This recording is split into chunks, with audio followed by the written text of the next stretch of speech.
Hello and welcome to the 2025 Game of the Year Deliberations, brought to you by Hot Button. I'm Randall Beatrice. I'm here with Austin Blakesley. Hello. Sean Chambers. Hello. Matthew Nudeboom. Oh, what's that? Sorry, I was distracted by our new sponsor, Planeten Verteidigung Kanonens Kommandant. I need my new sponsor to be the chlorohyptis. What's the Our sponsor, Chloroseptic. Call Sheet. You can bet on what you think we're going to pick on a prediction market. And joining us online, Andrew Banks. Yo, it's me again. Use our sponsor code and you can get 50 Kanonens coins. Actually, that game's not out yet, right? Which game? No, it's 2026. Well, if it was Sean hosting, it'd be brought to you by Raid Shadow Legends. Let's not get into it. I was debating on whether or not to even bring that up. Can I say my joke? Yeah. The one Game of the Year cast where you won't have to hear Claire Obscure win. I already had a joke there's about still that, time. where I was going to say, can it sweep everything as it did with the Keeleys? No. Yeah, probably. No. I bet our show will be it's more actually interesting. impossible. We got to add a little variety into the mix, people. No, we have taste on this podcast. Yeah. Yeah. And we have worst games, so it definitely can't win that. So what wowed us these past 12 months? What opposite of wowed us? Good wow and bad wow.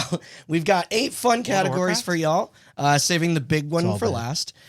This will most likely be uploaded in 2 parts.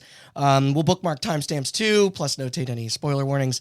Also, if it isn't already obvious, it's stuff we have personally played. Yes. Sorry, Vampire the Masquerade Bloodlines 2 fans. I wanted to. I don't. Out I of want to morbid meet. curiosity. No, please email us if you think Vampire the Masquerade 2 Bloodlines 2, whatever it's called, should win Game of the Year this year. Please contact me because I want to meet somebody like that. The best review I've heard for that game is that it's not as bad as its reputation. No, I heard And it's like worst Dishonored, Yeah. which Dishonored's right. great. So Yeah. Probably Chinese's room best game then. yeah, probably. You know what? Maybe. Actually, Maybe. my cousin, who was a massive fan of the first one, played it multiple times because that's how that game is. It changes every time. He played it, and he said, if you go in with no expectations, it's a perfectly No, fun I game. mean, I think Yeah. that, not to get too far into it, but I think that the director of the game was right, which is if they didn't call it Bloodlines Yeah. 2 and called it would've Vampire been the right. Masquerade something else, Yeah. it would have been fine. would've been Right. fine. People wouldn't have been mad at it. No, I feel bad for picking on that one, but it was Yeah. just an easy target. Exactly. Yeah. So who's ready to fight? We're gonna let's kick it off with a favorite of mine, best aesthetic, the Vibes Award. What looked cool, sounded cool. You guys get it. For the short list, we have selected Absalom, Arc Raiders, Breakout Beyond, Claire Obscure Expedition 33, Clover Pit, Chronos the New Dawn, Death Stranding 2 On the Beach, Dispatch, Doom the Dark Ages, Ghosts of Yotoi, or is it Yotei? Okay. Yotei, thank you. Hades 2, Hollow Knight Silk Song, Keep Driving, Keeper, Kingdom Come Deliverance 2, Luminous Arise, Nintendo Switch 2 Welcome Tour, Silent Hill F, You got some Skate explaining to Story, do. South of Midnight, Terminator 2D No Fate, The Elder Scrolls 4 Oblivion Remastered, The Midnight Walk, Tony Hawk's Pro Skater 3 plus 4, and Unbeatable. All right. I know that seems like a lot, but we're going to wean these down quick. So and let's that's win. all in Let's- alphabetical order. Let's cut one real quick. Mm-hmm. Explain to me why the fuck Nintendo Switch 2 Welcome Tour is on this fucking list. So I put this on as sort of a gag, but for whatever reason, No. I do appreciate its like cold and sterile like office presentation look. It really is just an interactive instruction manual, and I find doing that at a product aimed at children like It is rather amusing. It is a. You're right. It is a virtual PowerPoint presentation. And you know Yeah. what? If a virtual PowerPoint presentation came bundled with the console, it might have a shot here. But Yeah. the fact that it Pay costs $10 $10 fucking dollars. Or I should say mostly children and man-children, but you know. Listen, Astrobot came bundled with the It PS4 and sure it did. showed a proof of concept. So, and then it went on to win base. Well, no, was it PS4? I'm misremembering. No, it was PS5. Okay. Okay. Astrobot was PS5. Astro's Astrobot Playroom. Astrobot Oh, no, they weren't. Rescue Mission. Okay. Oh, Rescue know- Mission's the VR was the game. PS4 All right, game. anyway, get Okay. rid of Welcome Yeah. to VR. Yeah. No, but Okay. it can go on to do great things. Just don't put a price tag on it, you dumbasses. Yeah, and apologies in advance for all my coughing. It's greedy Japanese. Yeah, I'm Dude, probably you not got- going to edit listen, the coughing I'm going to now show as you well. up on the coughing. Yeah. This is going to be long, so. Well, I mean, Randy, Yeah. you got a couple in here that you that you have nominated that I don't think a lot of us have played. That's so fair. it's just like, why don't you go through and say? Okay, and so say I will say right now, for the purposes of the people on this podcast, I have played a lot of these. Mm-hmm. If my name is not there, it doesn't mean I haven't played it. It means that I don't think It's it not should your- be in this category. Yeah, that's not where you're Yeah. sticking. And I Allegiancy. will challenge Randy when he brings it up. For example, not to keep picking on him, but No, I no. don't think Tony Hawk Yeah, Pro that Skater was 3 and 4 should be Well, on here. so remember, we also Aesthetic is music. I understand well, that. here's the thing. I just felt like they did a great job of modernizing the OGs in terms of visuals, because even side by side with 1+2, this is a huge leap in fidelity. That and it runs smooth as silk. I mean, it has to, right? It's Tony Hawk. But Let's talk about that soundtrack. I dug the new levels that they added, like the water park. There were other smart evolutions to the UI. I know the changes to the soundtrack were controversial. Yeah. I hear you. But the additions to it are so fitting. Like Fontaine's DC, Idols, fucking Waves, Run the Jewels, No, they Cold definitely Wave Sex Pistols and Bad Brains, Alice in Chains. they definitely showed that Mastodon. they care about that series and giving it new life for a new Yeah. generation. King Gizzard and the Lizard Wizard. Yeah, great, awesome. Hell yes. I do like them. But no, that it can. Yeah, we can. It can. Talk to me when they put the OCs on there. It is. There are some pretty glaring omissions, especially from 4 that I'll get into in a different category.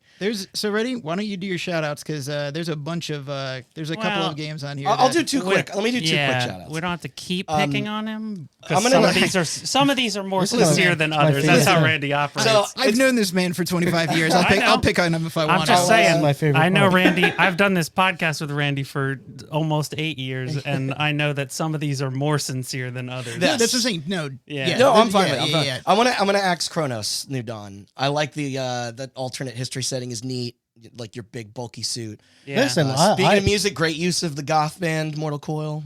I didn't know that. I honestly think I think it was vibey as shit. Yeah. I think I was when I was playing that game, I was very immersed. I think they did Yeah. a great job with the environment and just making you feel like you were fucking alone in this desolate Polish, hellscape. wasteland. Yeah, Oh. like post World War II Polish hellscape. Yeah. That's the game with penis helmet, right? That one with the strange Which penis? Oh, Penis the helmet. the helmet, yeah. The big dive helmet. the big dive helmet. Yeah. I'd make it nutsack helmet or ball helmet. Ball helmet. Okay, yeah. Well, either way, it's some genital Yeah, it's a genital helmet. Yeah, of it's some a kind. of yeah. some kind. Yeah. But that there's stuff I want to go harder to bat for. I am also going to let's get rid of Terminator 2D. I think it's awesome sprite work. It really does capture the feel of an arcade machine from the early 90s that never released. Like it has an attract screen. Yeah, like that's cool. I thought that would last a little bit longer. So the lack of the Schwarzenegger likeness definitely dings it. Oh, okay. So, yeah, it's I could understand. they were able to get mostly everyone else. Just get Kyle Dunnigan to do it. He can do a pretty good Arnold. All right. You don't have to keep going unless you have another one. I can take it. I was gonna say, well, Keeper. I got one I could pick on that's not Randy's. You know, if I wanna. think Keeper, again, having not played It's it. kind of all it has going. I for was it. going to say, yeah, if that's all it's got going for it, I think it stands a better chance than maybe say something That's like. fair. The way the lighthouse moves and How- sways. How do you like the feel lighting. about Unbeatable? You're gonna burn that this early. Let's do a couple more. Okay, then that's come fine. back to That's me for fine. Unbeatable. That's fine. People are probably sick of my raspy Let me see. voice. Okay, Andrew, who are you picking on? Sorry, Matt. Elder Scrolls 4 remastered. There's going to be some games that people feel strongly about. Yeah. Are you going What'd to be they able change? to argue this one? No, you know what? I mean, I put that on there. I probably put that on there months ago, and it is a beautiful You did. game. Just to let you know, game is gorgeous. There are smart visual upgrades to the old version of it. Yeah. Yes. They No, did a good job. Yeah. I will say, and I'll probably wind up repeating this later on, but that is the way that game is meant to be played. I'm Yeah. sure most people remember. If you played Oblivion back in the day, Me and Austin got into a discussion literally last night about like the times of remaster has essentially proven to like to kind of proof, replace to like it's it's proven its existence. right. Yes. And Or it's like, like you know. if somebody says now I've never played Elder Scrolls 4, Oh, definitely. then are you going to say Yeah. just play the remaster? You're Yeah, not gonna no. be like, I will go say, back to and the they original. did. So There's it's like such a the buggy game mess. the game's nearly identical to the original. Like a couple minor quality of life improvements. Like there's no Yeah. reason to play the I old feel game. similarly with MGS Delta this year. Yeah, and it's like you are not getting any original experience by going back to the janky oldness. Play the new one. Quite frankly, it's just like it is. Like I feel like that's the game they wanted to release back in like what 2006. It's like Yeah. the Yeah. technology finally caught Caught up, up with and it. allowed them to do it. Great game, It's but fair. I feel strongly about other entries on here too. Go ahead. Really quick too, just as a send off. They kept a lot of the fan favorite glitches, bugs, or like there's a recording of a voice actor who they like, I guess the recording went too long and she was like talking out of character and stuff. Like there's some things that It was wait, let me take that again. And then she says the exact same line a second Right. time. That's the one. yeah. And I do. I yeah. do. I've seen So- that clip out there. So yeah. while they were, they were aiming for you to give us the best experience, they didn't take away from like stuff that the community grew fond of. So That's cute. Yeah. yeah, Wait, is Keeper a keeper? No, I feel it's a shame because, like I said, that it's like that's it. That's yeah, its thing. it's vibey as shit. if it ain't taking it here, then it's probably not taking it anywhere else. But again, there's just other stuff. In true Double Fine fashion, they want you to experience an acid trip. I to just the hope that fullest company extent. is going to be okay. Yeah, we'll see. Yeah. Okay. All right, so I have 3 that I think, and if people want to save them for later, we can save them for later. Okay. Feel strongly about them. Again, this is graphic fidelity, this is art direction, this is music, it's vibes. But 3 that I kind of lump into the same category that I don't necessarily think should be cut, but I think we should discuss what to do about them. Hades 2, Death Stranding 2, Ghost of Yote. I Those put things that are iterative, I guess. things that look like the last one, and the last one looked really fucking Yeah. good. Okay. Yeah. Like, No, I yeah. completely agree. Yeah, like what I was what going to say everybody about those. I was going to lump in Doom. but it Yeah. did shift. I think everything Doom changed from Doom Eternal makes it worse. Well, aesthetically. no. I the- don't the- actually disagree. The no Mick Gordon is That's you huge. feel that. You so Yeah. feel It makes that game so Holy much more shit. But boring. combining the sci-fi of Doom with the medieval fantasy of Quake is like it is done well. The guns are pretty Yes, funny, like the yes. skull gatling, like thing, like like that's yeah. I'd be into the big mech sections if they were better to play, but No, I'm they into are the high dog level. shit They to are. play. yeah, They are Yeah, I'm miserable. into the high level premise of what the Dark Ages is putting down, but also it sounds like even having played the game, maybe you're not so hot on it that I you're going think- to go to bat for it. yeah. I think if music is a big part of that, It is. it so. cannot win because Yeah, of no. the exclusion That's of right. Mick Gordon. All right. Like Yeah, just his because, soundtrack missing Yeah. ruins that game. Yeah, it almost. kind of does. big time. Yeah. and especially Man, that because was crazy. Austin said, "Let's talk about these 3 games," and we cut a 4th one. yeah, well, It happens. because We're being efficient. I today. literally think to a certain degree that this one is very similar, but in a sense where it's like you can't just doomify the medieval ages Yeah. and like cut out Mick Gordon. Yeah. Like in what is arguably the most rhythmy game, I would say personally, Yeah. you take the rhythm of the game away and just it's glaring. Yeah. It is glaring how much different that game feels without Mick on the soundtrack. So Agreed. yeah. I say so. If you guys talk Hades 2 and Ghosts, and then I'll talk a little Death Stranding. So Hades 2 is an interesting one because it is the art style of Hades. And it's Darren Korb still. Darren Korb Doing the soundtrack, soundtrack, still fucking awesome. Yeah. Every god that was in the first one Yeah. has been redrawn and their art looks better. Mhm. You're not just visiting hell, or sorry, the underworld or whatever, Mhm. to the point where like there are parts where Kronos will teleport you back to the levels from the first game, Mhm. and it's kind of jarring how different Hades 2 looks from Hades 1. Mhm. When that happens, I think that's why that was one of the main ones where it's like, God, Hades 2 looks really good. It does. And it has a fucking amazing soundtrack. And it's doing stuff better than the first game, but it is iterative. Yeah. So I don't Yeah. like I think that one hangs on here for a little bit. I don't know if it necessarily is the winner. I have If anybody else has I have- anything to say. I've this is kind of like an omission. I've personally struggled with both Hades 1 and 2 because while I understand the critical acclaim and I definitely see it and feel it, like with what is it, Outer Wilds, that doesn't fucking hit for me, and everybody loves it. It's a bad game, yeah. Right. I'm glad we're in agreement. But it's not that I think Hades is a bad game. It just doesn't click with me. That's fine. So when I look at Hades 2, and even when I played it, it's going to sound harsh, but it kind of felt like a color swap. Whereas, that's a feedback that I know these two kind of share as well. Me and Matt echo that a little bit. We'll get more into Hades when we talk about its like when mechanics. It's mechanics. And stuff, right. No, I'm talking about like art. the way it looks and the design and everything like that. I just think, I think it's, to your point, I think it personally for me, and I don't know how everybody else feels, but it's too iterative. But there's a gray area with that too, because because what they did in Hades 1 was very unique. So can I really knock it for being their style? What they do different is more unique stuff. Right. That's my argument. Is that like Hecate and Melanoe and like Nemesis and Achilles, like all the characters that weren't in 1 that are in 2, they have the same design. Yeah. But they are new. Right. And they are cool looking. It's beautiful art, you know. So the underworld this time is different. Yeah. We don't have to cut it yet. But to segue, it's funny because I feel similarly that you do, Austin, about Death Stranding 2.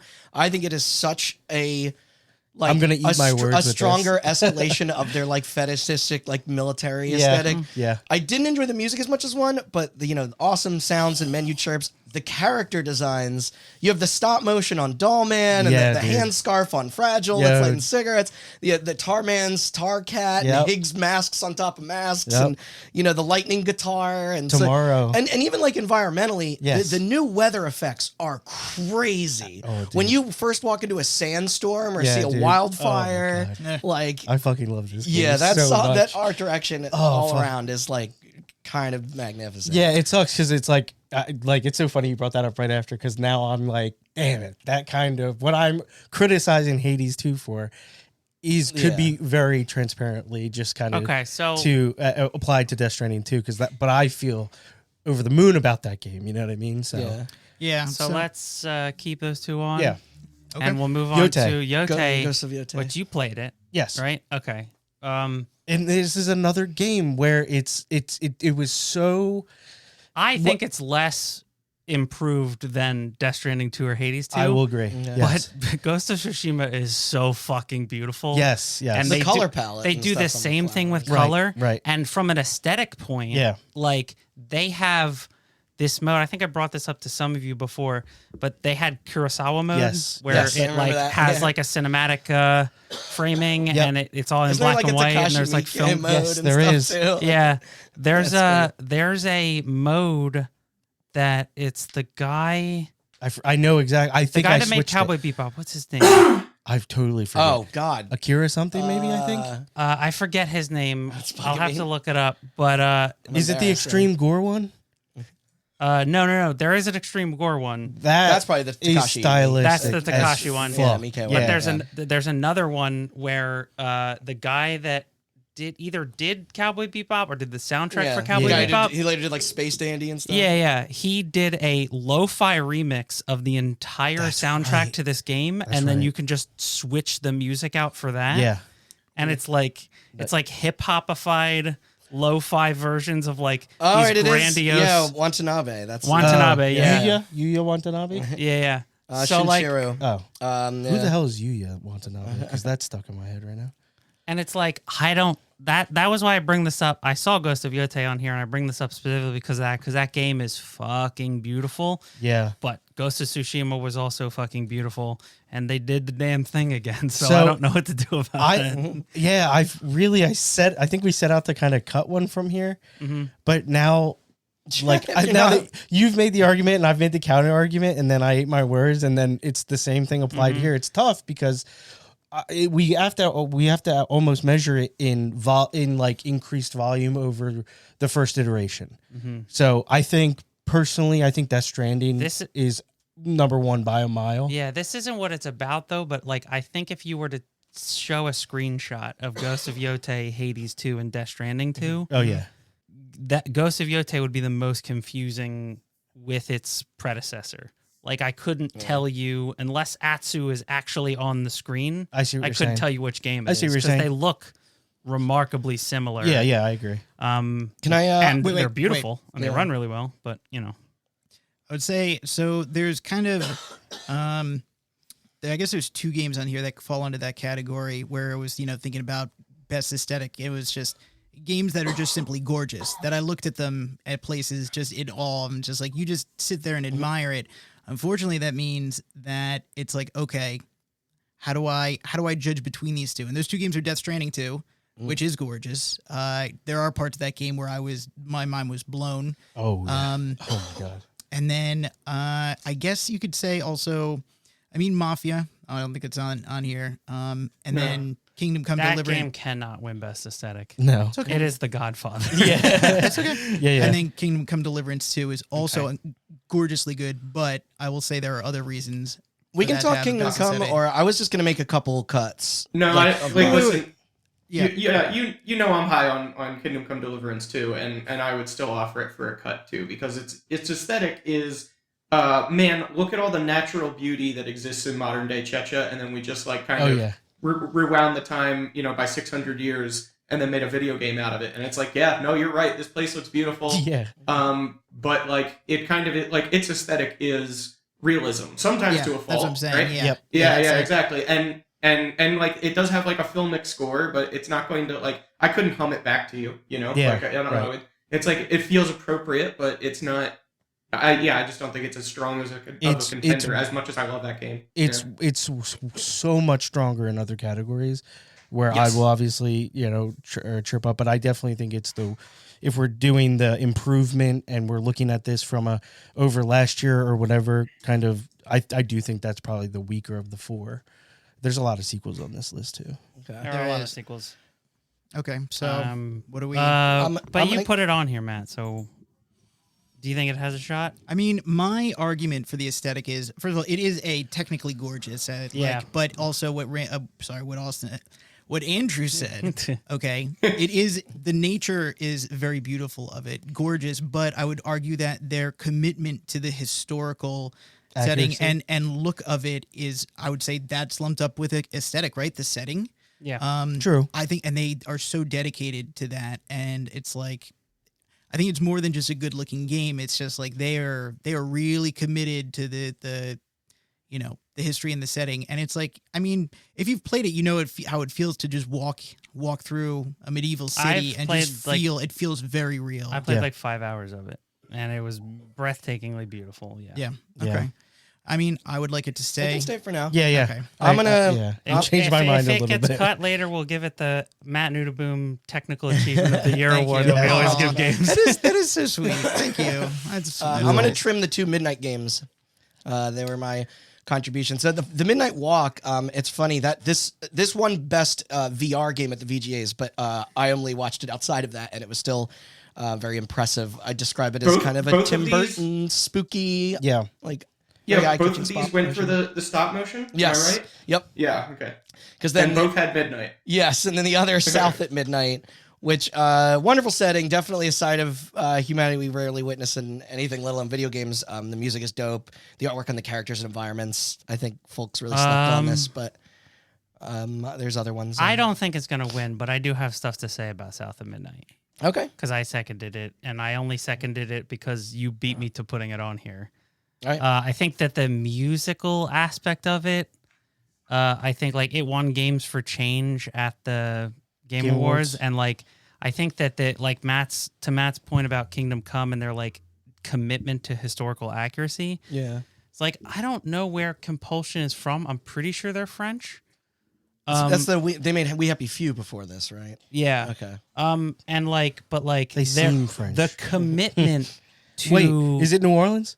Knowledge. Yeah. Oh, then that tracks, right? I mean, didn't they buy that there's from the French? There's a crossover, yeah. Yeah, there's a little But their commitment, going home, so their to speak. commitment to that culture, in looks and in the mythology. Yeah. A mythology that you rarely see. Yeah. In media in Creole? general, not just Or- video games. yeah. Yeah. That's Just what I like was saying. and you mentioned the music, like the musical aspects of it are just like so well done. Yeah. And it like baked diegetically into the game. Yeah. Where it's like not just background music, but like characters are singing, and it's got like that Sinners vibe where Yeah. like it. And I think we can cut it. This is the hardest cut that I've had to make so far, because I think South of Midnight is, I would say it's a game that more people should play. Yeah. I agree. Based solely on its aesthetics. I started it. I think I started it right after playing Blueprints, and I was like, "This is weird, like transition." Hey, And you're a racist. I get it. dude, I totally walked into that, but no, it's definitely something. After hearing your, thoughts and your high, your kind of like your reverence for it, I definitely want to go back and give it another shot, because it looked impressive, and I think it. Yeah, I think I will probably fight harder. Let me make sure it's in there. Yeah, I will probably surprised? fight harder for it in narrative Oh, okay. than I do in aesthetic. But it does have a beautiful aesthetic. Austin, lo-fi beats to skate to. Well, neither of us played more than the demo, so we should just cut this. This was now. another that hooked me early before losing me later, because the fact that you're a glass demon that breaks apart when you bail is rad. The effects, like the particle effects, are nice. Yeah. But that poor camera and wonky animation kind of ruined it. So let's. But again, on the surface, because I did not get a chance to play Skate Story, it is all it's got a rock hard aesthetic. Oh yeah, It does. Dick. I wish it wasn't so riddled with like bullshit pothead philosophy. Yeah. Okay. yeah.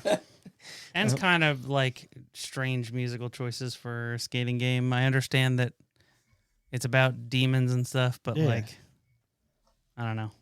It does not have the best music for a skating game on this list. So, Silent Hill. Man, I have thoughts. Yeah, so this one started strong for me as well. The 1960s backdrop set in like rural Japan. I love like the outfits in the neighborhood, like the early areas you're in, and the gross creature design. What's the fear of small holes? Oh, some of the tryptophobia. Tryptophobia. Yeah. Seems like there's a lot of that kind of business going on. Yeah, I was getting angry. When I saw the Nightmare World, though, it didn't do as much for me. Like when you. All right, spoilers. When you get a giant werewolf arm and then like a foxtail or whatever, I was like, nope. Yeah, dumb. okay. While I understand, didn't like. I personally think it is very interesting that we got a Silent Hill Fatal Frame. I think it. I want that scratchy found footage VHS. From what I back, understand, it as far as we go with like menus are too modern, historical accuracy and things of that like that. Yeah. I think this team like also nailed it with their depiction of this time period and all those things. I genuinely fucking enjoyed this game, and I'm not a person who gets scared by games a lot. This game kind of hit me at right points. The scarecrows are good. I would. I don't know. It's so those are the ones that like wake up when you get near. Yeah, right. So like I don't know, because like the way I don't. It's funny because I was disappointed by this game, but there's aspects of it I like. Right, and I think it is interesting to see, and I'm being a bit reductive when I say this is a Silent Hill game's take on Fatal Frame, but there's definitely with Dark Souls combat. Yes. Oh man, but I get what you're saying, because like it definitely turns from survival horror to action adventure. Yeah, and maybe towards the end but that's more combat. That's just how I felt personally. Like it leans too hard in the combat. I feel I'm in typical fashion. I feel way stronger about certain things on here, but I honestly think it's worth playing. I think even if I think it's. Are you comfortable with letting it go? Yes, absolutely. Okay. From I would- aesthetic, sure, yeah. As far as Just like, from an aesthetic standpoint. yeah, as far as like a story and a mechanics and game perspective as a whole, I don't know if it has much more representation on here. I think it's on best narrative. It's in a couple places. But it's If I had played it, interesting. if I had played it, I would have concurred with you on the historical setting. I watched a friend play a little bit of it, and the one thing that immediately drew me in was the setting, just Yeah. the tiny Japanese village setting, and it's like I just wanted to keep looking around. There's so much, Yeah. there's so much attention to detail, and Yeah. if you have ever been to Japan, especially the more rural all the areas, time, yeah. Brag. Yeah. It's humble brag. No, Sorry, no, continue. And again, I have Oh, no I'm sorry. reference, We're just being assholes. but I've read that it is. Must be nice. I've read that it was like well Yeah. received. What you haven't been? I've been twice. This week. But Took a red eye. I agree. If I had gotten a chance to give it a shot, I would have backed you up It's on that. not. so. It's not that bad. I think Randy has a certain level of expectation for his games, I do. and I think he tough to hates please. Japanese people, and he doesn't. Both of those are well documented on Yes. this podcast. yeah, in the history of this podcast, especially. Yeah, hates Japanese people, loves guns. So Yeah. But, yeah, they fucked with me too hard. I on do that. love guns. yeah. I think They are Also- the superior weapon. to Austin, I defend am going to against. pitch cutting a game I like that I know we both played is Clover Pit. yeah, Because- No. it's a worse Dude. it's a worse version. It's a worse version of Inscription and Buckshot Roulette. Yeah, It, oh, In terms God of its damn it. the visuals. game rules. No, the The game's game great. itself- but I'm Yeah, talking yeah. about like in I'm terms of sound design and visuals and I'm art still not direction, over this. They're wearing PS1. that inspiration on their sleeves. Yes, Like, of yeah. course, but I'm still And not over this PS1 aesthetic. It's really stuff. I cool, like it, and like yeah. So the good. fact that you're in a single room and you can look down at any time and see Yeah. the pit that you're Yes, gonna fall yes. into when you Good. fail. Yeah. It's really well done. On this list, I don't think it stands a chance, but I agree. It is so, dude, We'll talk more about that game. It is Speaking so of- charming. Yeah. Again, this year is the year of good roguelikes, I Yeah. think. And damn, if there aren't a couple good ones between this one and the only reason I didn't put Ball Pit on here was because while I don't think it's very similar, I loved what that game had going for it. Wait, Yeah. is Absalom a roguelike? Yes. I know it's a beat 'em up. It's It is a roguelike. roguelike. Light or like roguelike, yeah. sorry. It's the delineation is still difficult for me sometimes. We can also cut Absalom. Okay. It's a beautiful It's- game. It's incredibly yeah. well animated. But in the beat Nice 'em up comic genre, book that's outlines. Yeah. yeah. In the beat 'em up genre, that's not uncommon. And I think that I feel like you have to nail that. I think that if Especially- which we have talked about, maybe next year, but if we had a gameplay category, goddamn Absalom is We're gonna fun. add a gimmick category. next year. Yeah, I think we need a goddamn best Absalom is mechanic. feels so good to play. I still got to go back. Yeah, but in terms of aesthetic, I don't think it wins here. Okay. But shout outs, it looks fucking I'm gonna make Shout out. so good. I'm gonna make Give a a sad shout out. cut because I just know this isn't winning, but this would be maybe in my top 3 is Breakout Beyond. I was gonna say, Yeah, what the hell is Incredible this? CRT filter with the curved screen, very high contrast, glowing graphics, crunchy lo-fi sounds that's made from an E-drum and like synth samples. Like there's literally an achievement called 808 when you get enough Yeah. of like rhythm of bounce. It's Breakout Holy turned horizontal. Holy shit! Did you It know? is Yeah. literally breakout. Yeah, yeah, 70s style scene transitions. and the whole like the drums are controlled by what you're hitting Yeah. when Yeah. you're hitting it, Yeah. and it works as. But you know what? It's You so know who fucking else? rad. You know who else does that? Yeah, Uh, the retro enhance. And You're there's right. an enhanced game on this Yes, list. that is true. Yeah. Also, Randy, if you like the CRT, curve filter, and boy, I do when I Yeah. emulate stuff. It turns out there's actually a program you can just run over top of anything you want that will give you that effect. I can link it to you. Really? Holy that's shit! actually pretty funny. Yeah. This game Yeah. is the closest I've ever seen to somebody trying to do modern vector like graphics, like Yeah, that look. It it's- really glows. It's Like- it's well done. Yeah, On this list, unfortunately, that's fair. Yeah, it's doesn't have a there's- shot, but I think this is a good segue. it's an honor to be nominated. Really. Yeah. Yeah. I think this is a good segue. I think Austin, you were teeing this up for going into maybe Luminous with this one. Oh, think okay, yeah. So Luminous is my number 1. Oh, Yeah. okay. Luminous is Dude. is a good contender. I It would is, say. it is Okay. also one of 3 games that has the backing of 4 out of 5 people here. And it's Fair. also for listeners, it is difficult to explain without seeing it, Oh yeah. but it is true synesthesia incarnate. Yeah, Like, no, that game. Randy was like, you got to try this demo. And I was here and I played it. I forgot that I was here and that Randy was in the room Yeah. with me. Yeah. Oh, yeah. It's entrancing. Oh Yes, yeah, no, it absolutely. wraps you in music, straps you to a rocket, and just shoots you into the sun. Yeah, It is tons- so. Guys, It's so Yeah, good. Andrew, I need to give a little brief explainer here because I did play this game for a few hours. You borrowed fucked up. Randy's copy. Yeah. So, what do you call it? Whatever they're going for with synesthesia is completely lost on me. So I'm not going to fight too hard to keep it down because obviously it works on like most human beings. But absolutely like that and like Skate Story, which I know we already cut because people only played the demo, but like stuff like that where somebody's like, man, look at the vibes of this. Just assume that if you have to say that, just assume it's lost on me. So You're not a vibe guy, huh? Did you? I guess not. Did you play Tetris Effect? For minutes at your place. I was wondering if you got a Not for similar very long. feeling from that. Like it is. Yeah, the similar absence of feeling. Yes. Oh my Okay. god! Because it is a game you have to Yeah. let wash over you. Yeah. And I understand. Like it is extremely difficult, and Yes, that can come into play a little when you're trying to give yourself over to the game. But there's tons of variety in the music and stages. It'll segue from like '90s club to like UK hip hop to classical Yeah. and jazz. Yeah, My only I knock got- against it is that its difficulty was harsh in my vibes, man. Yes. Yeah. Oh yeah, Absolutely.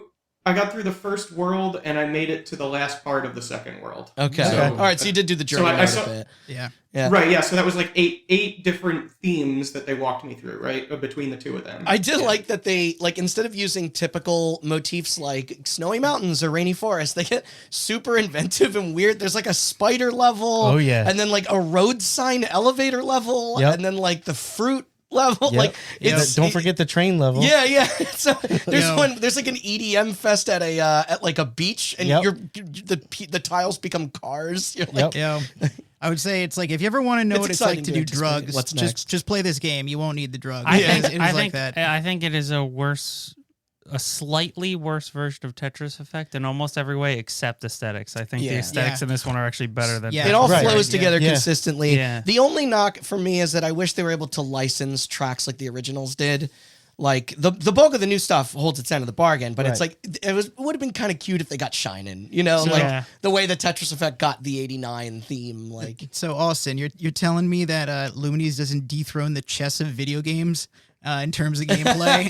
It's like that's, you don't want to get into the Luminous versus Tetris argument because I mean, Tetris. I'm a is, Luminous player at heart. oh, Yeah, I have an affinity more for Yeah. Luminous You're- than for Tetris. damn it. I just think that this is both.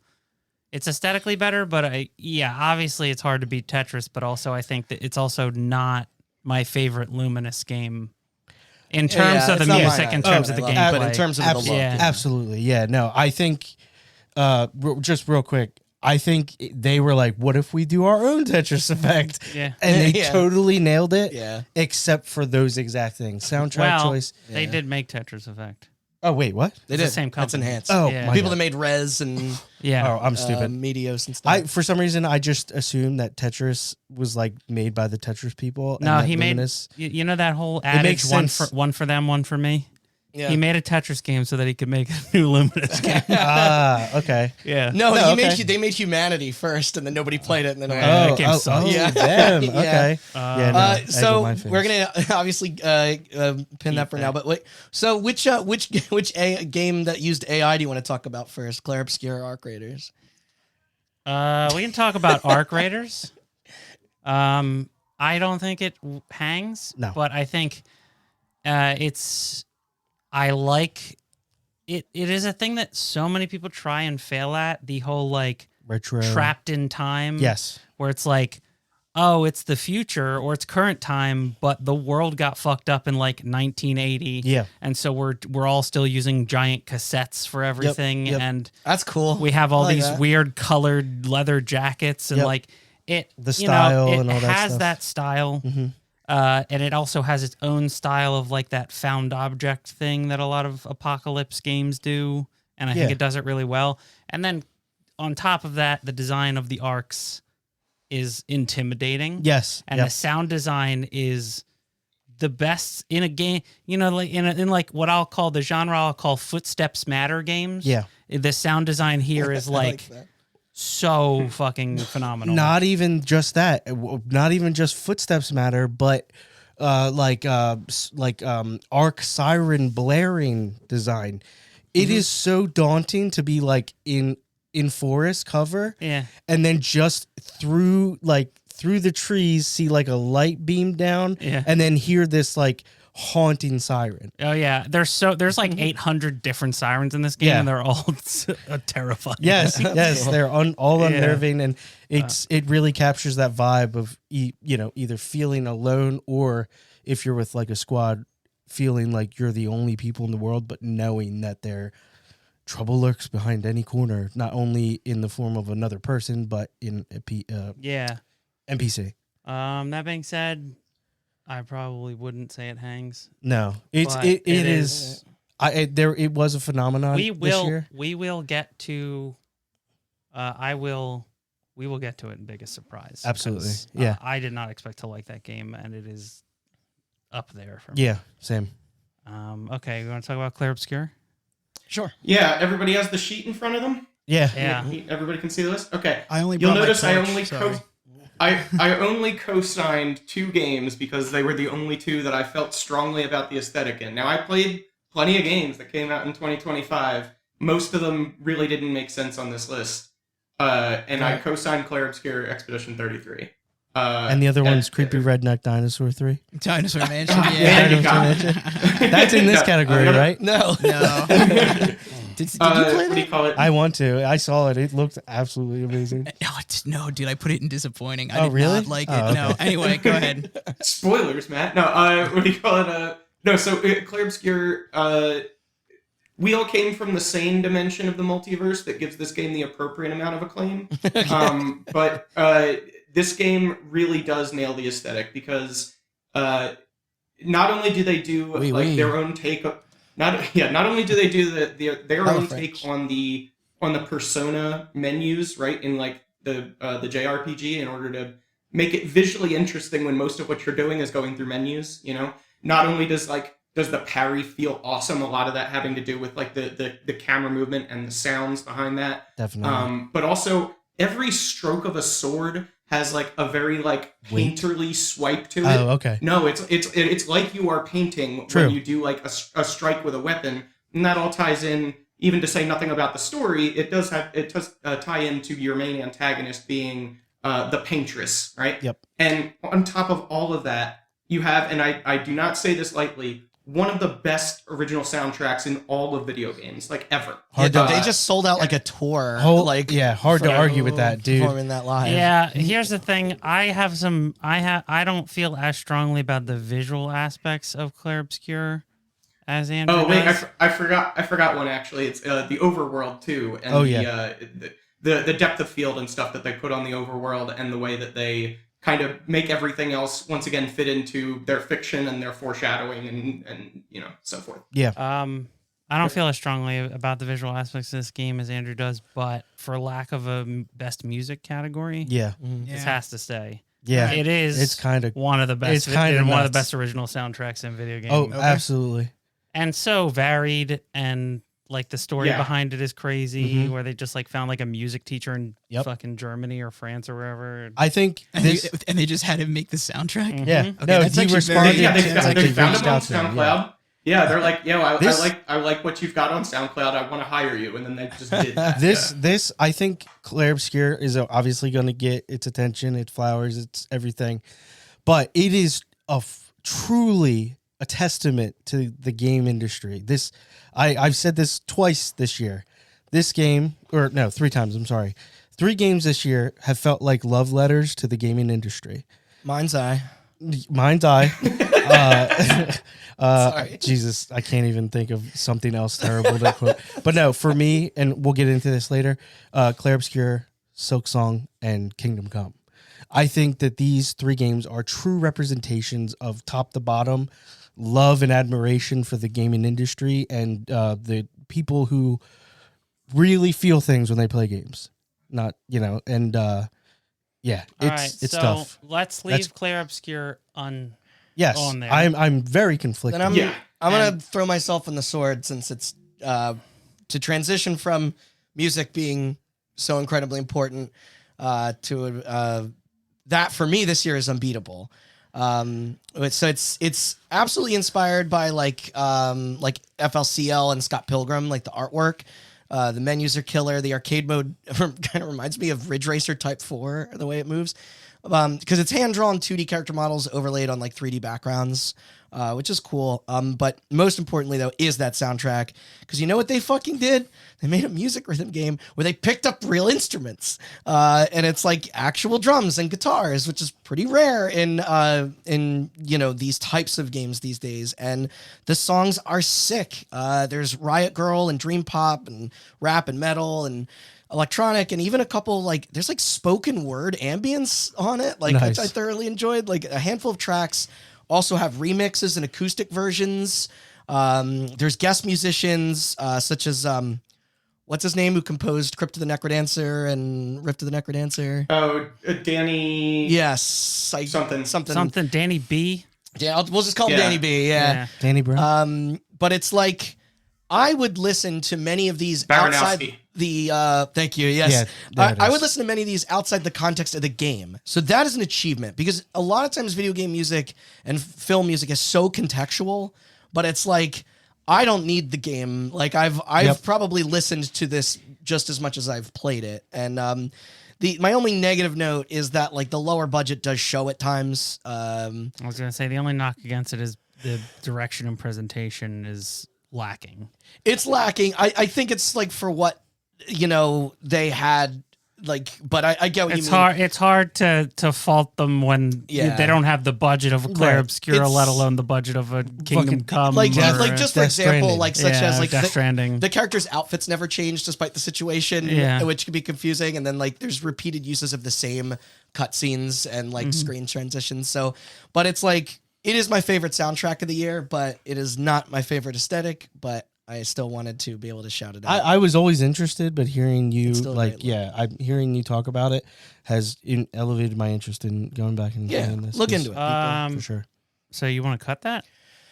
The only reason I do is because we're getting down to it, and and it's I don't think I'm going to be able to get something in that only I engaged with. Okay, so Sean brought it up. And there are only 3 games left on here, as far as I'm aware, that we have yet to discuss at all. So I'm going to bring up Hollow Knight Silk Song right now. I'm not saying it should be cut. No, saying that's fine. We only have a couple discussion. left. We have to have the discussion. That being said, it does look exactly like the first one, and the music your own asshole. Which is I also hate the way that both of these games. Yeah, I know you hate Joy. I know, that flat, listen. I didn't play the first one because I hate that game. But when I tried the second one, and there's that little guy that's ringing his little bell. Yeah. And then you go around, and he's like, the door will unlock because it'll hear my music. Yeah. And then you go around that whole thing and unlock the door, and he goes, it worked. Yeah. He's so cute. Yeah. Okay, of course. The little pilgrim. Yeah. You know what? I can't remember the name. I actually do like the very the Hollow Knight aesthetic, which they continue into Silk Song, from what I can tell anyway. It does have a very sketches in a notebook kind of feel to it. Which I do appreciate, definitely more than Randy and Austin do, but are we going to have more impassioned arguments about the main character, Hornet, is a bug? Spider. Yeah. Spider? Yeah. Why does she look like a skull wearing a cape? All the bugs in that universe where I'm just saying I wouldn't be able to tell what she is. She looks like she fell out of over the garden wall. There is an ability you get. She's actually... If you want to talk about bad aesthetics and you bring up Over the Garden Wall. No, I love Over the Garden Wall. That was, I was going to say, that's she was setting yourself up for failure. I don't know how deep you got in the lore, but she's like a worm and a spider. That is true, Worm actually. spider? Yes. There is an upgrade in the game you can get called Scuttle or whatever, where you actually get on all 8 legs and you actually behave like a spider. Okay, I'm not even saying it's a bad character. I'm saying I don't know what you are by looking at you. Yeah, this is truly an aside. Okay, go ahead. I think this game's... It is another example of them striking gold with the first game and then just elevating everything. Yeah, I mean, Okay, so it is. So your argument is the same as like Death Stranding and It's Hades. unfortunately, Hades, Because that's there's the question so many I was about to sequels, ask you. Yeah, It's like they got a good thing and they just enhanced it and made it better in every way. And I feel that way passionately, with the exception of Kingdom Come, because I didn't play the first one, but this took hold of me. Like Kingdom Come, I understand what Andrew's arguing for and what even Matt's arguing for. There's just such in any Skyrim and Morrowind and Oblivion, I never was immersed like I was immersed in this. Like, I'm gonna get into it more, but holy shit, the beginning of this game was so punishing, and I really fucking felt poor and broke, and I couldn't do anything. And it was, and then coming out of that was so. It's obviously not applied in aesthetic, but that game also nails so much. But yeah, there's so many. There's 5 games that are sequels that just fucking nail it. Yeah. all right. Yeah, Claire Obscure. It's the I think 33rd one. Oh yeah, Me and Randy I didn't talked play the about this. first 32, so maybe that's why I didn't like it as much. True. It's the year the iterative sequel. Okay. Yeah, And it's Everything where- except for Dispatch. And Claire Obscure. So we got 2 games left. My personal winner and Dispatch, which is the other game that 4 people have. It's so Just hard. fantastic animation. Yeah. I am Better a- than a lot of the actual television series. The storyboarding, Better character designs than The Boys or the Invincible. storyboarding, the Yeah. framing of shots, the seamless transitions from cutscene to gameplay and then back, just And all, also, yeah, technical performance, not a single hitch. yeah. Which is a thing that It is no wild. other game that I've played in 5 fucking years can Chef's say. kiss. So Austin, let me ask you this, okay? This is a little bit of a technical discussion, so I apologize up front, but this game is about 15 gigabytes, and it also runs on the original Switch at full 1080. Is this an That's FMV game, crazy. or is any of it in real time other than the computer stuff? Because I honestly don't know. Like, I'm going to guess that it is a lot of FMV with, foregrounds that might be real time, but I don't know. Yeah, I mean, there's no load screens in it. Right, everything there's is no stopping load. transitionally baked. Yeah, even There's even the something that card will- cuts to credits are smooth. Yeah. There's something that we'll get into in Moment or Sequence where it's a thing that this game does that you rarely see in video games because of technical limitations, which is a constant, repeated flashback Yeah. to another scene, right? Yep. While you're in the current one. And so it's like you would have to render all these characters twice and then have a seamless camera cut to come over to this other thing. And probably because at least some, if not most of this game is FMV, they can do that, but it does help the aesthetic of it, right? Yeah. And because of that, you get camera moves that you never see in video games, basically. And that does help a lot. Yeah. And let it also be said, good. The needle drops. The needle drops in the soundtrack Yes, are I perfect. was just about to say. Yeah. Even the score is already great. But yeah, It And is. also, we have a category for best character. yes, we will get to the characters and the But writing. the voice acting, Oh gosh, Ugh. yeah, some of the best. Yeah. so good. And it somehow manages to pull off being genuinely sexy in a Yeah. mature Oh, way. dude. It's So wait. yeah, so I good. want the muscle mommy to step on me. Yes, same. So It does help that it's voiced by Alana Pierce, by the It way. does, yeah. It definitely helps. I'm the 1 out of the 5 doctor in this case 'cause I didn't nominate it, and so my question for you folks is okay. Removed from all of the other things that you love about the game, it's is there something? It's is the aesthetic in this game really sets it apart that Yes. much Yes. compared I'd say to a lot in yes. facial animations and character movements and just Direction, general where the storyboarding. camera is. Yeah. There's a lot of that Simpsons thing of the camera's framed very specifically so jokes can happen in the background Yes. while jokes are happening in the foreground. Yeah. I To mean- benefit people who play it twice and notice stuff the second time. Yep. So I would say this: it's that all seems like just very good animation techniques. Not is it elevating animation or is it good animation? Well, the thing Andrew said about the way that FMV, how it's the how it's camera's done. cutting, but also if you're talking pure art direction, I do think that in the realm in a post Marvel era, in the realm of satire of superheroes, Yeah. I think that their design of superheroes and the costumes that they've come up with It's- are better than You mentioned The Simpsons. It's almost like the Matt Groening thing where you can tell what they do from their silhouettes. Yeah. Like every character Yep. is so like explicitly you're like, okay, that's their power, that's their kind of personality and identity. And like Yes. that is like that's very smart. I will Game say is just to fucking throw good. to throw a wrench in this, I would far sooner cut Dispatch than Clair Obscure. Speaking for me personally. All right. Yeah.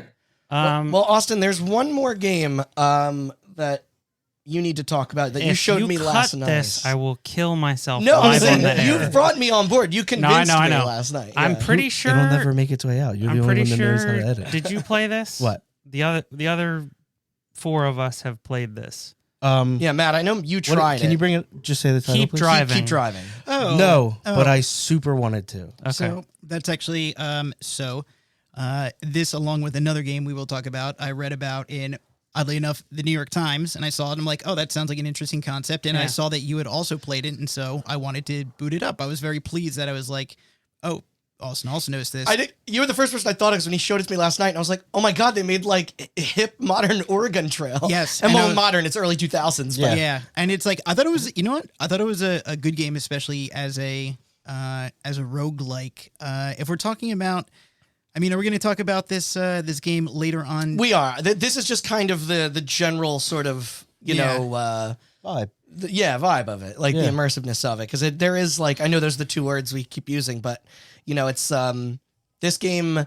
And it's little things. Austin can get into it much more in detail than I can, but it's like even all of the products in this game are time accurate. Yeah. And like having like all the music, you have fucking West So- Coast on your soundtrack, and you got to like change out your CD. And It is like, like it is a game that is made purely for nostalgia, but it's done so well that it's one of those things where you get nostalgic for a time that we lived through, but a place that we did not. yeah, I mean, I it takes didn't place realize in I didn't realize Europe, it took yeah. place in Sweden. Yeah. Okay. But like the cars being shitty and like all Station of the wagon, all isn't of it? the Yeah. yeah. Well, there's three. There's a truck, a station wagon, or a muscle car. You can pick between them. Okay. And then like all of the products being vague pixel art depictions of shit that we all ate, like old Doritos bags. What did I say it and reminded old me of juicy yesterday? fruit. It's almost like unpacking or Yeah. like It's got that kind of thing, but Very, then very also faithful. it's got Emily like, is away. That was the but also like it is about ostensibly your first mission that they give you is you're road tripping to a music festival. Yeah.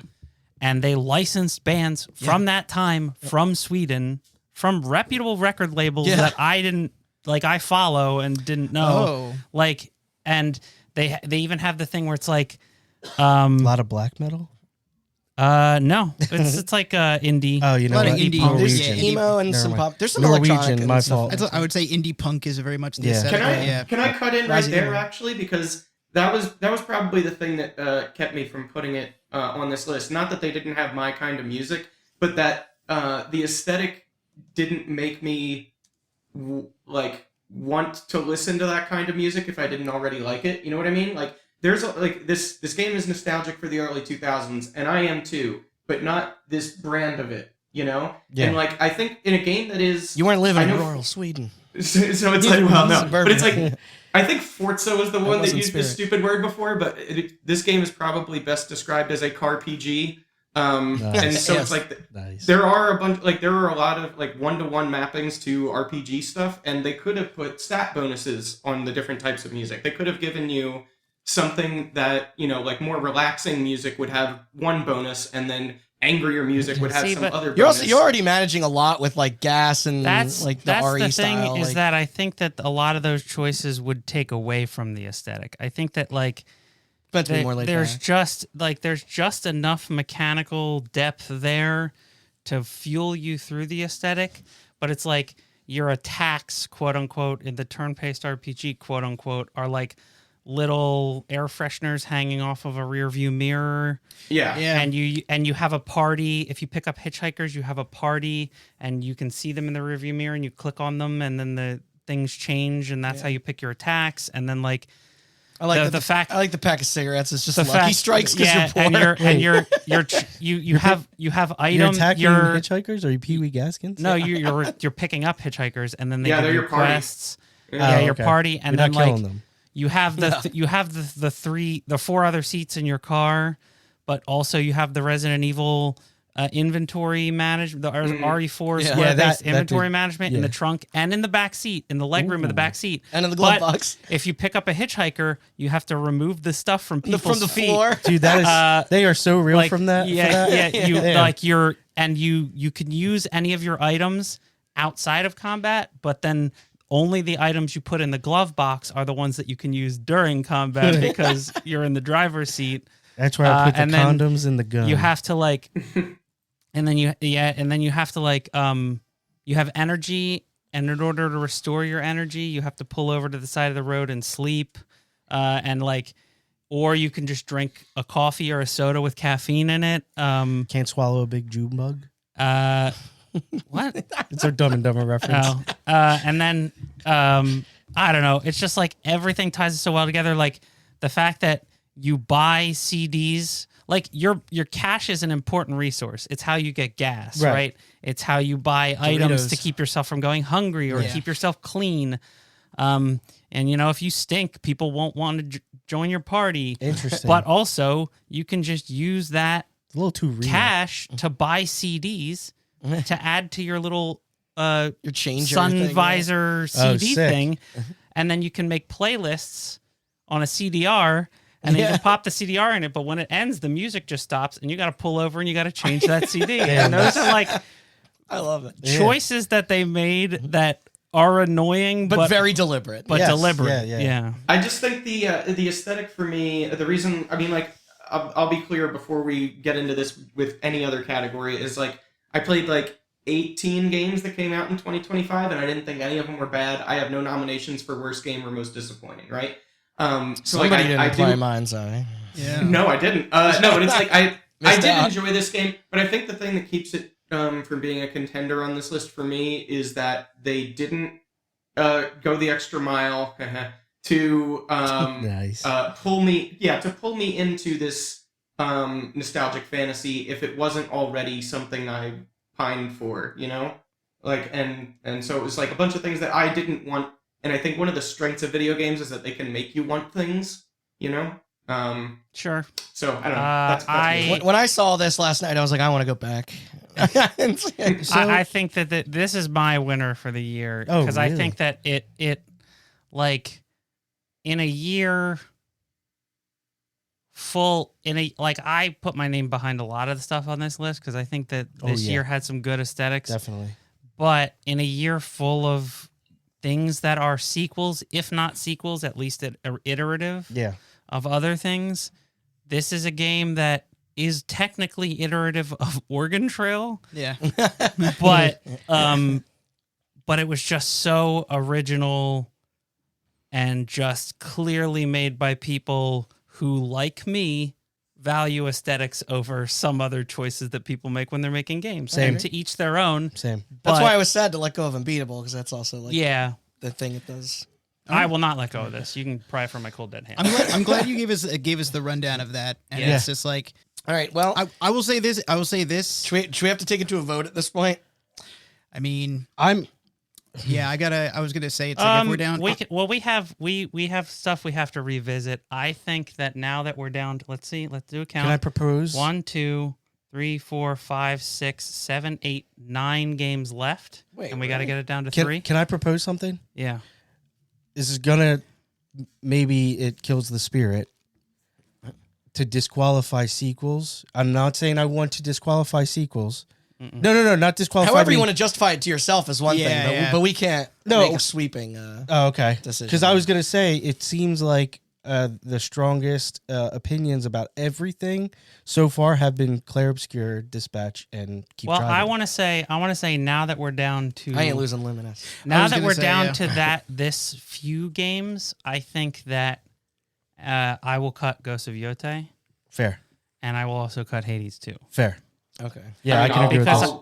Because I think the argument of like sequel that still looks really good, Yeah. if I had to pick, goes to Death Stranding 2. Yes. So and I am not gonna propose that we cut Hollow Knight. But those are the two that I played, or the three that I played, and What about Kingdom Come? I would also. I'll offer Kingdom Come, and Yeah. let's be clear, like Kingdom Come isn't just doing Deliverance 1 again. Like this looks markedly better than that first game. I thought I'm you were still talking gonna about the say- movie. No, it's like I'm still going to. Yeah, that's a very different video game. I was gonna say. If we're gonna sequel Deliverance, no, Kingdom Come Deliverance 2 looks way better than its predecessor in a lot of different ways. But still, I would say we probably feel a lot stronger about other stuff, and mostly they are just, I think I already said why I wasn't as hot for this one as it was for others on this list. So, Okay. So actually, question. Okay, why didn't they just call the game series Kingdom Come? Why did they have to tack on Deliverance? Because I think the series is called Kingdom Come, but you haven't finished it yet, right? No. I get the sense that they are aiming to, they wanted to finish Henry's story in the first game, but they didn't really get to. We'll get there in narrative, but I think... So you're saying they want to make more Kingdom Come franchise games, but just not that story. There's a lot of delivering that has to happen. Like Vampires the Masquerade and all the bit. Anyway. People getting places is a really important thing in this game. I don't think there will be a Kingdom Come Deliverance 3 because Henry's story is done. So mind if I give a quick spiel? So we have 9 games left, and also by the way, we have 6 now. We have 6 now. Well, regardless, those games that we had narrowed it down to, it is very difficult for me to just pinpoint one either. Yeah, it's hard to compare them. It is, and it's like there are some games on there that I was like, they are technically gorgeous. There are some on there that I was like, there is a commitment to a style. There's some on there that it's just like they commit to a setting and an aesthetic. I want to just pick the one that I think is elevated out of the rest of them. But I don't know if we are doing that. I don't want to announce it. If you guys still want to do cuts. Well, we have to do cuts. Okay. That's why I said I think there's 6 left, so we can take it to a vote. I think there's still too many left. And Randy, like my first one on this, even though I absolutely loved it, is Luminous. That I would angle the cut. No, Nope. No, No. that's my number 1. No, this is the problem, is that now we're going to have the fact that you will pry Luminous from me and Randy's cold dead hands, just like we will pry Hollow Knight Silk Song from your cold dead hands. You can cut. Listen, you can cut Hollow Knight. I know which one. dude. But He said Matt always betraying me in the last second. Yo, guys. Here's the thing. Hollow Knight is, oh my fucking god, that game is so. I don't give a shit, you fucking losers. That difficulty and dude, the game is fucking beautiful from head to toe. Like, I do not use that term lightly. It is a fucking love letter. We could try. We could try to do. This is a little foreshadowing, but the next category is narrative, and it's like, is there stuff that would because be you don't more? even. It's so hard to. No, what I'm saying, I'm trying to help you. I'm saying it's like you're setting yourself up for failure, because if you're talking about games that will get their due in a later category, we know Dispatch is getting its due, obviously, which I don't want to do. Right, I don't think we should do that either. Yeah. I'm not suggesting it. All I was saying, it's like part of the reason I'm also fighting for Luminous isn't just because I believe it is aesthetically the coolest game this year, is because that's it for Luminous for pretty much the rest. Okay, so wait, here. I'm agreeing with what you're saying. And to be honest with you, going into this, I thought Silk Song was going to be best for when I was playing through it. Best aesthetic for certain. The thing is, it's like only one game can win, so it's just I agree. One game can win, but 2 runners up. All right, you guys know I'm always like, when I have my I think it's my number 1. All right, so do you feel more passionate about that than Claire Obscure or Death Stranding 2? That's kind of my how strong do you feel about these 3 games is pretty much how I pick my number 1 for this year. I don't know. Pass. Can you guys come back to me? I don't want to make this more difficult, but obviously I have no connection to Keep Driving because I haven't played it, while everything you are describing is making me want to play it, and I did on the box art, and I say box art even though it's a digital storefront. Everything about that was like, yo, the game looks literally like a good time and like a chill game. Well, okay, so let me direct a question to you two, Matt and Randy. Okay. Andrew didn't connect with Keep Driving. Sean hasn't played Keep Driving. You've experienced it very briefly. You played it for a couple hours, right? Yeah, I have a thought I can offer. Yeah, like it's my number one with a bullet, but I also feel like I am not, like, I'm joking, being like, you can cry from a cold dead hands, but I think that, like, I would be okay. I feel more strongly backing up something like Luminous to keep it on this list than I do just fighting for my thing to win. Yeah, Right. I've talked about it, winners, not and I think that it's a game that everybody should play. And it is a game. It is of the games left on here. It is the one that nobody has heard of. Keep Driving. And that, yeah. Well, we've heard of it. I know, I heard but it like, because of you, yeah. I'm just saying the rest of these is like Dispatch, Death Stranding, Clair Obscur, Luminous. Luminous is probably the second most that nobody's heard of, but the internet won't shut the fuck up about Clair Obscur, Dispatch, and Hollow Knight. So like, can I offer a thought? True. Yeah. So it's like when you were describing Keep Driving, the thing I was thinking was a lot of the things that you love about that game I would classify as game design, not just purely aesthetic. I think you like the completely and wholeheartedly disagree. I well, think that fuck it's me then. I think it's entirely aesthetic. Okay, if you say so. I think it's game design pulls it through enough for people to experience the aesthetic, but I think that you play that game for its aesthetic. In the same way that you play Luminous for its aesthetic, if we're including music in the aesthetic, right? Fair, Yeah. Like, Luminous without music is a shitty puzzle game. Yeah. Whoa. Well, yeah. Real quick. Fair, yeah. Yeah. To the Luminous point, just not because I don't feel strongly about it. I told you guys before we started recording, I played the shit out of it and I was determined to beat it. Yeah. Because and I'm not going to factor in the fact that I got hard stuck on like the 8th world journey thing for like a couple weeks. But I was only playing a little bit here and there when I could. But I went back and played Luminous Remastered after this. And I do find, like Randy was saying, like the stop signs and the train and the clouds and the stones and the flower petals and the water, and I found some of that shit so fucking distracting, like to a point where it was like it negatively affected my experience. Really? Let me propose this. Is there going to be any left fight for people with Clair Obscur or Death Stranding to get to the top? I Clair think Obscur.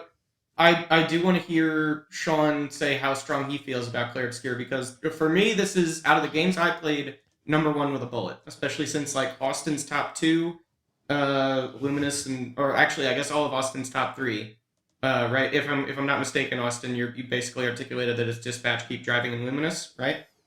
If you had to pick 3 yourself, of the ones that are left here, yeah. So I guess we're Okay, determining now that it's going to technically be impossible to get everybody's number 1 in. Yeah. Right, but it's like, well, there are 5 of us, and there are 3. I know. I was trying to test the waters. Okay, wait. There's 3 spots. There's 3 spots. Three yeah. spots. Oh, never mind. Yeah. Oh, sorry. That's what I was saying. It's like I would keep Silk Song. Yeah, in if we then. didn't say that, there is a winner and 2 runner-ups. Yeah. Yeah. Yeah. Okay. Yeah. So I mean, like I have, like, I haven't played Death Stranding, but I have played those other ones, and yeah, I feel much stronger about Clair Obscur than those. So what other ones specifically? Dispatch, Keep Driving, and Luminous. You didn't play Hollow Knight. Why don't we? I didn't. We're down to how many games? Why don't we just pick our 3?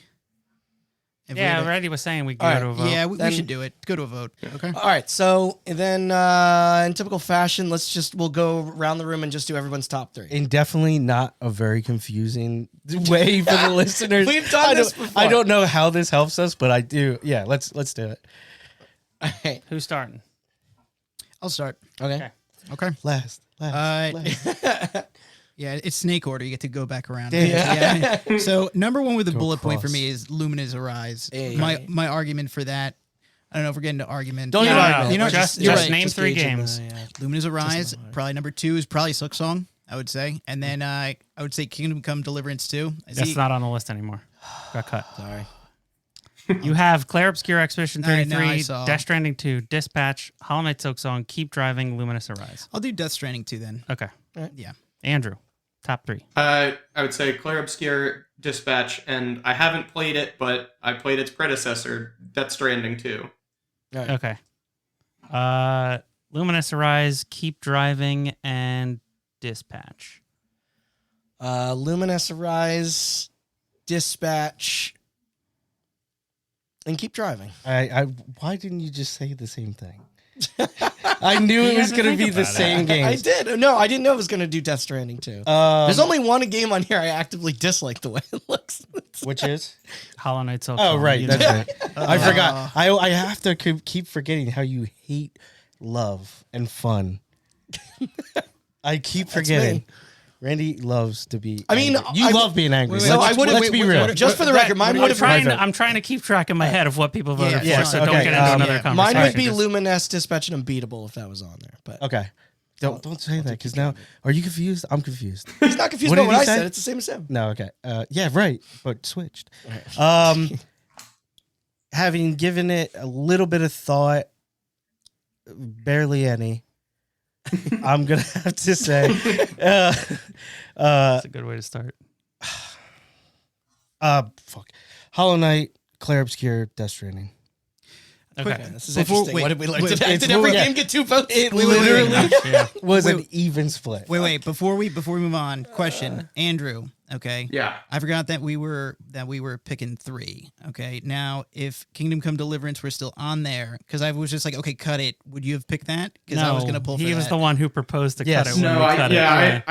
I Okay, think it's yeah. very cuttable. Yeah, specifically because there are people who feel very, very passionately about some other ones, and I Fair. think that game has other strengths. Okay. Fair enough. Yeah, I What, agree what, as it, well. what it sounded like to me from going around is that Luminous is a lock, and I don't know that we locked anything else. I think Yeah. every single game got 2 votes except for for Luminous Luminous. that got Yeah. 3. If- Luminous got yeah. 3, so Luminous is a lock. Yeah, Right. I would like to just to praise that game a little bit more. And my logic for this was a lot of those games on there, they were technically gorgeous, or the setting was fantastic, or it was a commitment to the art style of the music. But Luminous Arise is I feel like it is art Oh, more than yeah. a game. Hang And that it's on like, my wall. Yeah, No, and definitely. and it was just like it elevates, and it's like all of these other games are outstanding, but I feel like Luminous Arise, it's like when we talk about aesthetic, it elevates it. It's a piece of art. You experience it, and it's like I feel like it was something else. I remember playing the demo on your couch that one night, and it was like what the games Sold. take. Hey. Games take 20 minutes, and at the end of it, I was like, wow. Technically, Wow. using that logic, wouldn't Clair Obscur be art as well? Didn't. I mean, I'm just Literal gonna. art. I would like to say this about Clair Obscur. Okay, obviously, I was not a huge fan of it, but when I played it and I booted up, now granted, I did not get a chance to listen to the whole soundtrack or all the music. A lot of the games on that list, when I looked at them, I had moments of wow, holy crap, this game is gorgeous on several of the games that we cut. But when I looked at Clair Obscur, that I did not get that reaction. I did not think, wow, this looks fantastic. If anything, it looked just very. That was what I said when I said, like, I don't feel the same way about the visuals that Andrew does, but to Andrew's point from earlier, like the menus, the music, especially the enemy design, all of that stuff does. Yeah, it Succeeds so in well everything done. except Yes. for the. I'm going to suggest something to speed this up a bit because, and this goes against every fiber of my being, but it's like I had noticed that Death Stranding 2 and Dispatch were not anyone's number ones.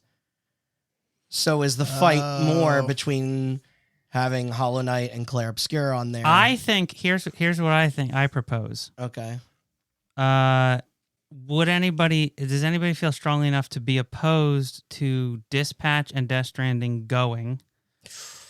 And the fight is between Clair Obscur, Hollow Knight, and Keep Driving for Yeah. For a second. the Yeah, second I'm and fine. third Yeah, I do place. not feel that strongly about Death Stranding 2. I feel here's the thing. I do. I do too, but Holy also shit. but Death Stranding 2 It's- and Dispatch are like the kings Dude. of the moment and sequence category for me, so I'm just going to So put a- while I agree, you know. it's tough, and I do want to expedite the process, but god damn it, I know. Kojima is a whole ass vibe. When you see, we'll talk Everything. about the conflict. Oh shit! What's the name of episode 5 of Death Stranding? Conflagration. Yes. Conflagration. It is like the best looking thing I've seen this entire generation. Oh, Of yeah. like, Dude. yeah. I don't. It's so can I- tough. Kojima can is I offer- that guy. He's him. Can I suggest a cut at the risk of making a couple of enemies right now? Because we did kind of tie with like 2 votes on everything except Luminous.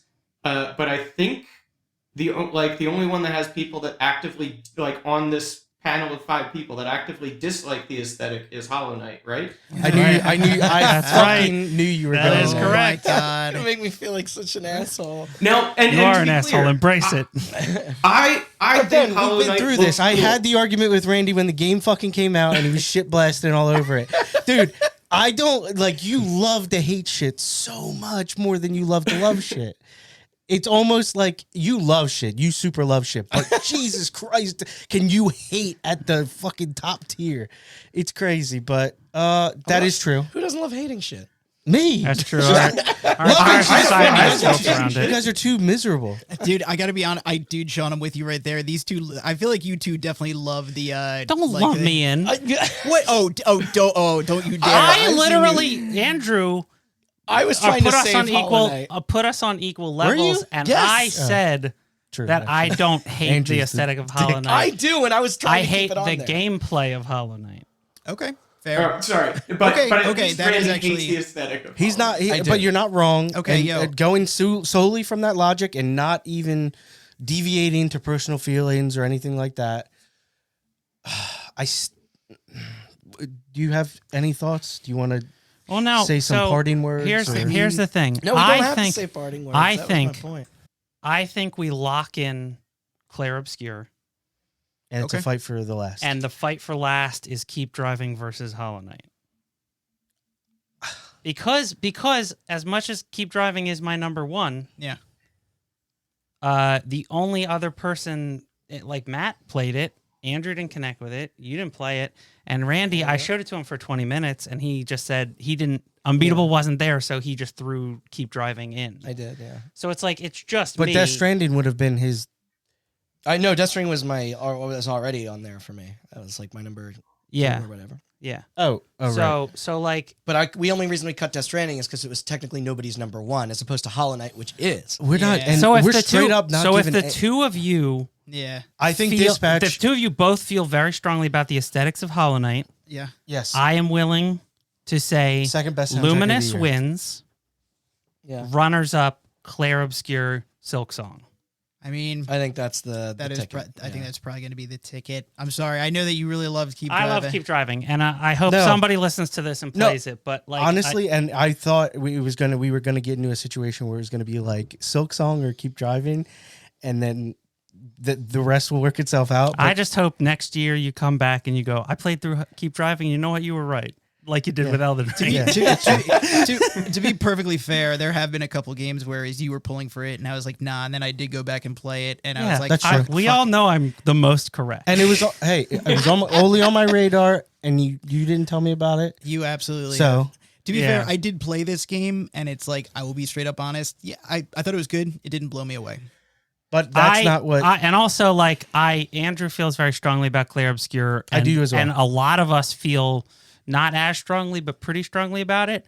And I will continue for the next 6-8 hours, whatever, It's- to shit on that game relentlessly in every other category Yeah, we've nominated okay. and stuff in. I'm So- gonna say is that I'm gonna fight for Dispatch and Death Stranding 2 elsewhere. So I'm okay. No, right. Yeah. And I don't, like I said, I don't want it to be, we're going to give it to this because this deserves it more somewhere else. I mean, I hate that, but not a pity dude, award. Death You've Stranding, taken my heart and placed it on the floor and stomped on it. We can move on to the next category. Yeah, Death Stranding, God damn it, it belongs here.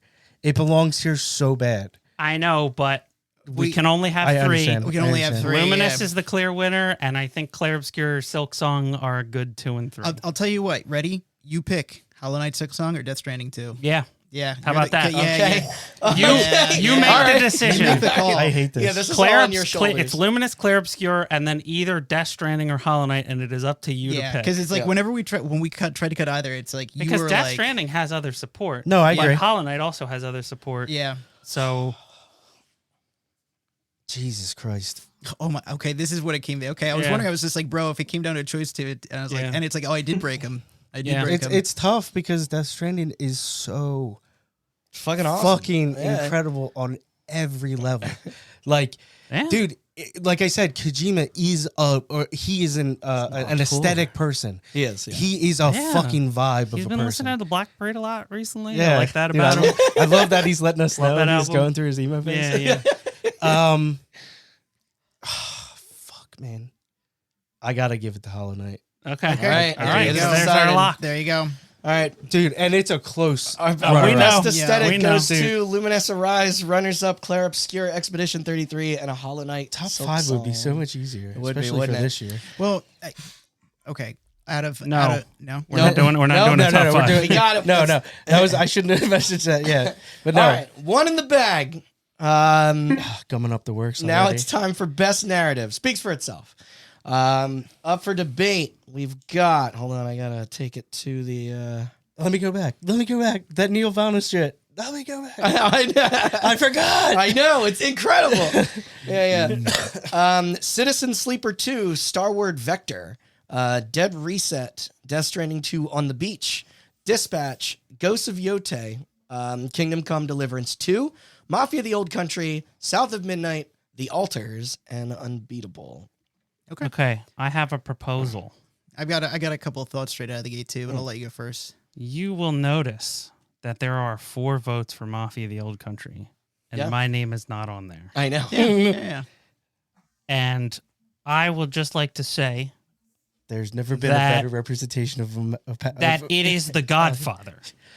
In the same, Yeah. because I was about to say we can cut Ghosts of Yote. I was It gonna is say so that too. derivative Yeah. of like Kurosawa films yeah, and yeah. like all of that shit. But if we cut Ghosts of Yote, what is Mafia the Old Country doing? We have a character category. I know, and we have a moment category, which I think I'm gonna. Yes. I will express. From a narrative perspective, Yeah. what is Mafia the Old Country doing that makes it that much better and less derivative than Ghost of Yote? I get it is stereotypical in that it borrows so much from other mobster fiction. Oh my God. But I kind of don't care because it's just sort of putting it all together into this like I found the game very cozy. Like there's a lot of standout set pieces Yes, that present absolutely. well, but it's good voice acting, it's good writing. Look, It really goes places in the last chapter. I am not trying to shit on you guys. I was shocked that I looked at this list and there's one with all 5 of us, which we'll get to later. Yeah. But there's one with 4, and it was the one I'm pretty sure played before the 3 of you, meaning Sean, Matt, and Andrew. And like, I was shocked that I'm the only one that didn't put that because listen, when we get to character and we're talking about Luca and what's his face? Caesar. Cesare? Cesare. Yeah. Don't disrespect my heritage. You already are. Oh, crazy. By He the way, screws up every Randy, other Randy listed his name as Caesar. I corrected it to Cesare in the Thank character you. category. Thank you. I will absolutely get on bat for this in best character and best moment in sequence. Yeah. I think as a whole, the sum is not better than its parts. Bang. Fine. Right on the fucking Yeah, head. okay. Yeah. I could not agree more. I could could not listen, agree you know more. what? with that. I would recommend this game to people who want a good mob story. Yes, Yeah, absolutely. It feels like a Period- good like period, season yeah. 1 of AMC television or something. Like, Sure. Yeah. Sure. They did Is it. this the best narrative of the game? Best narrative of the year? Probably not. Like, Yeah. it's probably not the best narrative of, like, I don't know, like, the half of the year. It's like... Yeah. So, but okay. it's good. It's Yeah. a good one of those. Yeah. I found it very digestible, especially after Yes. playing 80 hours of Death Stranding 2's Yes. insanity. Yes. So I will say this. I see what you're saying now. The reaction you just had was the same reaction that I just had for Dispatch, where I'm like, okay, it is really. I was like, okay, it's good, but I'm like, is it like On what planet? It Yes. is like better Yes. written than like yeah. No, I was talking, 90% of media in the last 10 bro. years. Yeah. Okay, you aren't listening. I was saying for best aesthetic, where I was Oh, just like, yeah. Oh, bro, okay. yeah. I was like for best aesthetic, where I was just like, okay, it's good, but is it like you know? Yeah, kind of a similar argument you had. Yes, for where I was yeah. very shocked when I was like, it's good, but is it mind-blowing? Is it elevating something? And to be honest with you, when you point that out about Mafia, I was like, oh, you're right. It's not actually- elevating anything. It's very much. I was like, they pulled it out. All right, they so could have pulled it out just of to another make you mob guys story. feel better. Yeah. Oh, somebody put a strike through. It Yeah, got it's worse I put a narrative than striker Ghost of because- Yotei. No, It's documented. Did you guys hear the mediocrity in that defense that we just gave for that game? I know. No, you're right. We all enjoyed it, but that was a cut for sure. Yeah. So I'm gonna, Matt, because you're the only one that saw this with me. I'm gonna cut Dead Reset. Yeah, I was When going to you say. told me that it was the people that did the bunker, I am super interested. Yeah, the it bunker is so charming. It is, and this is like a direct to the Sci-Fi Channel levels of corny. Oh fuck! But I gotta play but this. it's, listed it. yeah, but it's a compelling enough mystery. It is a time loop game, we should Yes. say. But Everything it is. just goes from the very beginning. There's fun costumes and gore makeup. It's short and sweet. It's cheesy and bloody. For those unfamiliar, it is a horror FMV game. Yeah. And like Horror sci-fi. live action. Horror sci-fi, yeah. Yeah, and horror sci-fi, and That's it's a right. good throwback to like the DOS titles of yesteryear. Like it's So I wouldn't touch this with a So you're 10-foot cutting pole that? without an audience. I'd have to play this with you're people. cutting that. yeah, we can cut it. We can Okay, cut that reset. so I want to talk about, like, this is a relatively thin category, but a lot of entries have multiple people throwing their weight behind stuff. So I'm not proposing that we cut any of these necessarily, but Andrew is not the only person I've heard talk about the story of the altars, but he is the Right. only person on this podcast. Yeah. Matt is not the only person I've heard talk about Citizen Sleeper 2, Yeah. but he is the only one in this podcast. Well, I played it. And I played so Citizen I Sleeper would- too. Oh, you did? really? Okay, Yeah, so I did. I would like I should didn't get into it feel then. strong enough to put my You just name didn't on nominate. but I it. would like to hear discussions on both of those. Of course. Side note, this will be the this category's got a lot of spoilers in it. We managed not to talk about spoilers. We're gonna do and our we're gonna best to do our not. best not to. Yeah. But we're not going to spoil warn you every time we talk about a spoiler because it is narrative. So Yeah. with that being said, Matt, tell me about Citizen Sleeper 2. Of course. Okay, so I actually will say, I put this on here. I think I put this. This is at a point where it was like maybe halfway through the year, and so the list was not that filled up. I wanted to try it out because I found out about it through the Fantasy Critic League. Yeah. I think it has got a good story. I would say. So just to describe it, it is very much it is a essentially. How would you describe it, Andrew? It's sort of like The Expanse, right? Like you've got like spacefaring societies set out in the far reaches of space, and it is hard sci-fi, right? Yes. So yeah. Okay. And so it is. It's like an interactive novel. It's a direct sequel to one, I I didn't play one. So really? I You did. just played two? Okay, interesting. Because I can't play a sequel without playing the earlier canon entries, and it takes place in the same universe, but you're different characters. Okay. Starward Vector is actually the name of a ship from the first game, and it didn't come up in my playthrough of the second one, which was surprising. But anyway, go on. But I would say the story is very gripping. They do a very good job of escalating the stakes very much. I will say, as a detriment to it, and Randy, I think I complained to you about this before. It can be far too verbose sometimes when you're trying to get through conversations, especially in between, like when you're in the middle of a gameplay part or you just want to get to the next gameplay, you kind of just have to keep clicking. I don't need a description of the end of the conversation, then the character walking away, and then your character's reflection on the conversation you just had, and then your character getting ready to leave the ship. It's like it doesn't have to be that verbose, and so it was just like towards the end, I was like, I got kind of tired of it, but it is a good story. There's a lot of mystery to it. All right. I would not say this is going to stay in my top 3 at all, if I'm being quite clear. All right. Yeah, I would agree with that. Give it its flowers. It's actually it's like kind of RPG kind of strategy game too, and it does those mechanics very interesting. I was going to say, since I think this is the only place this shows up, I would say I actually loved the mechanics more than I probably did the story, actually. You start the day and you roll a set of dice, and then those are when you go to do activities, you have a limited set of dice, and when you go to do activities, you spend those dice to succeed at these various things. It gets very gripping, especially during the action sequences, when it's just like a good dice roll can mean the difference between life and death or failing or succeeding at something. I loved it. I thought it was good. And the action sequences, because of that, are really a lot of fun. I feel like it was the in-between sections where you're doing exploring and stuff like that that could get a little bit, I don't need that much text to describe that, but yeah, I would say I enjoyed I love those mechanics a lot. As for like a choose your own story game, to add that randomness in, it's like, hey, you got to pick the dice roll, and each character has different things that they're good at. I thought they did that very well in terms of a narrative game. If we are giving flowers in the streets, you're always one dice roll away for life or death. Yeah, kind of. Well said. That is appropriate for that game. Yeah, and like Andrew said, they do a very good job of making you are on the fringe of space. You're like a spacer. It's like these are talking like space stations, very rundown Star Wars feel. Yeah. They do a very good job of eliciting that and getting that vibe of like, oh, this is a very stark existence people live. You are living in tin cans pretty much your entire life. Okay. Yeah. But I was about to say, with giving flowers, while we're doing that, I think I'm gonna say goodbye to Unbeatable, as I believe it is better fitted elsewhere. It is a weird one. Like, Unbeatable is not entirely cohesive. In fact, it's often borderline incomprehensible. It goes more for a general feel, like vibes, rather than traditional storytelling, almost like vignettes, but not. It bounces around when they're like.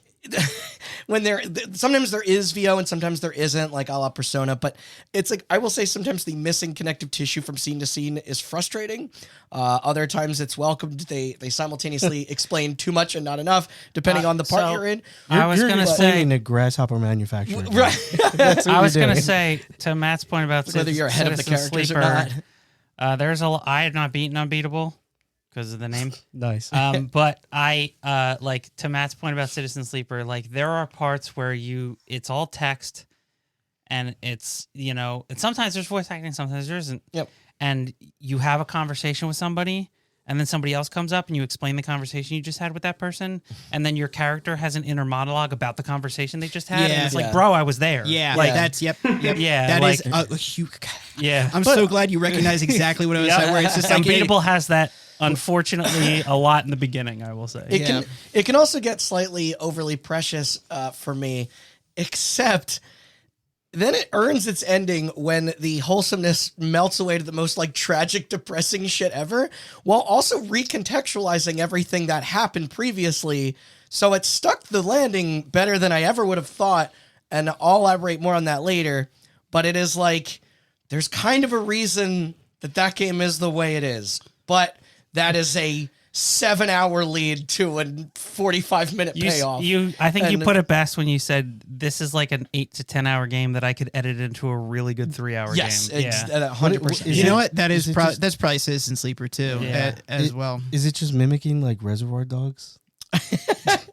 No, it's it's mimicking Scott Pilgrim. Okay. I like the last thing I said. I like the pro shoplifting message of it. Oh, of course. That's pretty good. The anti-corporate message? Yeah, I can get behind that. Shit all over that game. Not to dogpile too much on Citizen Sleeper, but it's one of those things like there's some games where it's just like, okay, they've got a very wide cast, but it's like, well, in the course of that game, they need to give the entire backstory of that character, and it's just like, okay, not all this stuff is relevant to the is equal. I'm literally watching One Piece right now, and boy, I gotta tell you, I do not need. Say no more. You got like 1,400 episodes. I know. It's me. Hey, and 1,150. yeah, Let's not exaggerate. 3 episodes a day, every day for a year. We're done.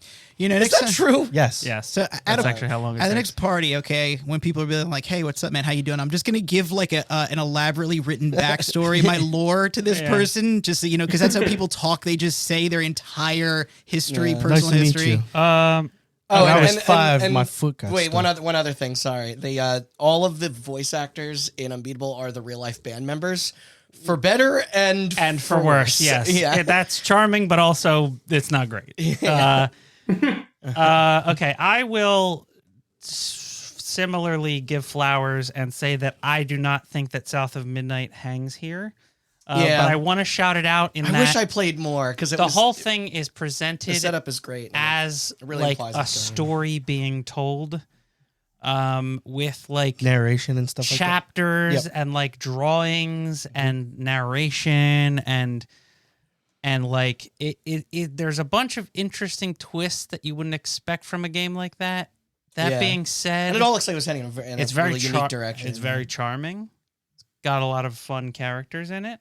The story is, it's a fairy tale on purpose, and like I don't think you can make that into an interesting narrative in the same way that you can do for something like Kingdom Come or Death Stranding, but they did the best with that framing, I think. Yeah. No, yeah. It like I said, I didn't get much into it, but it sounds interesting. That's kind of cool to use that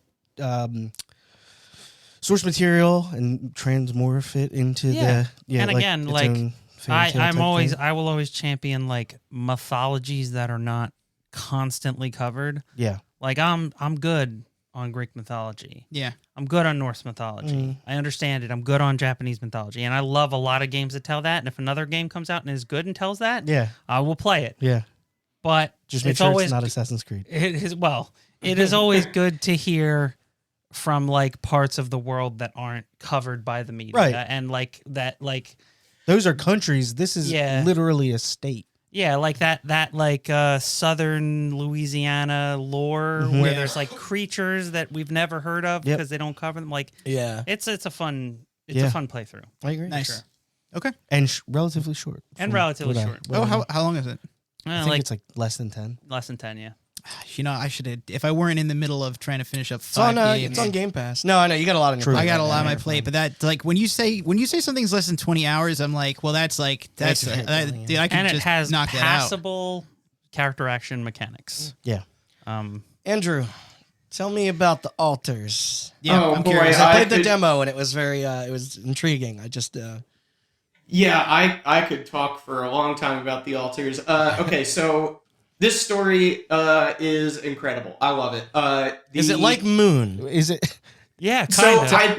Tell me how it's different from Multiplicity. So I haven't seen Multiplicity. I haven't seen Moon, but I've heard Moon come up several times around people talking about the altars. So I think I have to see Moon. Cool. But check it out. Yeah. No, my closest. Yeah, my closest references are The Martian and Interstellar, and I love those movies. Right, like when we were talking about Starfield, and I mentioned that I was disappointed about it because it's like my kind of sci-fi, and they didn't land it. You know, like they it's like sure, sorry, whatever. Like the altars is like that kind of sci-fi, right? And so you know. Yeah, you crash land, you've got a management game. The only way that you're going to survive as the only survivor, in sort of like a weird... I'm going to categorize a lot of this as comic book science, okay? But like, in sort of a comic book science-y sort of way, you have a quantum supercomputer that can calculate how you would have been different as a person if something different had happened in your life. So you clone yourself, but with those differences, so that way the clone of you has different skill sets than you do, which you need to survive. So this is a management game with those different versions of yourself. And what makes this story excel so well is it is a very character-driven game about Jan Dolsky, about his life, but also how things could have been different and how he would have been different. So you are constantly trying to... like if you ever play like an RPG where there's like, you're trying to get along with your party, like it's got that aspect to it. It's got interpersonal drama of the things they resent you for, not just being birthed into a world that they didn't want to be born in because the one that they remember doesn't actually exist. But this sounds like this is a better Mickey 17. Yeah, kind of. Right. I was just going to say it, but you're not trying to fuck yourself, right? Nope. Fortunately. So the thing is, it's like, even extending all the way down to the menu screen for where you're choosing which of your clones to make, right? To like solve the strategy game. That even the menu screen is reinforcing all these different parts of the story. So you are, you can look at every different branching point on the DNA strand in this menu, and each one is like a compelling, like, human choice to make. And the Jan Dolsky that you play as at the beginning of the game, the running motif with him is that he basically refused to make the hard choice, even when it was the right choice at every point in his life. Like, his mom was sick, and probably the hard choice to make would be to give up school to go back to spend final moments with his mother, right? And this Jan didn't do that, so he always had that regret, like that kind of thing. So you'll see that at every time you branch. And there is still something that the story does really well with all that too, which at the end of the day, the message behind all of that is like, yeah, you can look back and regret all of these things that you could have done different or even better earlier in your life, but you have unique opportunities and advantages because of those mistakes that you've made, which I thought was like a really like powerful message too for that game. And again, reinforced by the mechanics. That's so funny. That's so involved and thoughtful for like a management sim. Well, keep in mind, this is the people that made Frostpunk. Oh, it is really? Oh, that makes that explains a lot. So I adore that game. Adore Frostpunk. This probably isn't as upsetting as Frostpunk, right? Well, no, as a matter of fact, like Frostpunk, what I understand of the premise of it was like too depressing for me to want to try it, so I still haven't played that game, right? But what I think is so fascinating about the Altars too is that, and this is something I felt about Death Stranding 1, is that there are a lot of gameplay loops out there that don't get the same level of attention to presentation and narrative that could be compelling narratives, And like Death Stranding, largely just a delivery game, Not much violence in there, but most of the most of the games that get like a lot of attention to story are games that are built around a violence loop, Like it is a lot of murdering things. Even we'll talk about like even everything else that's left on this list. It's so funny. I'm excited for you to play Death Stranding 2 when it comes out on like PC next year because it'll make Death Stranding 1 seem like a prologue to like sure, but it's like what I mean is like it's also just as like a bonus for the Altars. It's great to see a kind of game that historically does not get this kind of attention to narrative get that kind of attention to narrative. And I do think they nailed it. And now I see we're hovering over Kingdom Come 2. Is that our segue? I'm just clicking around. Okay, but the one thing I will say, all right, The Altars is one of the best video game stories I've played in the last few years. Right? Okay. Some of the few things that hold it back are, I mentioned comic book science before, right? Which I'm just generalizing to be the kind of thing like, oh, we detected energy signatures and there are anomalies, and they use those kinds of like catch-all sciencey sounding words to do a lot of heavy lifting. The jargon. They try to lose you in the jargon just to give you suspension of disbelief. Ultimately, they're trying to serve the strategy game, and they couldn't find a better solution, which I can sympathize with. Right? Sure. The only other nitpick that I have with it, which keeps this from being truly exceptional, and I did rant to Austin about this a little bit, was that one of the other themes of the game, or it kind of ties into what I mentioned before, is that it is about living with your mistakes. But the way the strategy game works is that you can put yourself into a corner where you literally die unless you roll your save back and fix your mistakes. So it's an awesome story that is like slightly like in that way. It is unfortunately undermined by its mechanics, which are good mechanics. But I do wish they had found that synergy a little bit. And I do want to be clear. This is still one of the best stories in video games in the last few years, in my opinion. I know people also really loved the lead actor. They felt that he was snubbed at the Game Awards. Yeah, I agree. So, I mean, I like your endorsement. Like you saying it's one of the best stories you've played in recent years. Like that endorsement makes me want to play it now because I was already curious about it. It's on my list. Yeah. You just put that game on my list too. Matt, you'll love this game, I promise. Listen, you were already literally like 100 out of 100 with the Kingdom Come recommendation. So I'm gonna try, just because you mentioned Death Stranding, I'm gonna try and do a spoiler, as spoiler free as possible for Andrew and maybe Austin's sake, because it really comes together narratively in its final act. Wow. Yeah, it is like. So just watch Death Stranding 1 also did No, that. you're right, but this is even more. Yeah. So I know. It is a less lonely story than Death Stranding 1. Yes. It's almost like a Final Fantasy in that you travel around in a big ship with your squad of found family, like the party. It's funny because being alone is such a center point to the story. Yeah. But it's like, Sam, just look around. You know what I mean? But continue. Sorry. So they truly flesh out each of the characters' past more, including old characters. Like Higgs is like the coolest fucking villain ever in this one. He was already cool in the last one, but now there's so much more to do, and everything with Neil and Higgs. But the tone might be the most Kojima yet. It'll go from like genuinely like depressing to fucking hilarious and ridiculous to disturbing and somehow very heartfelt and emotionally sweet. Like it's kind of an optimistic game. And there's literally a dance sequence moments after a torture scene, and it works. Like, it's just like, is it stuck in the middle with you? It is not, but it's just oozing with coolness the whole time. I like it is.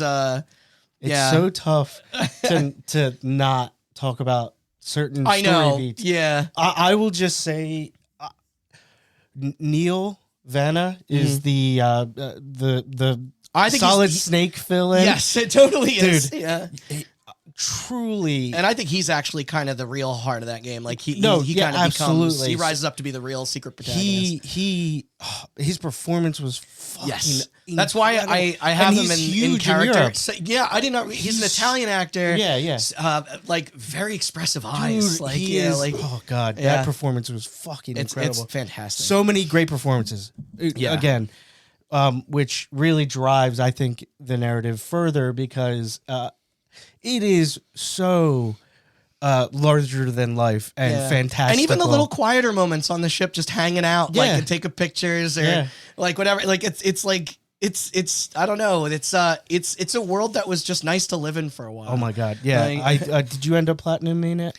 No, Matt did. I did. I did as well. You know, me and Chris did it. And that was, to be fair, one of those shared moments of gaming this year where he was ahead of me, but I just went over his house and chilled, and he helped me get a bunch of deliveries. And he was like, it was a crap ton of fun. Just being there. It makes that, listen, that is a lonely journey, I will say, getting that platinum. And Chris doing it Chris doing that alongside me is just like, oh my God, this might be, it was like, and also I will say this too, it took the record for my longest single player campaign game at like 205 hours. Oh shit, okay. Yeah, and Chris has like 270, but he's like, dude, I wasted a lot of time in the beginning doing stuff he's doing stuff he's like, I did not need to do, and it was just like he realized later on, he's like, oh, that was not necessary. Yeah, and he was just like, but yeah, 205. And also, I think ties into the online component, feels more fleshed out and more thematically. Like, I felt like I became the 1 million zipline bastard. In the first game, I was trying to set up like this zipline network, and again, this kind of separated from the narrative, but kind of not at the same time, because it is about like togetherness and closeness and relying on each other. And I don't know, I was trying so desperately to be the 1 million zipline bastard, and then to see certain things like disappear, and then certain people would have stuff, but I don't know. I'm glad that it like Kojima like grew up but never let go of the fun, like sort of childlike things that wonderment. He's into. I mean, speaking of zip lines, I nearly put that as my favorite moment is just building the zip lines, because number one memory in my mind with a bullet point when I play that is the zip lines. I think 80% of my what do you call it, energy. 80% of the what do you call it, energy you have. Chiral. Chiral bandwidth. Crystals. Fucking zip lines. 90. I think easy. Yeah. I did nothing. But I think I checked my count. I had like 70 zip lines at the end of the game, and I tried to utilize other people's as much as possible. Dude, that game was Euro Truck Simulator for me. That's what when you get the upgrade on the tires that you can just drive anywhere. You have the gun that's picking up stuff. Sorry, that's deep into the weeds of mechanics. No, we're gushing. Yeah, it's tough, and again, it is tough to talk about the narrative without being explicit with spoilers. So it stays. Yes. And if it gets down to a larger discussion where we have can get to more spoil it, we can get more specific, but we'll keep it for now. All right, so with Kingdom Come, who finished it? Okay, you did? No, I have not finished it. Okay, Sean and Andrew did. It is still a nominee for me, for sure. Oh, of course. Yeah, that's Sean, I'm curious why your name isn't co-signed here, though, honestly. I must have just missed it, because I wasn't able to add my name to stuff from my phone without erasing everybody else's. Now it's there. Okay. There you go. Okay. Yeah. Okay, so I feel a little bit better about saying this then, as far as its chances for staying on this list. This is in the running for my favorite story in all of video games. Wow. Yeah. Okay. It's like Bold. it's up there with some of the best in my opinion, and probably Matt, at this point you've probably seen most of this, even if you haven't seen it come to an end. But the game, and you know what, they're pretty upfront with it, so even Austin can probably see that it makes sense that it goes this direction. But like they start the story very much with like they're contrasting. I'm trying to remember the Latin phrase. Audentes fortuna iavat, which is fortune favors the bold. Bless you. And they contrast that with war is a nasty business. Yeah. So basically, the whole way throughout this story, these two things are playing back and forth off of each other, where it's like, you have these two guys, Henry and Hans. One is a noble, and you play like the bastard son of a noble who you're friends when you start, right? And you are both looking for adventure. And the thing, we were talking about this before about like, why is this Kingdom Come Deliverance 2 instead of Kingdom Come something else? And it's because that first story sets up, Henry gets like words of caution from his soon-to-be dead foster father, the whole thing. But his, that foster father, Martin, basically tells him like, hey, you may think you want adventure, but really the quiet life, keeps you alive, right? Keeps you safe. Like, the world is pretty dark out there. You don't want to see it. But of course, young Henry in the first game is like, oh, shucks, Dad, I just want to be a knight, whatever. Yeah. And he never really has that reckoning in the first game that shows him that his father was right. It felt like it should have been there, but it never really was. And there were a couple other plot threads that were left to be resolved in KCD2. So, with all that said and done, Henry had like 3/4 of a character journey in the first game. So you're seeing some of this play out through Hans, of like, Hans never even had those words of caution. So the two of them together, between the two of them, they're seeing these horrible acts of war. Things that they're like, why can't we avoid this? And in some cases, the answer is as simple as like, well, shit happens. Like, yeah, we killed those guys. They were your close friends, but like, we had no way to know that they weren't the enemy, Right. So they're just dead. Sorry, it's war, like, and it's like, so that is constantly pitted against their sense of adventure for the whole game. It's like the people who are getting screwed over by this war, which seems like a frivolous thing for everybody who lives within the kingdoms, because it is essentially, it's fighting over who should be king, and both of them suck, right? Yep. It's like, one guy is like, a party animal who like does like, he's a party animal who doesn't take his position seriously, and the other is like his cousin or half brother. I forget exactly. I think it's his literal brother. Yeah. Okay. Yeah. Half brother. I think is so Sigismund is like the warmonger who just wants to take power, and in order to do so, he will sacrifice the resources that his people need. So like either way, like nobody who lives in this kingdom likes this conflict even a little bit, but you kind of have to pick a king, and everybody, even the lords that are in direct opposition to yourself, everybody is trying to do what is best for them, and usually their people too. But it's all in like this bizarre conflict where none of it can ever come out okay. And I think that's what makes that story like so compelling, like just end to end. Okay. Wonderfully said. Well said. I think as my award pitch for this, I call on my witness Randall Beatrice, who. So a quick story. That is a very, very fun game to watch and intimidating looking to play. Yeah. Where I'm just like, oh, I'll just be an audience member for all of like the ridiculous like. We were on Discord one night, game, and I was just I was playing it, and it was Randy and my brother and a friend, and they're just like previous guest Dan. Yep. And just like they're like, hey, throw it up, and I expected them to just kind of second screen get bored, whatever. But no, I had people entertained for like a good 2 hours, and it was fun, and you guys were delighted by it. Yeah. And I was like, that is such a good feeling because it is. I agree that it's like, funnily enough, Andrew, I would say my reaction to it was very much. I expected what you said. The war is hell, and that it's just like, yes, tragedies happen in war. You can't do anything about it. The thing that shocked me is that how much it juxtaposes against like it is very much like a kind of a whimsical romp at some point. Yeah, it is very whimsical. It has I a was sense gonna of humor. say it's almost like watching like a very long play. Yeah, it's the very. story is very it's- like a it- very long play. I expected Game of Thrones brutality, but there is very much like it's fun. It's like just light. It's very light and fun at a lot of points. I would say there's like there's humor in that Yes. game. yeah, like, there's a it's- lot of it is. There's a lot of I irreverence. expected at it to be a lot meaner. And Yes. it was like, There's a lot of irreverence at points. There's a lot of just moments of just it's just there for fun. That is what really got me is the way that they have both. Now, granted, there are plenty of points where it's just like, oh damn, you just committed a war crime sort of thing. Oh yeah. They juxtaposed it very well. I thought it was so warm and cozy and fun in a way that I expected more Game of Thrones. But what I got was I don't know, Much more delightful. much more delightful. Yes, Yeah, absolutely. that was my reaction. It's a perfect balance of showing the reality of living in this environment where you're damned if you do, damned if you don't. You're between a rock and a hard place. All the cliche terms to describe, this land in this conflict and what's at stake and everybody's well-being and all this other things. But it is genuinely. I feel like it's like it's trying to depict like real life in that time and being, having, these warring factions and allegiances and all these other things, while also like you're not always just being crazy and doing having sword fights and battles and whatever, but it's like you can go to like the bathhouse and get clean. You can get into a fist fight with people. It's so well balanced. And go ahead. I was gonna say, since we're down Reminds me to of a Red list Dead of 2. games It Austin is, played yeah. for 5 hours, yeah. because I've played the Altars. I played the Altar for like 2 hours. I played Kingdom Come for about 5 hours. I played Death Stranding 2 for about 5 hours.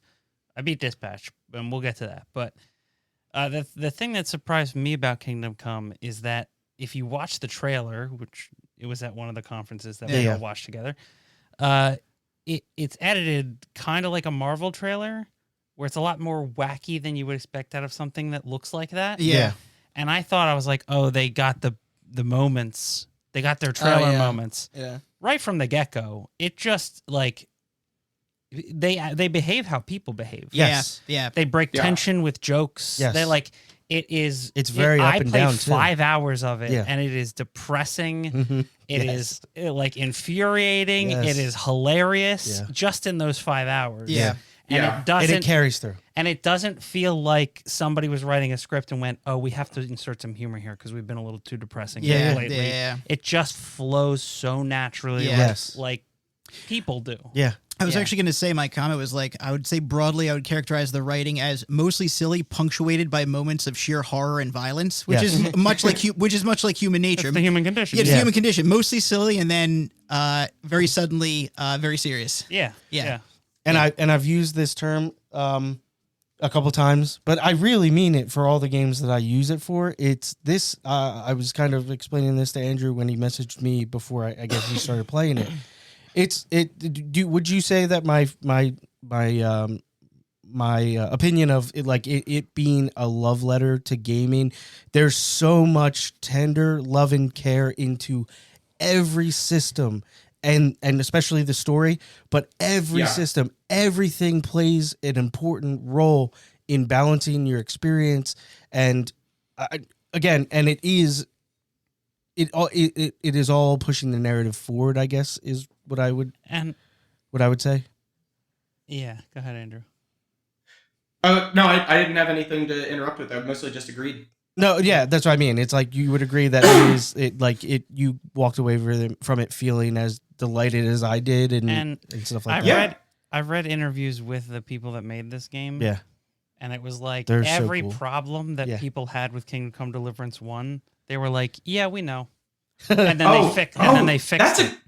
That's a great point, actually, because I Yeah. actually did take that note, because after You I still get finished drunk to KCD save? yeah, you do. Yeah. So, what do you call it?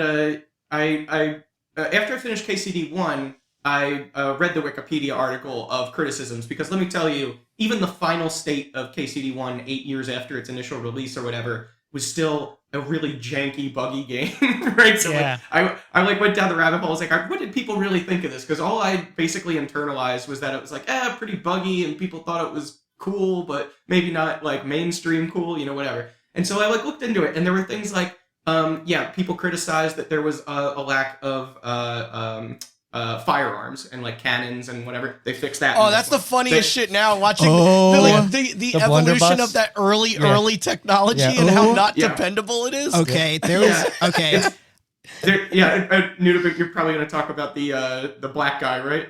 No, so that is. I forgot to put that a moment. No, I was going to say there was a moment when we were on Discord. I was fast traveling and then came across some robbers, and everybody's like, "Yo, show us the hand cannon, do it." Yes. And I spent a good 10 seconds loading it, and then another 10 seconds slowly waddling up to them, and I was at point blank range and fired it and still missed. And everybody erupted in howling laughter. They just immediately came over and started. Oh my kicking god! your And then ass. they immediately killed me, and people were howling, and it was like, not. It is. I love that because I was like so excited. I was like, I know what this is building up to. I'm gonna get to use this thing, and as soon as I used it, it's A, takes too long. B, clunky. C, you cannot fire it long range. No. It barely works close range. Bro. It is Yeah. so funny how that is worked into. yo, the when I mechanics. said I was at point blank range and I managed to Yes. miss this guy, and it was like, oh god, That's it so was, funny. and then they killed me. Oh, and then I reloaded it 3 times, and then when we got done, the dude was pissed off that I rescued him. He's like, dude, I had him on the ropes, and, and it's like, and it was such a good moment. I'm glad I got to share that with you folks. And it like to the point of narrative, because we're getting into mechanics again. Yeah. Which this will come up later for that stuff. Yeah. Like in a Bethesda world where you sometimes have to make the choice between good side content and good mainline content. This is a game that manages to do both really well. Yes. So 2 games this year do that, in my opinion. What's the other one? Outer Worlds. Outer Worlds. Yeah. Yeah. Yeah. Okay. Yeah. No, That hasn't come up yet, dude, Bethesda definitely made the formula, but they have been dropping the ball. Oh, yeah. Like holy shit! Like both of these games were such a delight compared to the Yeah. experiences. On this spreadsheet that we're looking at, right, we have the ability to leave like additional notes for games that we said were going to come up in other categories. And the note that I put down next to KCD2 is, what if Bethesda kept improving their formula after 2011? And the rating got way better. Yes. And it was set in 1403 in the real world. Yeah.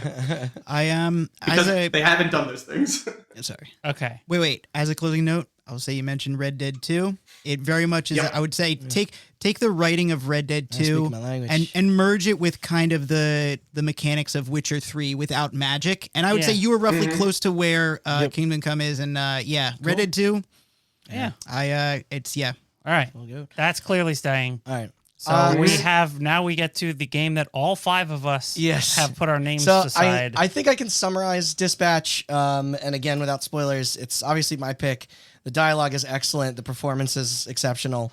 Diverse cast, like it's frequently laugh out loud funny. Yes. Like we were just quoting it in the Discord Yes. the other night, just shouting lines back and forth at each other, and the drama is still impactful and has depth. Like I like how the story and the desktop management mechanics pair together. And I've said it on here before that there is a difference between good writing and good video game writing, and this is just good writing. Like if this was a TV series, I would be it'd be watching it. great. Like, yeah, It would be amazing. Yeah, and it's like I know Well, the ending. it was at one point going to be a TV series. Exactly, you're Oh, right. really? Oh, okay. Yeah, and it's like I know the ending isn't perfect, but it is still super satisfying, and there's just so many lovable characters. When we get to the next category, it's like how do you like whittle that down? Almost everyone in the cast is like, has something to do. It's in Great casting again with people who don't have histories. Some do, but not everyone. Not yeah. everybody has like Moist Critical as the bad. They're all equally bad guy. doing Young the Gravy lifting. as Golem. Yeah, it's like Jacksepticeye as Cole, as shortstop. Yeah. No, it's oh man, I could not believe and in a how world, good it was. and I'll keep making these comparisons till the fucking cows come home. In a world where The Boys and Invincible exist, and it's like, what if Superman was a murderous psychopath? And it's like, okay, but let me. What if he was return. just depressed? What if he was depressed because his girlfriend broke up with him? so much like funny. that's Yeah. such a better concept. Yeah. Like, Because it gets dark at times, but it doesn't resort to that nihilism that I got so tired with The Boys and Invincible. like we'll get into it in character. Invincible is not nihilist. It's not. I'm not saying it's nihilist, but I think Invincible's a little too edgelord for me.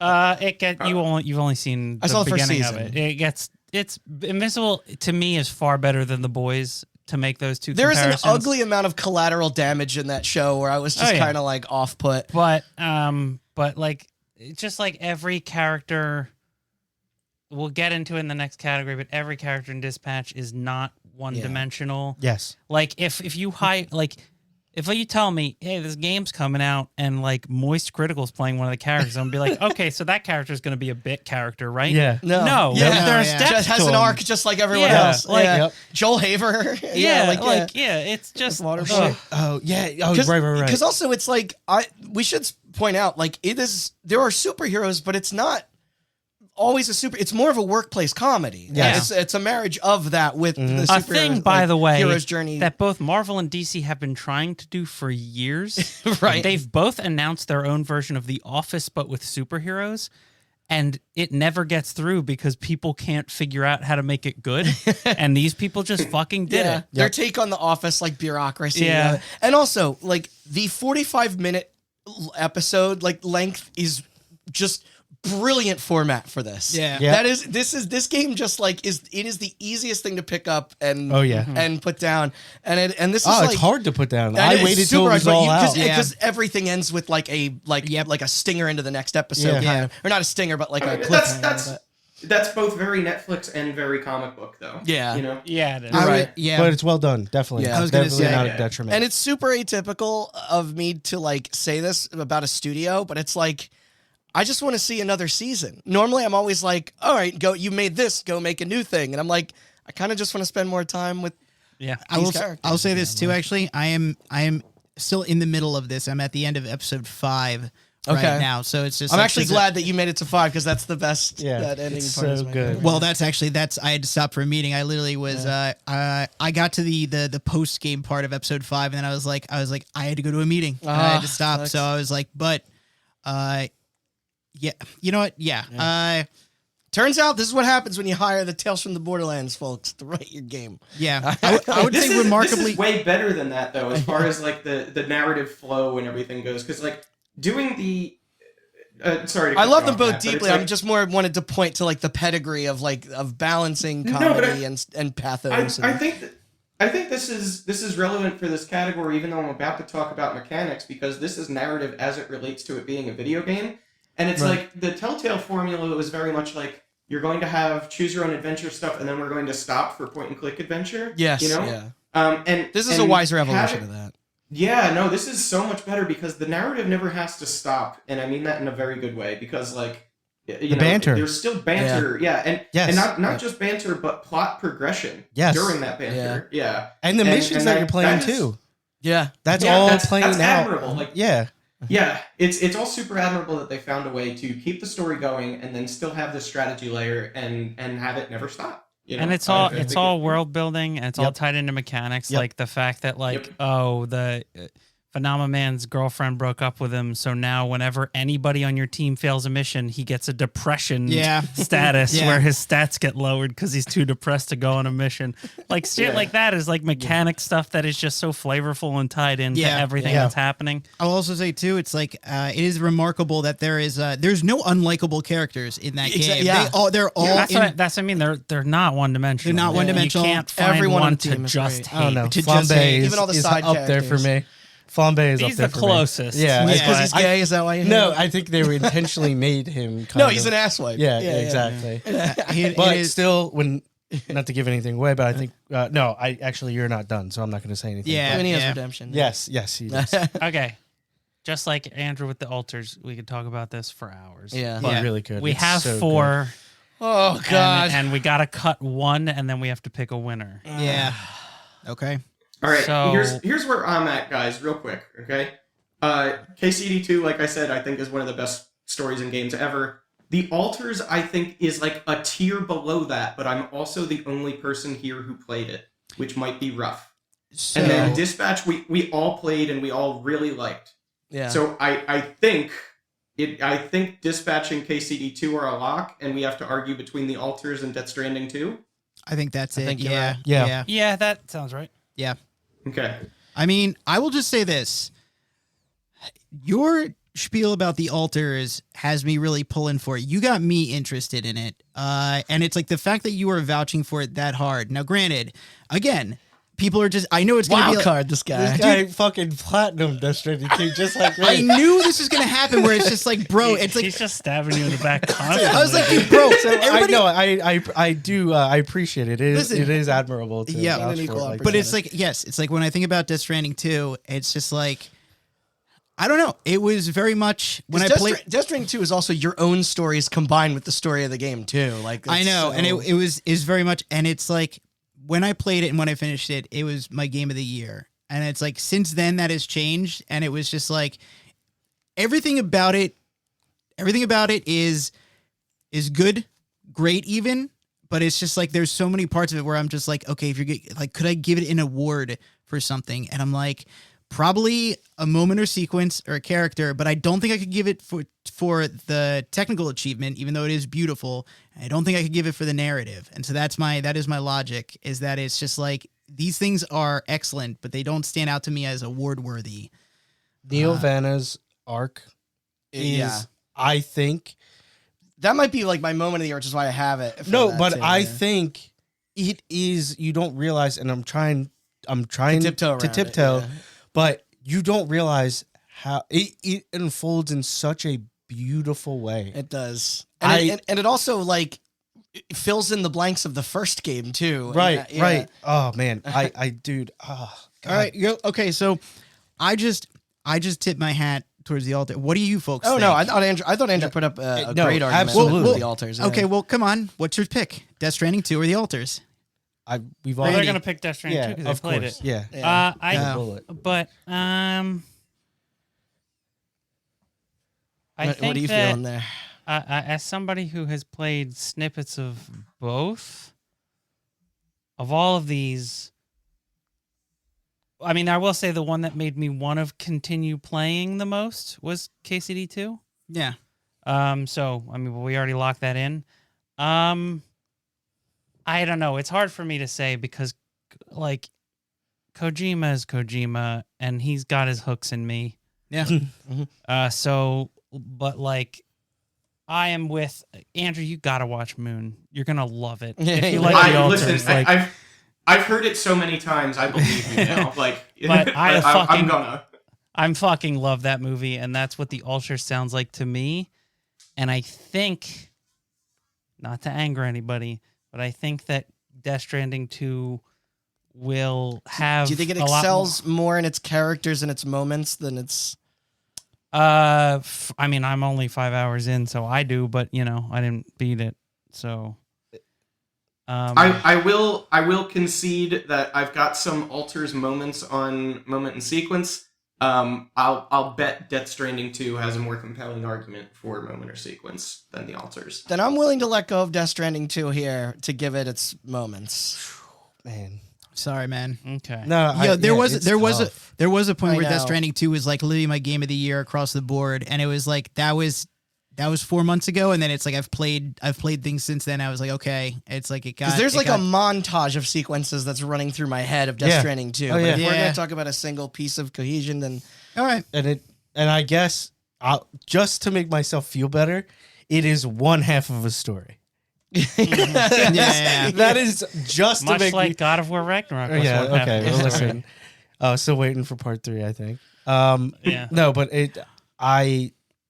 that makes me feel better. It is one half Okay. of the story. So as a Okay. story, All right. It's so not the full tell. the Fair altars is 3.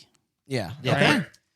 So KCD 2 versus Dispatch. Oh. Do we just go and say it's Dispatch because all 5 of us like it? I can go for that. That's the Oh, I was Easiest gonna solution. say if Sean and Matt are, I mean, Matt is not done with either Dispatch or Kingdom Come, but Sean Yeah, finished true. both. So I was gonna say maybe we take the temperature of how strongly we feel about KCD 2 versus Dispatch before we have that kind of All right. conversation. Well, Dispatch is my favorite written game in many A long many time? years. Yeah. No, not of all time, but in many years. in a Like, long time. In a long time, Yeah, yes, yeah. I it's- kind of felt that way about both. That's what's so Yeah, frustrating. It's gonna be hard. Because like like Andrew really is so much better at summarizing his feelings about things, and he and I had basically, I would say, almost an exact same experience, because both of these games made me love this medium.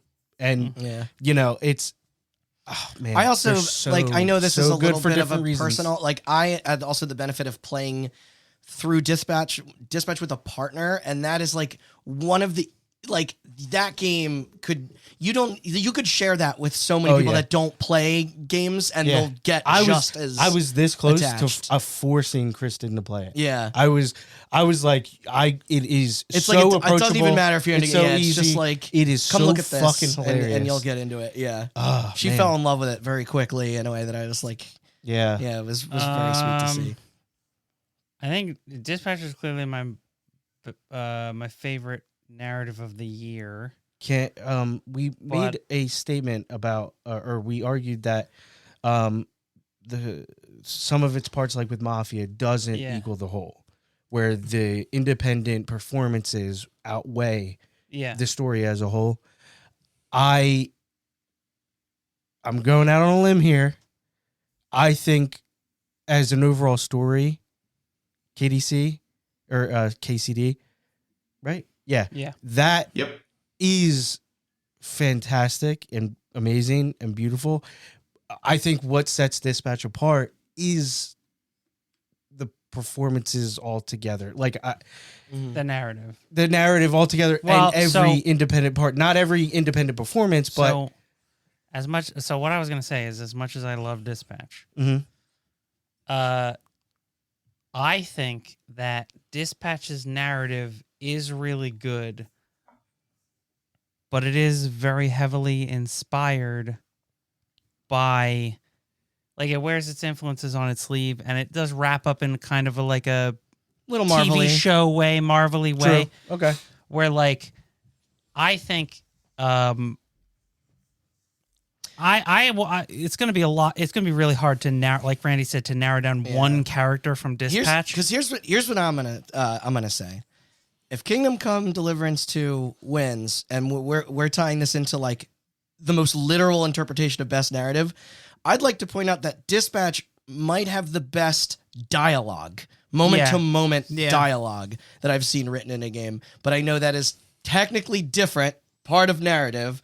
But I'm trying to it's like half narrative, half character. Yes. Right. That's the thing. And we're putting like different strengths up against different strengths. That's what I was trying to say. Yeah. Yeah. I might say, the dialogue in KCD2 is comparatively good, but it is stretched over a much wider gameplay loop.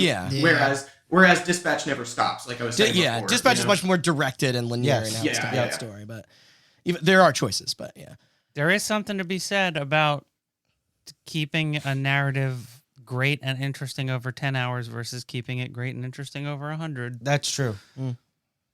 That is fair. And I know I'm arguing against my own self-interest, but in the last category, it's like looking at best character. Maybe I'll fight harder. For Dispatch. I'm fine with Kingdom Come Deliverance 2 winning narrative, but I will fight much harder for Dispatch in character for sure.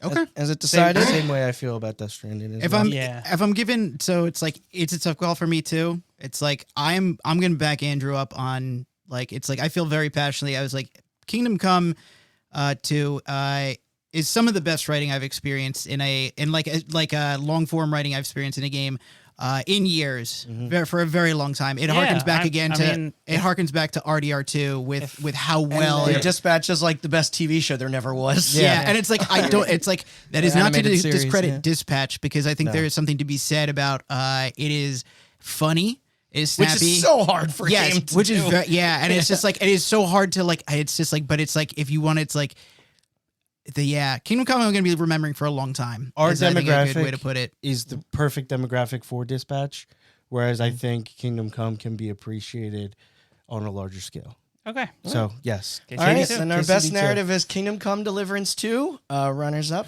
Dispatch and The Alters.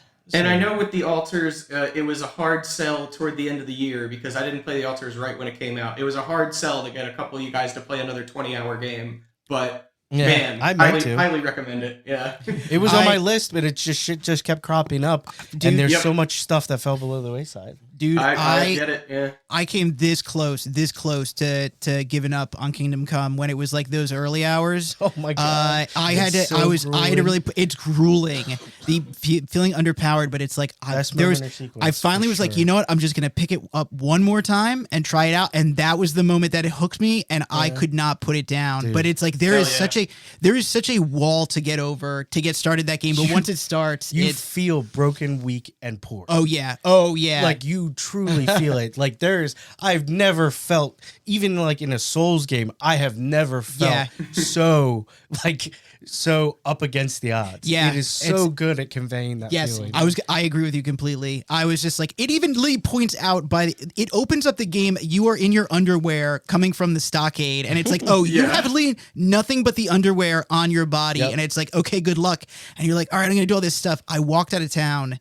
Okay, 3 bandits came up to me, dead in 3 hits, and I was like, oh, man. I was like, holy crap. And it's like that feeling of progression that they have in the game, not to gush about this game more, but like the progression of actually feeling progressively more and more powerful is so well done. So well done and well conveyed. And not feeling overpowered. Yeah, oh yeah, listen, I am like 100 hours into the game, and I'm like, I am still losing fights. Yep. It is, you cannot just be like, I'm God. Yeah, you can't Swiss road out your way out of anything. Nope. So that's 2 down. In relation to narrative, let's talk best character. In the running, we have Dollman, Higgs, Nirvana, and Tarman from Death Stranding 2 on the beach. We have Beef, Blonde Blazer, Chase, Invisigal, Phenomenon, Robert Robertson, Royd Waterboy, and Malevola from Dispatch. Atsu, Ghost of Yotei. Yotei. I keep doing. Sorry. All right, sorry. Dora, Narcissus, and Nemesis from Hades 2. Godwin, Sir Hans Capon, and Henry of Sir Hans Capon. Yeah. And Henry of Skalitz. Skalitz, yeah. From Kingdom Come Deliverance 2. Luca and Cesare. I'm always imagining and the Dom from Mafia hyphens that Old don't Country. exist. So is that Don Teresi? That guy? Yeah. Oh yeah. I'll say that. Bikini Daisy from Mario Kart World. Yeah. Jan Dulski from The Altars. Jan Dulski, sorry. Jan Dulski. And Oh man, there's so many European names from other languages. You're getting fucked. Marisol Delgado for The Outer Worlds 2. You nailed that. All right, and Renoir. Renoir. Yeah. From Claire Renoir. Expedition 33. God damn. I nearly dropped my croissant. Omelette du fromage. There were a lot of foreign names here. We had as a matter of fact, only Dispatch. Oh no, and Hades 2. They were both made in America. Yeah. No, Hades 2 was Greek. Exactly. Okay. Oh no, Outer Worlds 2 as well. All right. Yeah, I'm just gonna strike the one that I nominated for the list. Okay. I was just simping for Bikini Daisy. Okay. I will say, definitely my character in that game. I think there was a I saw moment the where posters on your wall. yeah, there was a moment in that game where we unlocked that costume. And it's like you don't realize you see Daisy most of the time in this, and this big ass dress, and then it's just like then you see her actual like in other clothing, including a bikini, and you're like, holy shit, Nintendo. Daisy's hot. Hey, they finally gave Mario nipples in Odyssey, so they're Thank God. Yeah. So that's but no, that's my character. I got a couple Daisy builds actually. There's one of her skin. Easy pills. Yeah. One of them's bodybuilder, one of them's sporty Yeah, spice. yeah. There's One one of them's of her Barbie. outfits. She definitely looks like a lot like Jackie O, Kennedy. And there's like the Covered in Oldsmobile. blood. Yeah, and there's like the Oldsmobile. So that's Scooping like, up brains. that's my grassy knoll build right there. There's a dump truck car called Little Dumpy. That's my Big Dumpy and Little Dumpy build. Is there any other political assassinations that you have associated?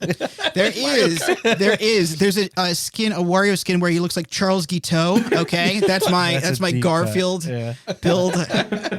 Obscure assassins. Okay, anyway, you can strike that, but I just got to say that was it was very much a moment Sure. for me this year. Simping for Daisy. Simping for Daisy. I will also cut Atsu. I Okay. think that Atsu's a great character. I think that what's her face, Erica, whatever. I think she does a great job. Erica Yes. Ishii, yeah, she does a great job. Oh yeah. And I think that everything about Ghost of Tsushima is better, except for its main character. I think Atsu Yeah. is a more interesting main dynamic, character yeah. than Jin. Yeah, that story arc for sure. But looking at the rest of this list, no shot Mm-mm. is that the best There's character. just been this too year. many So, great characters Yeah. this year. Yeah. I will say too, speaking of Kingdom Come Deliverance 2, I'll actually outright disagree with you that Sir Hans Capon is a good character. At least I didn't not super likable. I mean, he's really he's a whiny little bitch boy. He complains all right, the time. but is he a good, well-written, whiny little bitch boy? 'Cause Here's the problem: most of the characters in that game are well written. Yeah. Well, yeah. It's That's just the like category. Speaking of whiny little bitch boy, how do we feel about the Don's asshole nephew?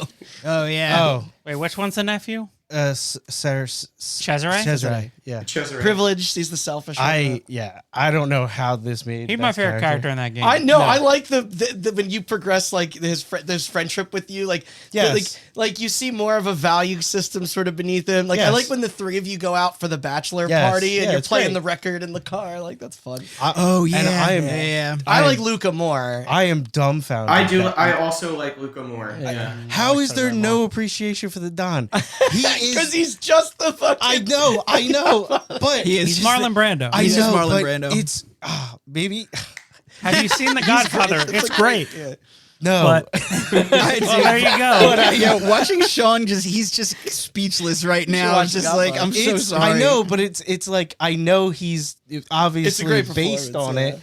But is it? I don't know. There's got to be something in that performance. No, that I think separates- there's so much more depth to Luca and Cesare than He's there a- is to the Don. Yeah, no, the performance is good, but Austin nailed it. There's a lot more depth to Luca and Cesare. Fair enough, Because fair Don enough. Teresi, It's best yeah, character. Don Teresi is there to be an ally until he's not. Like that's the whole point, right? Right. I mean, Like- there's more depth to Cesare and Luca than there is to the main character. I don't even remember his fucking name. Yeah. And the Yeah, love no, you're interest. Oh yeah, yo Caruso. And no, Caruso, yeah. Well, I think is Caruso. Does that just mean minor? Because that's what they call him. No, all I the thought time. it Yeah, was- he escapes him. it means boy. Boy. Oh Yeah, yeah, what's it? yeah, Caruso. I like that Luca's like the right hand, like kind of straight man in the family. Like Oh, he follows that dude, strict code of ethics. I was and devastated. Yeah, no, when- you're right. the There whole is nature more of it. depth, and I just the intensity that, and again, I'm sure it borrows quite heavily from other material. But damn, I was like, when you're in that basement and you're taking that oath, and I think it's after Luca dies. Yeah. Yo, it is that dude. There's That's good, a crazy like, good it's performance. how everybody plays together, honestly. Yes. More like Okay, with their, fair enough.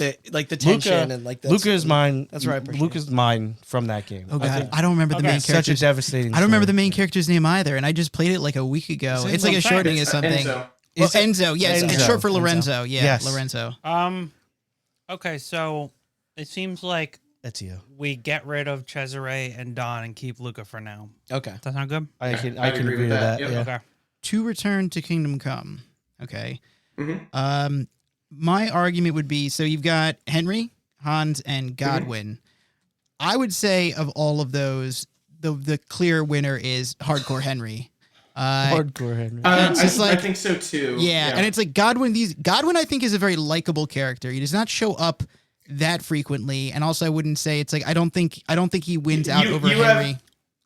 He's not going to, but you have yet to see maybe some of the best parts with God. Okay, fair enough. Okay. Yep. You're not But I mean, hardcore. just and the thing with Hans, right? And actually, I'm going to apologize in advance, Newt, because I might be spoiling a little bit for you here. But yeah. Hans is the spoiled rich boy who has to.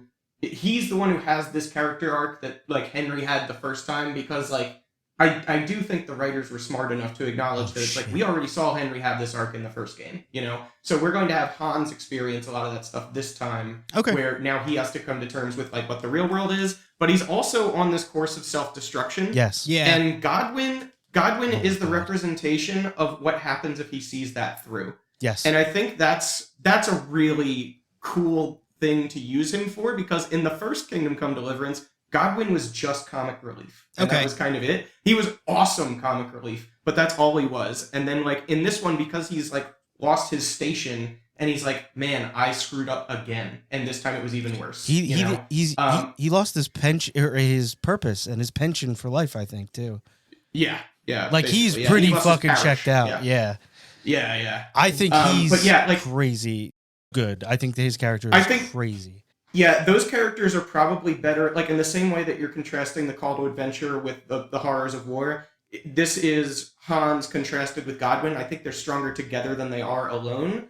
I was going to say there's probably better cuts we can make, but honestly, I'd have to make cuts from games I didn't play. So, yeah, I don't know. We can either come back to it, or we can just acknowledge that the one that has the best chance here is Henry. You just leave Henry for now. I think it as a recognition, but we'll return to it. Austin, do you want to what is it? Kind of go through Hades 2 Sure. and that down, and then I'll do the same for. Well, we will do the same for Death Stranding. Yeah. Okay. So I put 3 characters on here from Hades 2. Dora is probably my pick. Dora is a shade, which are basically ghosts. And she's like, yes, okay. She's Milanoe's best friend, and she's sitting in your that camp. fox finally killed that bitch. So every time you come back to camp, you can talk to Dora, and she is apparently simultaneously she died so long ago that she doesn't remember her past life. And if you talk to any of the other characters in the game, they talk about how she was like one of the most vicious people in history. And everyone else is but she's forgotten that, Yeah. and people tell her she's supposed to be scary. So she keeps using her scary lines on Milanoe to try to scare her. To practice, but really she's just kind of like a valley girl from California. Her other disposition is so cheery. Yeah, and she's just like kind of apathetic and just like whatever, I don't care. Yeah. Like, and she's a comic relief when you Isn't she have the an first intense character you see when you get Yeah. down there? Yeah, she is. Yeah, She's got like a Two-Face thing kind of going on. Yeah. yeah, and Or you'll Jekyll talk and to Mr. Hyde. Yeah, you'll talk to her and she'll be like, "And now I send you down to the depths of hell." All right, see you later. And she'll be like, "How was that?" And Milanoe's like, "I was really scared." She's like, "I don't think you were." I don't think you I think you're just making it up. Yeah. So She's good. if I'm keeping one from Hades, I'm keeping her, but I'll quickly cover Nemesis. Obviously, Nemesis is a character in Greek mythology. It's where the word nemesis comes from. Nemesis is quite literally your nemesis in the game. She is basically, you are related to Hades. You are his daughter. So you are the one who is tasked with freeing him from Kronos. And Nemesis is eternally resentful that they chose you because she thinks that she is better at everything than you are. And she thinks this task would be complete if they chose her. And it makes no sense to her why they chose you. Tales all his time. Yeah, quite literally. Yeah. And so she's just a great foil to Milanoe because Milanoe is a lot more optimistic about the future, and Nemesis is not. But and then there's that whole thing of she will they'll just be random. You'll walk into a room ready to battle, and she'll just be standing there, and all the enemies will be dead, and she'll be like, "See, easy, could have been done by now." Yep. Narcissus is so they did this in Hades 1. Every level, you meet a dead person from Greek mythology. And, it was, I forget in Hades 1, but regardless, Narcissus is the one who was sent to hell to eternally, because he was so narcissistic, it's where the word comes from, that he could not fall in love because he could love nobody more than he loved himself. Yeah. So he's just sitting in a room with a pool, and you cannot talk to him because he will not look away from his own reflection. Yes. And whenever that checks out with what I know of mythology. Yeah, and whenever you you can give these characters gifts, like everybody in the game, to try to further your relationship with them. And you give him gifts, and he just goes, "Not interested." Sorry. Not interested. Yeah. Yeah. And also, whoever did the voice acting for Narcissus is doing the silliest Nicolas Cage impression. Yeah. Okay. Yeah. I've met all of these characters. Yeah. I played again the first 5 hours of it probably, and I remember Narcissus. Yeah. It is a very memorable character. Just such a taking the idea of Narcissus's story and how that's where we get the word narcissism from, and I never just knew that. Dude. just taking it and it's just so funny. It's so well done. That and Nemesis, but Dora is just the loveliest. Yeah. She's your best friend, and the moments, especially her being positioned right after you finish a really intense run, and then you just talk to her and she makes you laugh. It's just, it's. I typed in Narcissus and I typed in N for Norse. Yeah. Because I was trying to find the relation to in Norse mythology. Yeah. And when you type in N, it's Narcissus. Nicolas Cage is the second one. Oh my god, that's so funny. What do you call? I'm surprised on here. Now, granted, again, I only got 5 hours in. Did not encounter this character much, though. My roommate essentially beat the crap out of this game. Kronos. They kept calling him Shadow Twink Granddad. I think was the term. It was just like I thought he was a really cool villain. What did you think? I was like, he's a really cool villain, but that's pretty much the only dimension to him. Okay. Or he's just there to be evil. Yeah. Okay. And like the best thing you can say about him is he's one of those villains. Like the driving force of the game is that he's one of those villains that doesn't take you seriously because he's like, I'm so powerful. Yeah. Why the fuck are you even trying? Which makes it more satisfying to beat him. Finally. Yeah. But that's about it.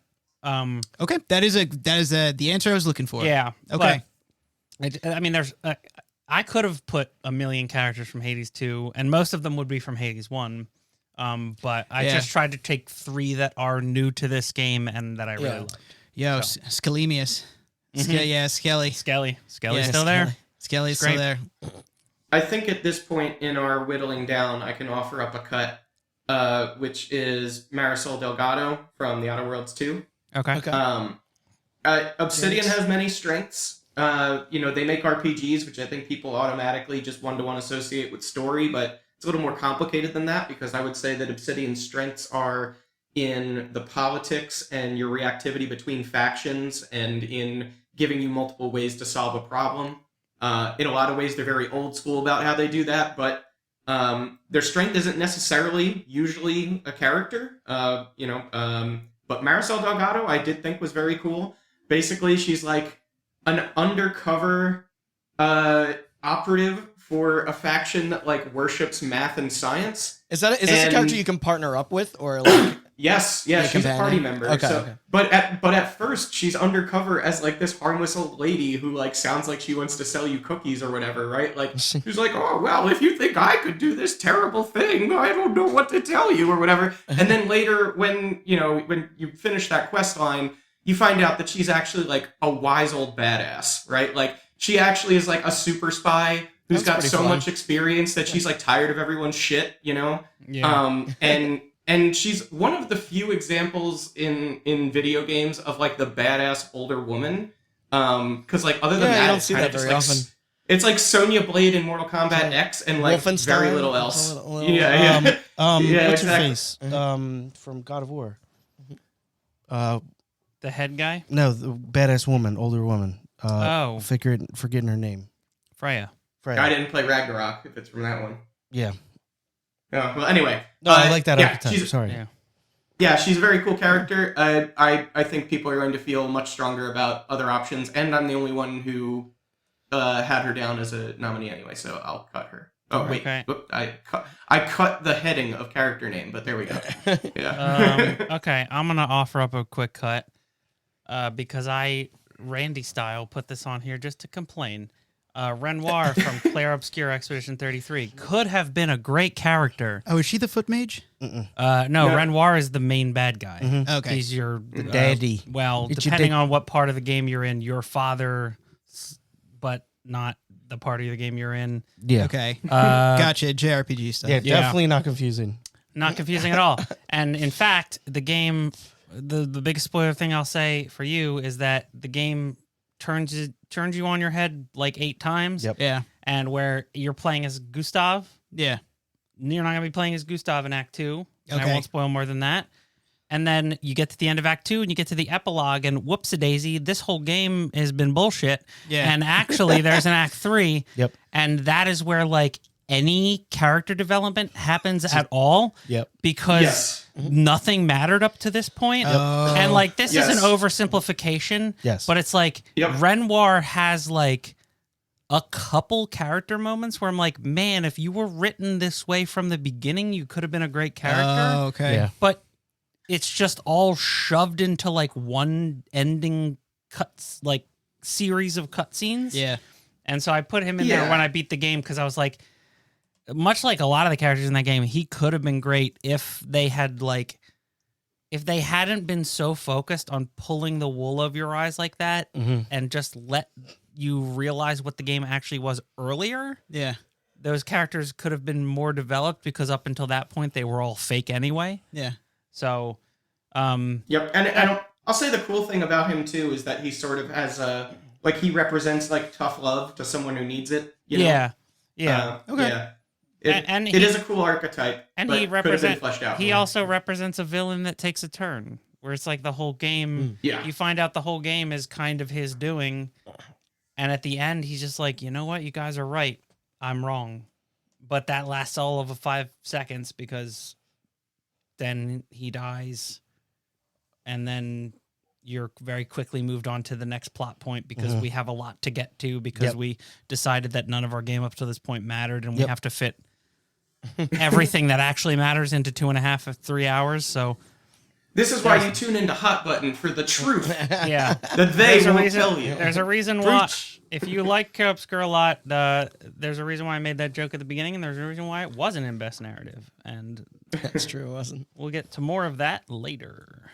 So let's talk. Get Real into, quick, just as a real quick, because it reminded me of this Ron Funches Instagram post I saw, and he's playing Claire Obscure, and he goes, "Oh, there's this giant lady that keeps painting the age that everybody dies. So we're about to go kill this bitch and get cute outfits. Oh, okay." And ride on a giant balloon guy named Esqui. And he's all like, "Bonjour, mon ami." Right? And he goes, "It's really French. It's a lot about grief and shopping. Come on, hand in hand." So I just did a retelling of a fucking reel, but it was so funny. I was like, "Kristen, it's very complicated, but this is what the game's about." Yeah. grief and shopping. Let's take a trip to the beach. So our 4 characters, there is one returning character. Whose beach are we going to? Yeah, the ha or the ka. So Dollman, Sam's tag-along partner and pseudo-therapist, Yes. I would say.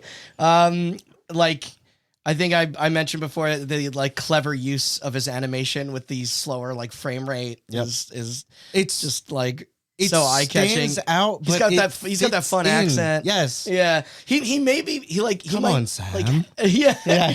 He has to be one of the least annoying tutorial characters or ever. just the least annoying Navi. Yeah, exactly. That's what I character. mean. Yeah. He is. It's. I always check in with his options. Yeah. No, I was gonna say he's comforting. Yes. Yes, I was in terms of he's basically there to give you therapy along the way, and it's he does it very well. They characterize him. He's very calming. Yeah. He's very likable, and it's just oh, you made you guys did this very well. Yeah. And I do like Tallman a lot. It's smart having him there with you.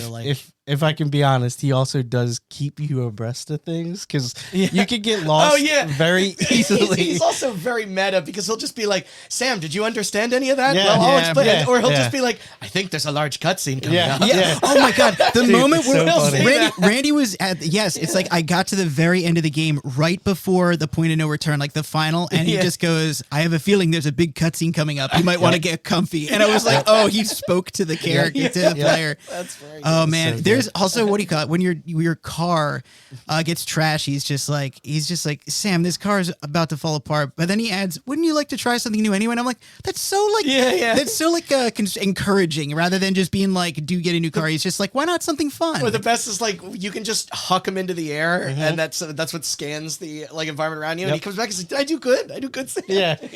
No, it's so good. He is he is very lovable. Awesome tag along. Yes, absolutely. Tarman, it helps massively that it is director George Miller looking fly as fuck. Yeah. And I like pilots in fiction a lot. Yes. And the tragic backstory with his son is is interesting. I think a lot of that character is owed to the fact that George Miller is just so cool to. He's just cool to watch acting. He's great. But the best character in the game, in my opinion, especially at the end when his full purpose is revealed, is Neil Vana.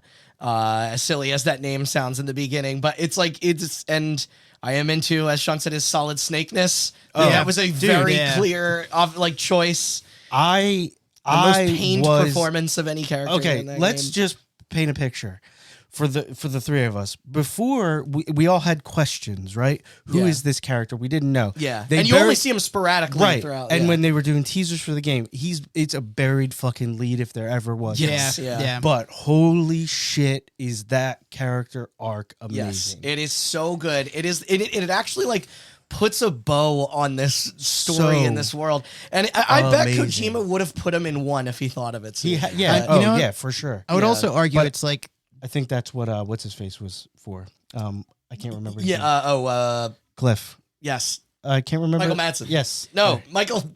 No. Mads Mads Mikkelsen. Mikkelsen. There There you yeah. go. I would Mads Mikkelsen. I would also say too, it's like of all, it's like his story, his subplot, I would say forms the true emotional core Exactly. of that story. Yeah. And it's just like, I think that is like, I thought it was very much, probably even more compelling than the main story. Though I will say I did add Higgs on there. I love villains. I love Higgs. He's a fucking awesome He's villain, so yeah. He's charismatic. great. Again, I think I would say a lot of that character is owed to the performance of Troy Baker. Of Troy Robbed Baker. again. And it was just like he He was the best incredible. performance in the first game. Yes, Yeah. yeah, that's why I loved him. I was like, he was he was the best villain in that game, and several villains. But I will say, Moving around all these Higgs, bigger actors. Yeah. I will give it to Neil Vaughn just because it's like he was not It's a from the fresher face, yeah. It was a fresh face. He wasn't from the previous game, and he forms pretty much the emotional core of this story. And no character, like without spoiling it, has like risen to the occasion more than that guy. Oh, yeah, he did not for like sure. need to. He was not owed like. Yeah. he was what you call a hidden protagonist. Oh, Oh, yes. yes, for yeah, sure. yeah. Yeah, that is. You don't realize the twist until you were like, "Oh God, he gave everything for Yeah. this," Yeah. and then I just killed him. Yeah. Yeah. yeah. Oh, sorry, I just spoiled it for a bunch of people. It's okay. Yeah. They don't know what he like his Yeah, what role his was. significance is and Yeah. stuff like that. So. But that is definitely my and I think of it's the pretty ones, clear so from let's even like the trailers of the game too. He is somebody you're going after, just like you were with Cliff in the first one. Yeah. So, but yeah, without a doubt, Yeah. holy God, I was, well, fuck, I can't remember the term. I was whisked away by Yeah. that. Just so good. All right. I guess it's dispatch time. Wait, did we go through the altars? That's the only one on there that's not Yeah. dispatch. Well- No, I'm not ready to cut him because Okay. if you remember, the speech I gave about narrative, like the narrative is almost entirely this character. Not entirely. but, Okay. like, Yeah. I'm almost. sorry if Yeah. I missed it, but That's okay. cheating. It's like 20 characters in one. Yeah. It's cheating. Now we've got the dispatch block, which I think people just put every character in this game It's on hard this not goddamn to. list. I think one stands above the rest, but I'll wait. Yeah. I've got one or two that I think stand who are above. the easier characters to lose in this? Probably. Probably- I think we can cut. Probably Royd. We can cut Royd. You can say your piece about it, but I just like that like I enjoy that you're first led to believe that he's going to be this like himbo type, but instead he's like a genius mechanic who Yeah. can also fight. He's So also a bro. Everyone he is a would bro. love He's Royd in true real bro. life. Yeah. and his optimism and benevolence like balance out when the rest of the crew are acting shitty. Like I will Yeah. say, Royd, Beef.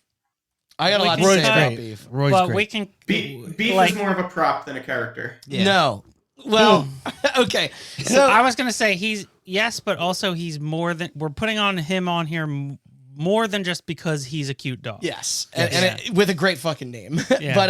but no, I love Beef. I know my bias is showing, and kudos to the artist who worked on this game, Yes. who basically made him like Maggie on classic Simpsons. Is also point like it's like the way that they will like. They will put his cute antics just at the edge of the frame when Yeah. grander things are happening, like in conversations like center stage. Yes. It's like a Where's Waldo of Yes, jokes. yes. And like you have the housewarming at the apartment when everybody brings the lights and he's just licking the salt lamp. And Yeah, yep. and I don't know if anyone else noticed this. He always can tell if Courtney or Invisigal is nearby. That's why Yeah. he's always sniffing. Yeah. And his eyes are I darting noticed around. that. I noticed that in the Yeah. cutscene. I was like, oh, he knows that. Yeah. I actually, okay, now I know what you're talking about Yeah. with just like there's a lot hidden in the scene. Yep. Yes. Okay, I get what you're saying now. But he plays during a lot of the tender moments, and not to mention his design, because he's just this like fucking chubby ass body and He is, Yeah. he is a loaf. Yeah. He is the definition of a loaf. He's so well animated. Like I will I say couldn't I get did. enough. I did put this game in front of my wife and then see how she would take to it. Yeah. We're dog people in this house, right? Our dog is roughly beef sized. And yeah, like she is not a big fan of superheroes. She ultimately did not stick with it, but we probably got one more episode out of it because like the first episode towards the end is like a lock screen with a picture of beef, and then he unlocks it, and then the background is a picture of beef again. That's me too. That's so sick. I tell the story. It's one of my favorite jokes in the whole game, and we'll get to it in a moment. Sequence is the lamp thing, and somebody brings a Himalayan salt lamp, and like in every scene of the party, it's like a Where's Waldo? Where's beef? He's licking the salt lamp. You just have to find where somebody moved the salt lamp, and then at the end of that scene, Chase and Robert are having a heartfelt on the balcony, a heartfelt conversation, and in the background, you could just see Beef slowly dragging the salt lamp to his bed by the cord. It's so great. I love when they both have the dog beds, him and Chase, between, and then he's like looking which one he wants to sit in, and he can't decide.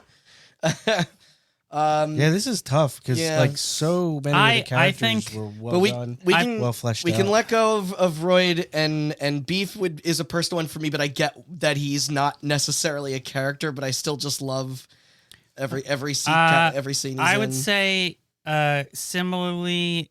We could cut Phenomenon and Waterboy. Oh wow! Yeah. Okay, wait. I nominated Phenomenon. I know. Okay, and my I love when he can't get his name right.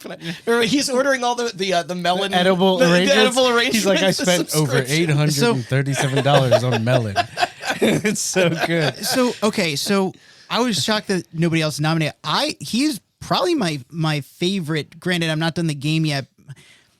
Of the heroes, and it was like, because when you're first introduced to him, you're like, this guy is a super douche, and then halfway through the story, you actually do get to meet him, and it's like, oh, you are a huge dork, massive dork. So one of the main reasons I say Waterboy and Phenomenon is that they're both Randy optional. doesn't know what you're talking about. Yeah, did you pick Phenomenon to be on your team? Yeah, I chose Waterboy. He chose Waterboy, so he didn't get any of the moments. No that shit. You got. Oh yeah. And I think Waterboy has some incredible moments. Oh really? Oh, yeah, but they both do. Does Waterboy get like a really powerful redemption arc or something? Well, he didn't. So his like, I thought it was an inspired choice to cast Joel Haver, like I said, but his arc is sweet. Sorry, what do people know him from? He's an animator on YouTube. Yeah, he does a lot of rotoscope stuff. He's been a contributor to like Smiling Friends and stuff. But it's like he's basically the bumbling, incompetent, shy guy who finds confidence. Yeah, and the few scenes with him are touching, and so it's like. But I also picked Waterboy. Yeah. I really enjoyed that. I don't. Yeah, I mean, I guess like I said about like bit characters, where it's like every character in this game is great, but we got to pick one. And the reason I say that is because I put Malevola on here. She's my favorite member of the Z team. I think that like that archetype of like the demon that can make portals. She's basically Magic from the X-Men. Right. But like she's just she's that character that's just like, oh, you'll never get her to like you. And then she's like, there are moments where she's kind of like flirting with you, and it makes Invisigal jealous. She's like, but there are also moments like when they're all having tacos after the bar fight. And gives you the ones. And she's like, she comes up to you and gives you the hot sauce packets. There's like those little character moments that like. It's the same with Invisigal and like a couple of the other characters that are like, you know, by all accounts, shitty people. It's funny because a lot of like mechanically, or like ability wise, I should say, I used who's the mutt guy? I like Gollum, who could just clone himself. Bruno. Yeah, my most used hero was Prism, who was also a Prism's great character, also very good. But I cut her because I think there's hot characters all over this. I was crushing on Invisigal from the get-go. I love being mistreated. If you're That's a huge turn on. If you're picking a best character, it kind of has to be Robert, Invisigal, Chase, or Blonde Blazer. Yes. / Mandy, which somebody didn't write. That's her actual name. Sorry, I didn't write Courtney. Okay, hear me out. Okay, of all the characters on here that I saw, it's granted, again, not finished the game, but I was just like, I felt like Blonde Blazer seems like kind of a dud. She's like a Girl Scout. Are you going after Invisigal? I am. So did I, but I like Blum. I like I did Blazer too. anyway. Yeah, I did too, because it was like- never awkward. It was never weird. Yeah, I don't think Blonde Blazer's a dud, but I kind of like what Austin was saying. Is like Austin just named the characters that, and this is just how things go, but it's like the characters that get the most screen time, they get the most development. Or who There's, you align with. Right. There's more to appreciate in the other characters, and it's like I think Blonde Blazer's fine, but she's ultimately your boss that you check in with from time to time. I even think when she you're, subverts the dating goody-goody her, corporate type well. And Sure. especially when you find out more about her true identity later. Yep. But Yep. that's the and Did all I you- love Aaron Yvette. Yeah. Did all you sick fucks go after Invisigal? Hell Oh yeah. yeah. So okay, No. ready? You have to like. Wait, no, Andrew. No, I didn't. Oh, okay. Oh. So ready? No, you can. No, It was I between- can fix her. No, man, I don't. Yeah. Going Oh, after yeah. our goth Yeah. ladies. Okay, No, yeah. no, she can fix me. Yeah. Yeah, okay, I get it, dude. There's a lot of games where it's just like, okay, going after the alt girl. Okay, Fucking A. they even call her a hot topic sale, but it's like, okay, my That's the choice- joke, yeah. Like my- all the characters are like kind of like specific archetypes. That's why they like make Yeah. fun Yes, of and it. it's like I get it. It's just like I am also. It's just like I was like, okay, cool. Again, like the gothy, the bad alt girl. The alternative was Blonde Blazer, who I was just like, I feel like you are going to take me to a Mormon church. Okay, you are so like, it's just a little bit Right, too. but did you end she up gets going? you drunk the first time. Like Did you end up going with Invisigal? Yeah. Ultimately, okay. So Okay, no. But again, I said you're saying, well, if I had gone with Blonde Blazer, the character would have developed better. I just said though, at that point in time where you choose, all I had was she was my boss. That was it. Okay. Oh, Yeah. you will I mean, see. I you think- will see a lot more of her at the end of the game, regardless of Well, who you guys Yes. need to let me finish talking. Okay. Yeah. Because what I was going to say is that I think that there are a lot of character moments that the majority of people who picked Invisigal missed because she's the corporate stooge who's your boss. But Boss, you want to that Does she bend the rules for you? no, there's just a lot of character moments where like the veil is Oh, stripped away? removed Yeah. and you see who she actually is as a person.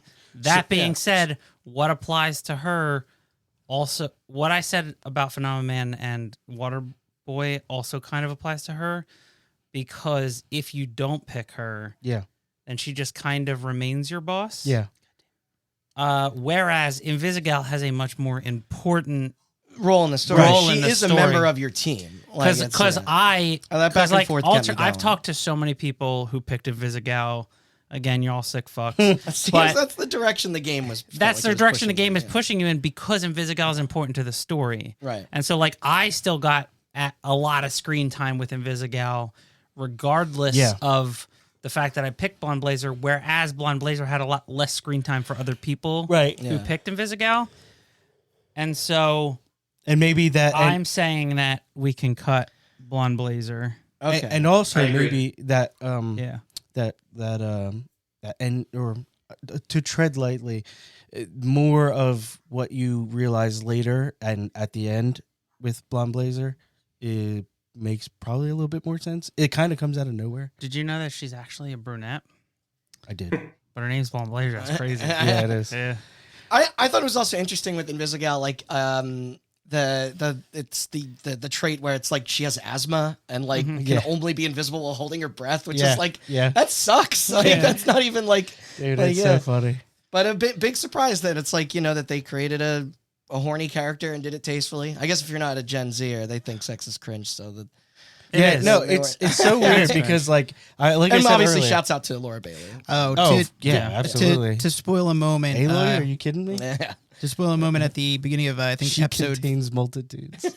at the beginning of episode 4, it starts out in a sex scene, and then you Yes. realize Oh, you're like, Jesus. oh, and then you see who she's having sex with, and you're like, is this his wet dream? And then she wakes up and say, it's Yeah. her wet dream. Dude. Okay, I very love how much of an HR nightmare this whole yeah. game Oh is. yeah, no, it is an HR It nightmare. reminds me of that scene in Hackers, my favorite movie. Oh, yeah. where she's burst into the bedroom. yeah, she bursts into the bedroom Yeah. and like starts having sex with him and takes her jacket off, and then she wakes up and she's like, yeah, I like that. I was like, shit. I was like, that really good takes me song. back. So I had to look up her name, but shout out Aaron Yvette. Yeah, I said it who is- earlier. Oh, okay. wait a second. She's Yes. the From blonde- After she's Blonde Party. Blazer. Yes, Yep. thank Yeah. you. I was From gonna After say. Party and Oxenfree and Firewatch. Yeah. Yes, I was Oh, gonna wow. say. Yeah, wait Yeah. a second. I know She's that name. the, She's Blonde Blazer. She might be Tails in Tails Right. as well, I believe. Yeah. Damn. Okay, Is cool. she's the sister? Yes. I think. Yeah. There's an outlet that called Dispatch Twilight for Men, and I'm like, it's not that far off, to be honest with you. There's I a know lot plenty of women who love Dispatch. Yeah, I was gonna say that seems I ridiculous. always hate that that sounds so clickbaity. It's Yeah. like this is just this for this, and you're like, okay, you found like 3 applicable things that you could tie Well, to see, here's the anything, thing. and then whatever. I just said it, and then you immediately assumed it was an insult. That it was like, well, no, even if it I was, know. I even if agree it's with meant you. to be, Twilight's a masterpiece. even if it's meant to be a term of endearment, it is an insult because those are like the most poorly written movies. well, and but books also ever. it was It's just like definitely not I just think platform fan fiction. I think the comparison was just being made to I don't know if there's more romance. The two principal romances, the competing sides, and also that's just never the- existed in any other. Yeah, right. You know, fuck you guys. I'm not coming here anymore. All right, Jesus, you guys just shitting all over my comment. Okay, That wasn't your comment. That was some YouTube writer. I don't know. Anyway, all right, go ahead. All right, who do we have left? Chase, Chase. Invisigal, Robert Which, Robertson. speaking, like we've been Honestly- talking about performances, fucking Jeffrey Wright. Jeffrey Wright. No. Like, Oh. yeah, like, It is without Yeah, a doubt. never Chase fails. is my one and done for this Okay. for Yeah. this game. I Without a doubt. He is the only one that all 5 of us co-signed. Yeah. they Yeah, chose such dude. a thoughtful like reasoning to write about how he can't use his powers. Yeah. and Yep. the first time I've ever seen this portrayed that way, but for me that really clinched it was the flashback sequence, which is voiced by his son. Right. And They both came out on stage at Game Awards. yes, Yeah. yeah.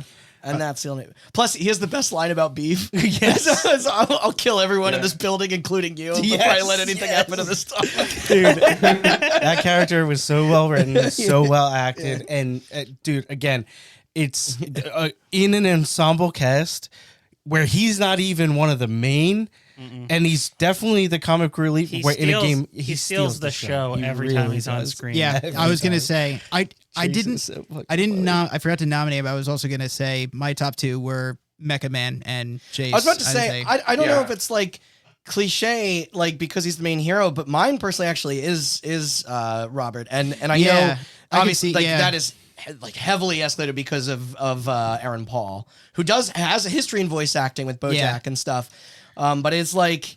I love how you did not find him. He does not Can you, contain uh, multitudes. I think I don't know. Oh, I disagree. I love how like his quick Mecha Man. I like- meant to do it. I can't do it on my phone. his quick-wittedness kind of mixed with his miserableness, I think blends so perfectly. Like, because he's still capable. He's a bit of a dick with a good art. He can fight. Like, it's like No. he can. He's an audience surrogate and kind of his own. I He takes shit well. don't hate the character. It's again, I think it's wonderfully written. Yeah, it would have I- been easy to have made him a total loser, Right. like type. I- he's not. Like, And He I flirts did and see a lot flirts of the and- discord behind him and his performance. yeah. I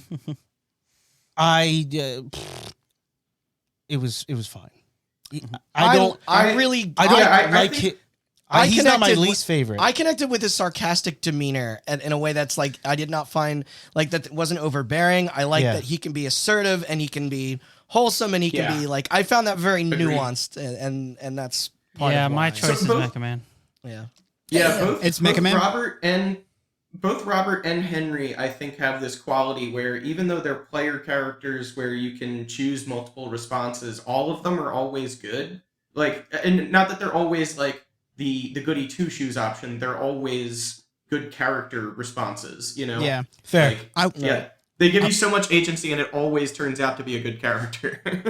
I would say too, it's like I like Mecha Man because he does actually embody a hero spirit where he is actually positive. Okay, he has a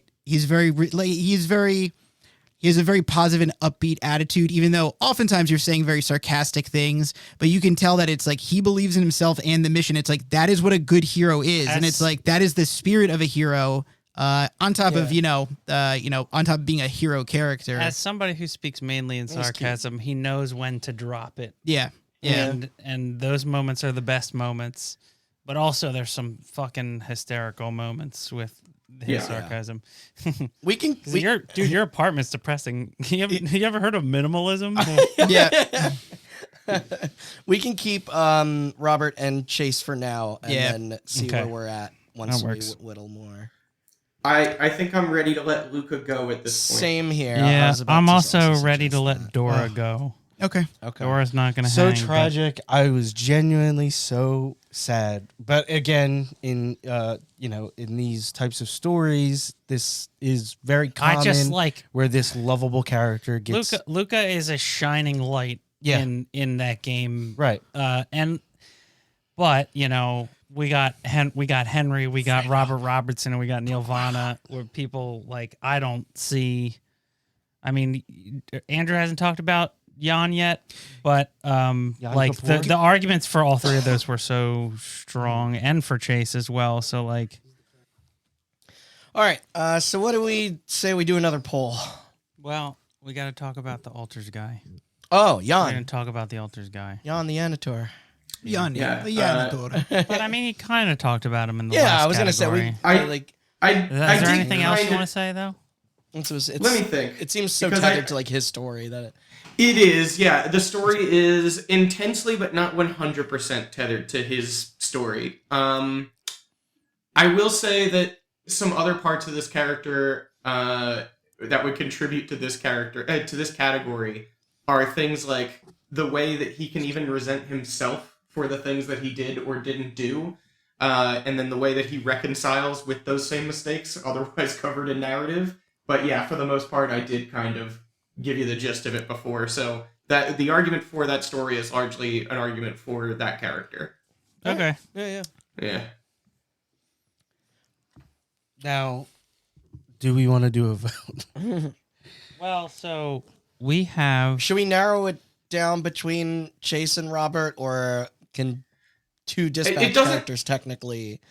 It could technically be two dispatch characters, but I do want to hear the argument for Neil Vana again, just because I have less context to draw from than you guys. It's And so there were a lot of wacky difficult characters. to say anything about him without spoiling. Yeah. Like Truly. that game, like He is essentially. You don't realize he's like a main plot point until you do. yeah, he's basically introduced to you at various points in the game as a villain, but you don't really know his intention and where he came from and which other characters he's interacted with till it all kind of shows itself all at once. And I know that's like I'm being so vague. Yes, But yeah. it's like to spoil his story Would be to spoil the game entirely. Yeah. Especially Okay, for you since you plan to play it. Yeah. It's like Yeah, let me put it a different way. Is like Matt did not co-sign this, but he played the game thoroughly. So is there a reason that you didn't co-sign him, This is who? Neil. Neil Vana. Neil Vana?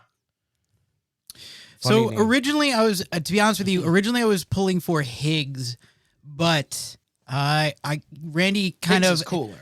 Yeah. Oh, yeah, Randy for sure. kind of won me over. It's like he is the emotional core of the story. Also, Higgs, to be fair, was in the first game. It's like I knew he was going to be cool, and then he did do a good job. And again, I think his performance rested very heavily upon Troy Baker just being a complete like just being so magnetic. Yeah. Yeah. Neil that's a Vana, good word for it. A, is new, B, an unknown actor, and C, it's just like when I do think about it, it's like, okay, Higgs might be the villain, but the true emotional, the human part of the story is told through Neil Vana. I think he's known in the Italy. I think He's Italy, oh, yeah. no, yeah, It's, he's big in Europe.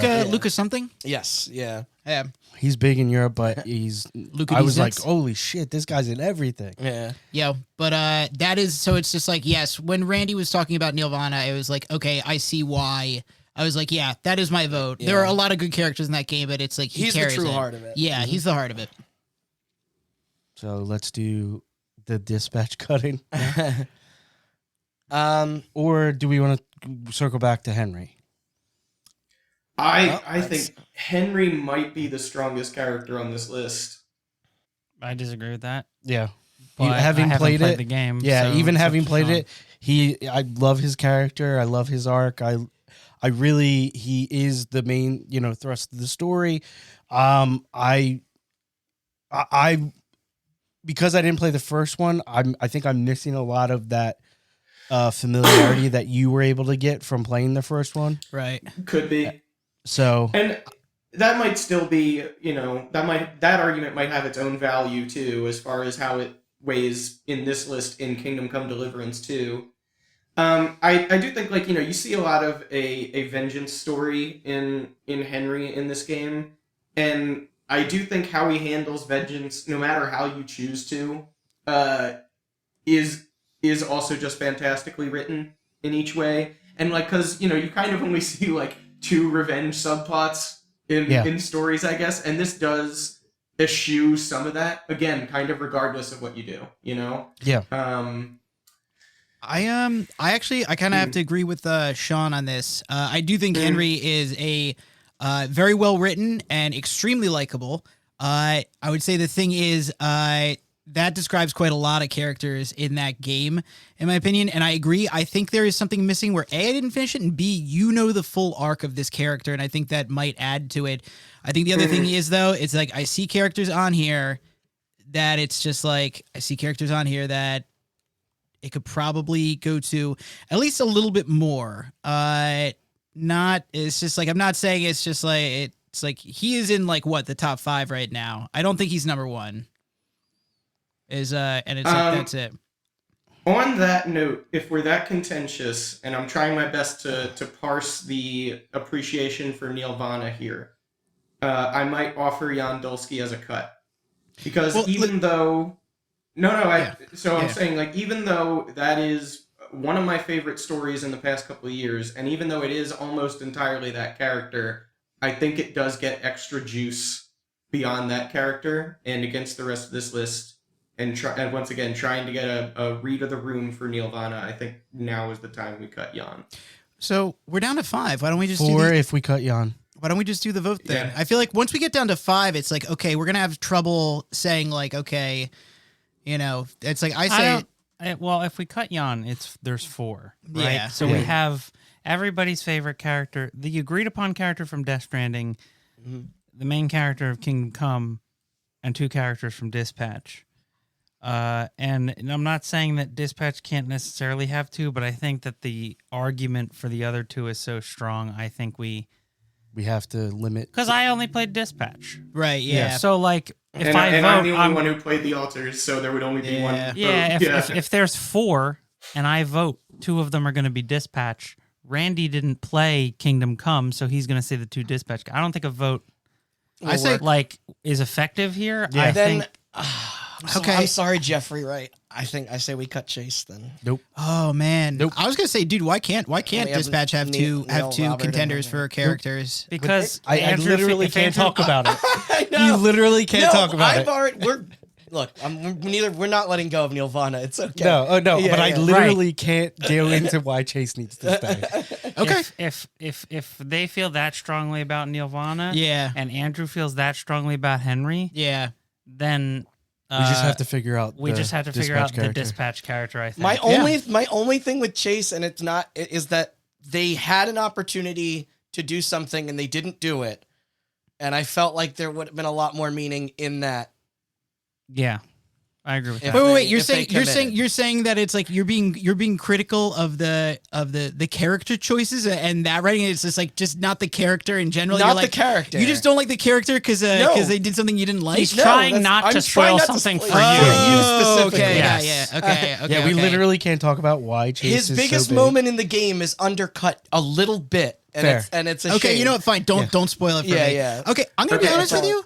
I could go either way. I could go for either Chase or Mecha Man, and it's like, bro, if you were saying that it's like this is your number one Chase, absolutely, I would say keep Chase. Chase is not my number 1 in this category. He's my number 1 in Dispatch. Okay, Gaia. So But let I me wanna say hear this, Andrew. guys, because I also really like both of those characters in Dispatch. I agree those are the 2 strongest, and I think He's gonna do. given where we're at right now, and given that Matt and Sean have played both KCD2 and Death Stranding 2, if you both agree you would rather see Neil Vana than Henry, then I think we cut Henry. No, I honestly think we cut one of the Dispatch characters. I am on board. I would rather Now you're Henry. being the No, I would renegade. rather Henry get top 3 play because Okay. I think personally, So- Godwin is like the best character. I So think his what- character arc is What more Andrew, compelling, what but- Oh, wow, Andrew is shit. pitching, Yeah, I what love Andrew, Godwin. You should have said what something. Andrew is Yeah. pitching is 2 of the slots belong to Robert and Neil Vana. I know. And now you're picking between Henry and Chase. Listen, if- essentially, yeah, that's fine. If I'm making that same choice, right? Because we'll let Nudabin weigh in here too, but like Who would you also pick out see- of the two dispatch characters, Andrew? I would see Chase go, and I'd keep Robert. Okay, yeah, and I pretty much assume that, and I feel Yeah. like I'm alone on my Chase capade here. But We love Chase. Chase, dude, no. It's an honor He to is be so- nominated. Yes, but dude, I don't know. And I just to go back to it, I think, and I don't. Maybe I shouldn't take this into consideration, but Aaron Paul's performance was a little flat for me. Oh my! It was a little flat. I That's think crazy. That is think crazy. he was the least exciting character. But that's kind of what ties the whole game together. He Fair. has to be. He has to be. Yeah. Fair. And I understand And that he's a lot, narratively. and I get to Randy's point from earlier, he's a lot more exciting than most audience They surrogates are my two favorite characters Yeah. in the game. And the It's fact that the essentially just character that you play is one of your favorite characters Is is a testament rare. to the writing in yes, that game. It's I very think. rare. Yeah. So I am totally cool with Chase getting fourth, and then we go Okay, so track stars cut, Chase, bummer. and then So we have heavy. Neil Vana, we have Henry, and we have Robert Robertson. What's Henry's full name? Sorry, I don't have the thing up. Henry It's Scallop. just Henry of Henry of Scallops. Scallops. Yeah. Henry of Scallops. He doesn't have a last name. Yeah. Really? Okay. I guess technically Scallops? he would have two last names. He's got two dads. Yeah. He was adopted. No. Yeah, but he was a bastard child of Lord Radzig, and Yeah. that was hidden until the whole town got sacked. So It's that Lord of the Rings bullshit where Yeah. everybody's Aragorn's son of whoever. Yeah, no, yeah. Boromir He's just Henry of Scallops. Chloramir. Yo, put down hardcore Henry. And not Yeah. not to jump the gun, but I think it's Robert. I mean, my vote is for Robert as well. Neil. But Yeah, mine's for Robert as well. God. Dude, every single I time. get away? I know, dude. I feel like every time we cut something that you're like this, I feel like it's a knife in your back. You were getting, it's like, dude, I'm it's like, very dude, passionate. you were like vibrating in that chair. I'm It was very like- passionate. I would I don't know how, Randy, you are the reason, like, I even like was interested in Death Stranding. I waited years. I played both games this year. Yep. Neil is, I think, the most. I think it might be one of the finest Kojima characters. Yeah, yes. I think he's like, when we're talking about how well written, but not even just that, but how well performed. Holy shit! Look, when the I rest, cried. when the rest of them get there next year, I cried. yeah, well, I'll come back and tell you I was wrong. But I right cried. now, the support is higher in the room. Okay. Because I- hey, Uh, if Sony wants to boost their chances, or if More Kojima money? wants to boost his chances of getting his next character to win a category, then he could put it on a platform where everyone can play it. Well, he's putting his next one on or Xbox, he so could you might get Venmo me lucky. $50. Yeah, OD is going to be an Xbox exclusive. Yeah, am I It correct? is, yeah. I'm so- pulling for Robert. I think he's just like, yeah. I think Robert takes All one. right, All best right. character, Robertson. Robert Robert Robertson. yeah, But does Neil get second? yeah. Who's getting? I'll It's- say. well, the second and third aren't ranked, but it is Neil Vana Oh, and okay. Henry of okay, Scallops. yeah. Spiritually, he gets Okay, second yeah. in my heart. Yeah. But we're first. You're right. Yeah. All right. Yo. Oh, look at that. We're flying through this. Here's our chunky category. I'm sorry, Robert Oh, yeah. Robertson. Say- Hold on, repeat. Robert Robertson. yeah. Yeah. well written. My ass. They literally make a joke I about know, that I in know. the game. I know. Slash Mecha Man. Yeah, Becco man. Yeah, Robert Robertson. Yeah. Robert, yeah, I think it's like one of the first jokes like your It team is, cracks. yeah, They just and laugh. everybody They is say this like- is Robert Robertson, and your entire team laughs at you. They're like, you can't be serious. Neil Vana, Nirvana. I was Yeah. gonna say Neil. We can't insult Robert Robertson and not Neil Vana. Neil Nirvana. Nirvana. Yeah, It's so good. yeah. That's true. Yeah, we do have to insult him because we insulted the other two names, so it's only fair. All right. Well, okay, yeah. Best moment or sequence. Love this one, especially as the game doesn't even necessarily have to be that remarkable to earn a spot here. This is where you shine. I really love this one part. Yeah, that sounds like me. Hold on. Listen, if this category didn't exist, then we wouldn't have anywhere to talk about Doom: The Dark Ages. That's positive. So Okay, that is also That's true. All right. I got the spreadsheet here. The nominees are Why don't you group it by game and then say the moment? it's group by game. It Yeah, is, yeah, yeah. I'm saying it's like say Yeah. the game. So, all right, so we have three from Arc Raiders, escaping by the skin of your teeth, joining a group in solo queue, taking down a giant arc, making a final push in Battlefield 6, In Death Stranding 2, we have Causing a Void Out. Episode 5, Conflagration. Conflagration. That's not a word people say that It's often. a magic card. And Okay, it's so a checkmate. spell in all magic games. It's a D&D spell as well. Oh, good. The two things I don't Conflagration interact with. Bunch of from dorks. WoW. Final confrontation, the second fight with Nirvana and the third fight with Nirvana. That is the sunken hospital and the subway. I called it the subway nightmare. Yeah, it's like it's like the subway abyss here. Yeah. Top of the mountain and unmask the headless riders. Yeah. As that or the pizza chef. God, shoot. Oh. From Dispatch, the bar fight and the apartment party. In Doom, I had the Panzer Dragoon level. Also, finally getting good upgraded guns. It's important. Killing any member of the Yotei 6 and Ghosts of Yotei. From Kingdom Come Deliverance 2, the Finger of God, from whom the bell tolls. I assume I'll know what these mean. Those are missions. Literal chapters. Henry throws a bathhouse party. Invader's side quest. Two stages from Luminescent Rise, the Chameleon side trance and the Rainforest rap. From Mafia the Old Country, the Baptism Assassination and Chase, La America, which is the final chapter, and the Factory Fire. In Split Fiction, the Notebook side story, this Split, which is again the final level, the cell phone capture, Chase, the Pinball Boss, and the Train Heist side story. We have the quote unquote final boss and the music video from the Altars. And then for Unbeatable, the prison escape and the story ending. I will just say I forgot. There is a fantastic moment in the story with the pizza chef in Death Stranding 2, which I think Pizza food. that's a mandatory thing, or is that just a side? No, that's not mandatory. Yeah. Oh, that's missable. That is a great moment. First character I 5-starred. Yeah. Yeah. So fast. That entire scene is just delightful. Dude, it blew me away. Because it's funny, like we'll just dive into it, but because I almost put Pizza Guy in here, but the Headless Riders is also optional. You can completely miss that. Yes, it is. And that's like That's crazy. I know. That's such a good it's sequence. so cool. And I know those deliveries are a pain in my ass, but like the for the Pizza Guy, but for him it's like you have to go to this particular area on the map at night. a particular time. At a particular time, and then a racetrack forms and you get into a battle on motorcycles against demons. Yeah. This track literally It's like rises out of it, and it just becomes F-Zero. Yep. It's so sick. You're like checking each other and shooting like while you're like, yeah. Oh, you know what? Christ, There's probably a significant amount of players that never saw it. You know what? Here's another moment that I forgot to nominate. Okay, so one of the things Kojima does very well is he is not afraid to lean into supernatural stuff. Oh, yeah. And there is in the game, you build monorails in the game. That's another infrastructure thing. And you could just be looking up at the sky. There is a ghost monorail that flies through the sky, and if you shoot it, it basically shoots enemies at you that come and explode.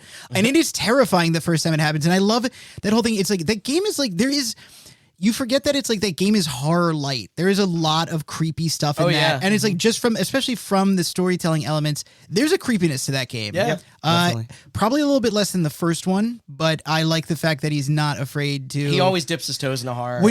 When you open up, in there. I mean, I guess you have to have that game be supernatural. The game is really about ghosts haunting the world and killing people. So, but they do it had like a very urban legend feel to it. Like there's an entry for it in your database essentially, and then when you finally encounter it, it gives very much that kind of creepypasta feel is a good way to put it. Where you're like, oh god, it's real. Yeah. You just see it floating through the sky, and you're like, what the fuck is that? And you're like, oh fuck. That's Honestly, it. I was so confused when you had to get taken by that giant Death Stranding blob. Dude, Yeah. yes, that was another moment too. But yeah. To be honest with you. We are not adding stuff. No, to this no, list. I'm We not. are taking stuff off. I'm just gushing. I know, and there will be time to gush That in that later game is categories. full of, wonderful moments. But there have to be Mr. 5 hours. a cutoff to the amount of. I'm not Submissions? saying that Death Stranding 2 doesn't deserve to be on here. I'm saying that we will be yeah, here no. all night if you keep All right, adding. yeah, them. but you it's brought start up to finish. You brought up with Doom. Let's All right. let's get through these ones. Okay, cut them both, but let's talk about them. Okay. I don't even remember what the chapter is called, but this was the standout level for me during the campaign. That open zone in the sky where you fly around and the laser shooting dragon, you dock on ships. And Well, remember, there's it's multiple the chase levels. back on Yeah, FPS. the I know, chase but I'm thinking specifically, this is the first one. Yeah. and the one like where it goes back into an FPS when you're on the ships, and then you hop back on the dragon and fly off, and it's pretty fun.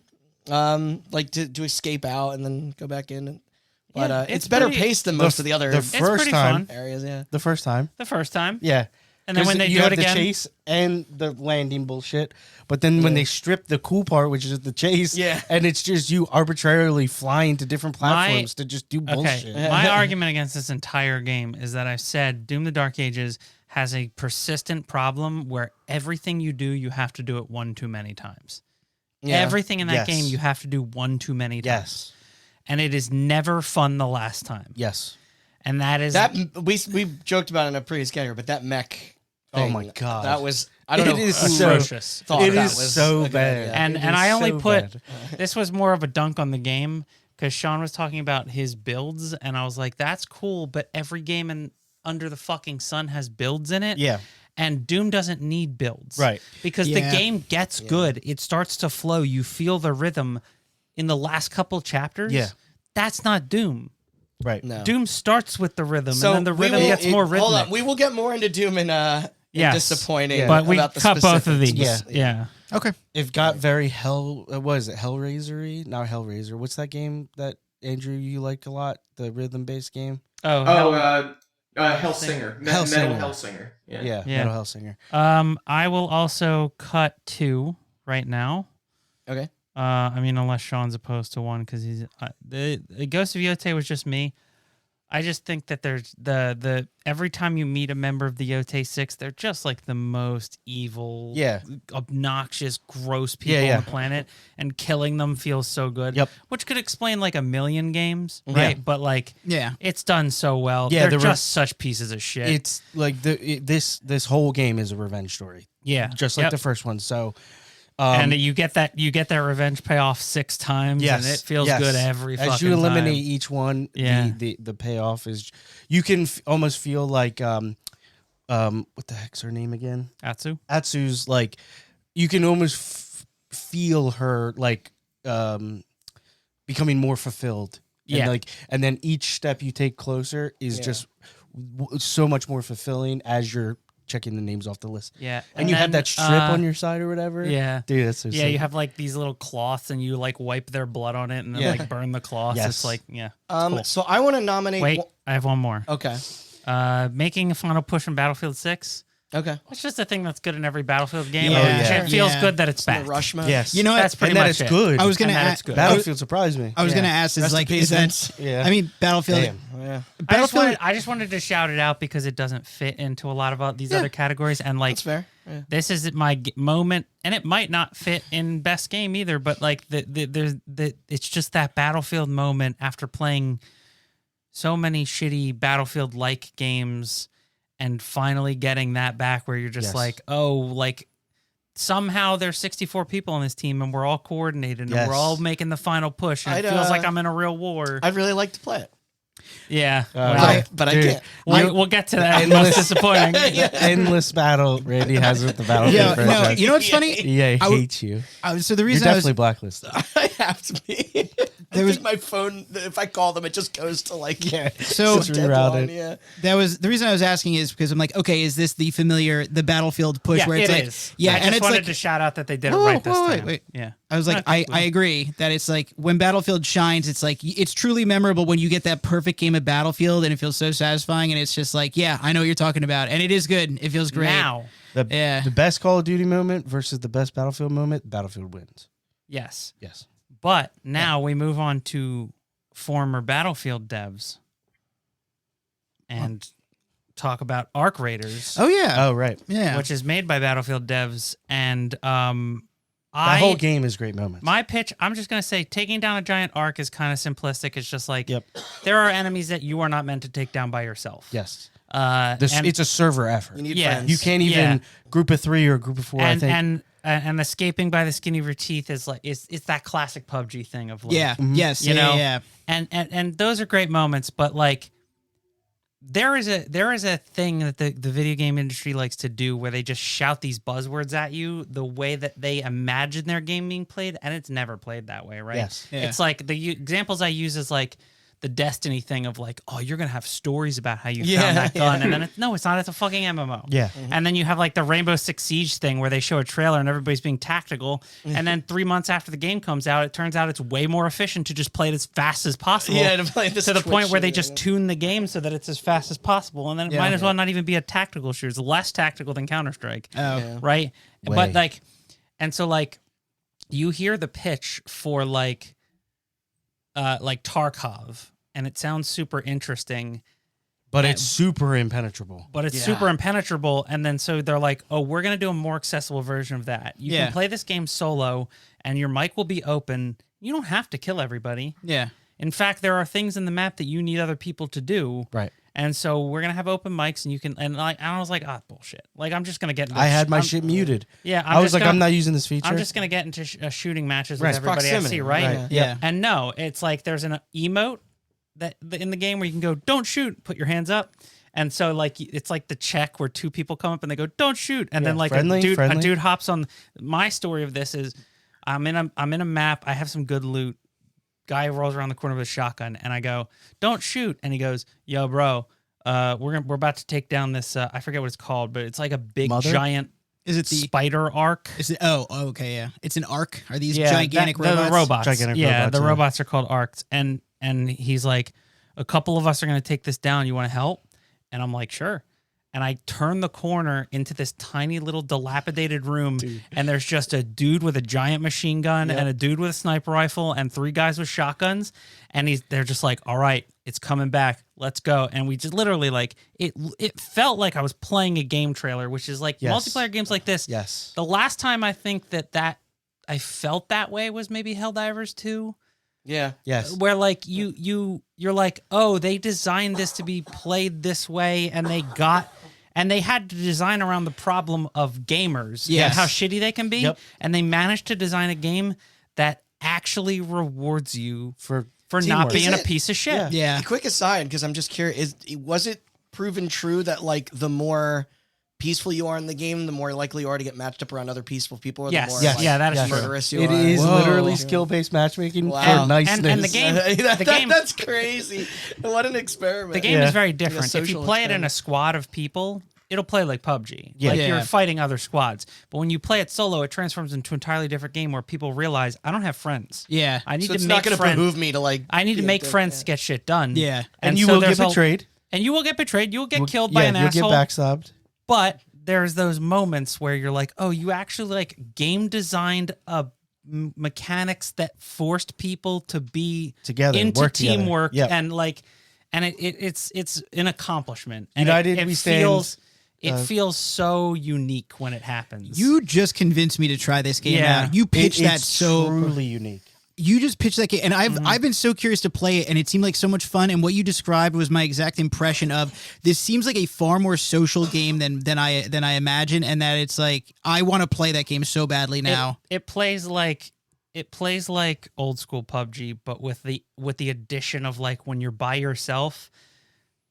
In PUBG, the only objective is to be the last person alive. Yeah. In Arc Raiders, there are way more objectives, and most of those are accomplished by not killing everybody you see and by actually teaming up with people you don't know. Yep.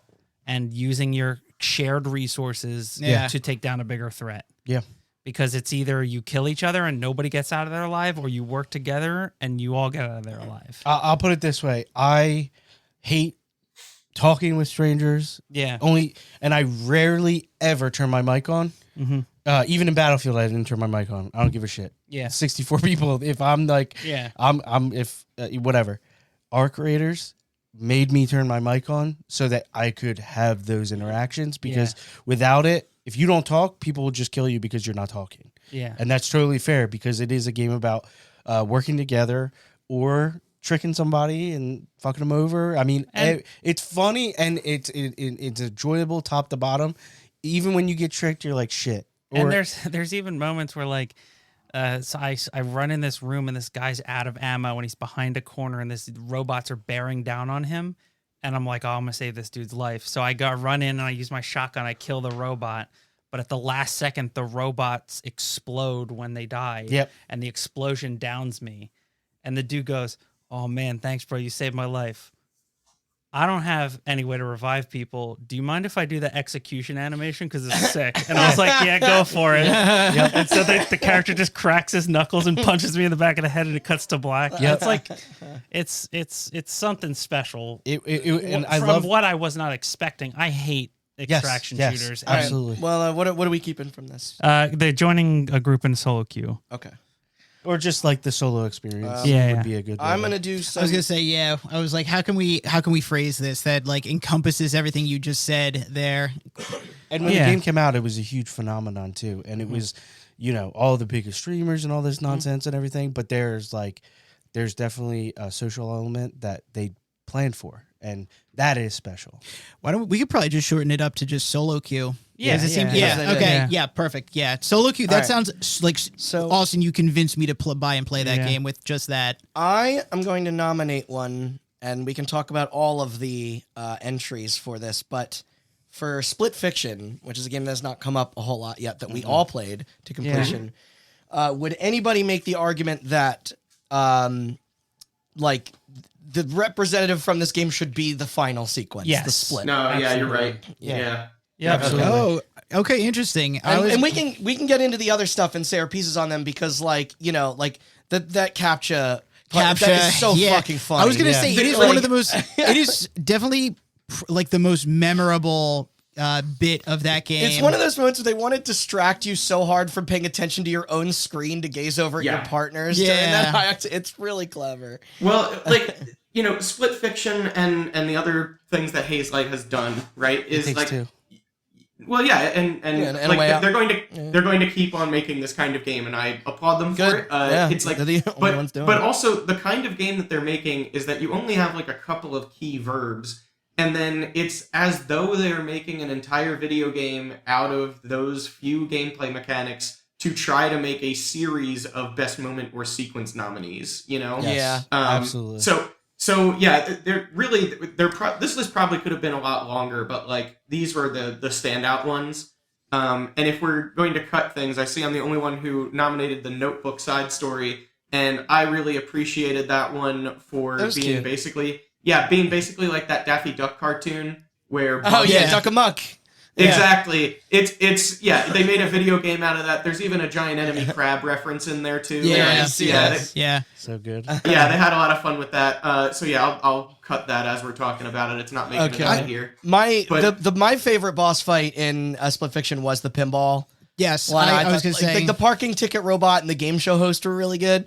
The Ice King, but I thought this was slick as hell. Having co-op pinball was something I didn't know I wanted. I think Yes. I think, well, first of all, I think in terms of main gameplay, like the part of the main game, that was also probably my favorite part. Just in fact, the part where you are in the ball form in general, was a great chapter. I think, Andrew, to follow up on what you were saying, my general feeling, and I feel like the consensus is that a lot of the side stories were better than the main gameplay itself. I think, in fact, the heist is also I a love side the train story. heist. That it was between that and the Dying Star, where amongst That's my also favorites. yes. No, Yeah. I was gonna say the side stories are they're so snappy and just fun, No, you're right. They're punchy and punchy, and it's like the heist too is like you can actually see the scope of that game, like how grand and big it felt. Yeah. in scale, like comparatively to the more like enclosed indoor areas of the campaign. But I think a lot of the side stories in that game, I enjoyed the side stories better than the main game. I also think I enjoyed the sci-fi chapters more than the fantasy. I did as well. Though, quite frankly, I would found say the fantasy ones to be paced a lot slower. yes, I would say that is only because of the sci-fi ones were more actiony. Though, quite frankly, they were still, in terms of setting, still felt quite generic. Yeah. Yeah. Yeah. No, I agree though. Yeah. I typically am the reverse, and the sci-fi fantasy stuff was much more fun. Yeah, the fantasy stuff was where they injected more levity, right? That's where you get stuff like the hot dogs. Yes, or yeah, whatever, right. Yeah, like Wand. Man, Yeah. that The was spooky Halloween town. Yep. Oh yeah. And to say like the whole game is leading up to when you see that split sequence. It is like so Yeah. fucking technically impressive. Yeah. Like, You know Yes. what? I'll give it to it. it Yeah. really like encapsulates the entire experience. And to me, I don't know if this is like throwing any shit. Like, they outdid the latest Ratchet and Clank with the hopping across dimensions.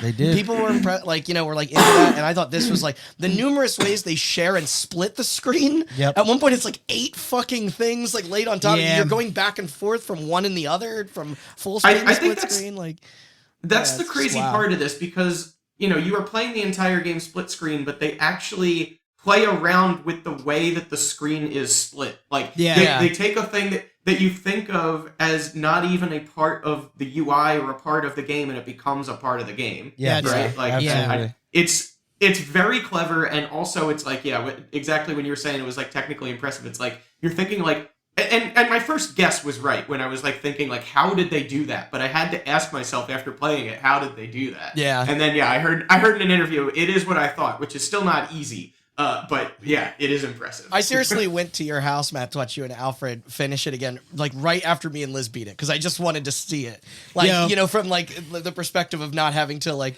And again, to be honest with you, it's like And they clashed the fantasy and sci-fi so well there, but and from what I saw based on other people's reactions, I think a lot of people wish the entire game was that. I think that if the entire game was that, it probably would have won Game of the Year. But that almost would have been exhausting, though. Like it's like. Oh, I'm they sorry. have to Is slow making things down. I'm a sorry. little Is making video games hard? Okay. All bit. right. Oh, I just meant even to Yeah. It's like, player. bro, he won Game of the Year when It Takes Two came out. Okay, so it's like, I'm sorry if I have high expectations of his studio. Yeah. Yeah. No, I feel like they delivered. There was very few moments where I was like, I would say I was even close to disappointment. I think if anything, it was more of a pacing thing where, again, Andrew said there was like, that was where there was levity and it was calm before the storm over and over and over again. Whereas I think the balance was struck a little bit more in It Takes Two than in this game. But overall, again, a beautiful, like just such a great game from such great devs who definitely know exactly what they want. And the fan base. And like I said, they're doing what nobody else is doing, True. and it's working for them. For now. Yeah. We'll see what happens. Yeah. Saudi Arabia is going to. Yeah. Well, I mean, I believe they still have the option to move to a different publisher. but Okay, yeah. in We any were case, discussing this the other night, Haze Light's kind of relationship with EA. Yeah, I'll offer up a cut here, which is the final boss in quotes from the altars, which is, I mean, that game does have a handful of pretty cool moments, just not necessarily ones that are going to stack up against a lot of the stuff that we've got on this list. Okay. And the final boss is like, the reason I put it in quotes is because like it's a strategy like management game. Like how do you make like a climax Turns out into of a that? shooter at the end. Yeah, well, they basically they give you enough warning to be like, hey, you better prep, right? Like we are going to put all your skills to the test, yada yada. It's like, okay, like this is the final boss, and it basically turns into a giant like plot the MacGuffin to achieve this, sort of what's the word I'm looking for? Engineered sci-fi objective that you need to accomplish in order to get off the planet. And then you do like a Die Hard-esque dive off of the helicopter pad, you know what I mean? Like, or equivalent to Nakatomi Plaza, basically what I'm saying. It's like, it feels like that. That's cool. And the reason why I'm offering this cut is because I think the other moment is better. But for right now, I think this one can go. Okay. We could probably also cut the two from Lumines. They were just probably some of the most fun stages to shout out. Yeah, I was gonna say now that these are in front of us, to be fair, it's like I feel like Lumines got the shout out it deserved with Best Aesthetic. But, I'm with you because the Chameleon one is the one from the demo that immediately was just like, I'm all in on this. Yeah. And then and the Rainforest is, I like, it might be my favorite from the adventure because I like how the playfield is filled with pouring water. Yes. And It the is- pieces beyond the flower. Like head bopping parrots that Yes, always make me laugh. I was gonna say these are both. They literally mix bird noises into the percussion beats in a rap song. Yes. This game is like It's so dope. this game is truly wild. I feel like it's music that really kind of transcends. Yeah. It's like its own genre. It does a very good job. I love Chameleon Psytrance. These are great. basically just our favorite songs from that game. So, Yeah. but if you have not played it, go watch it. I mean, go play it, go watch it. There is something to be said for having gotten hard stuck on Rainforest. Yeah. where I got to a point where I was like, man, the action of doing it again was miserable because I just wanted to pass it, but I was never burned out on the actual song. Yeah. Having listened You to just it wanted to get for like a fucking 200 times.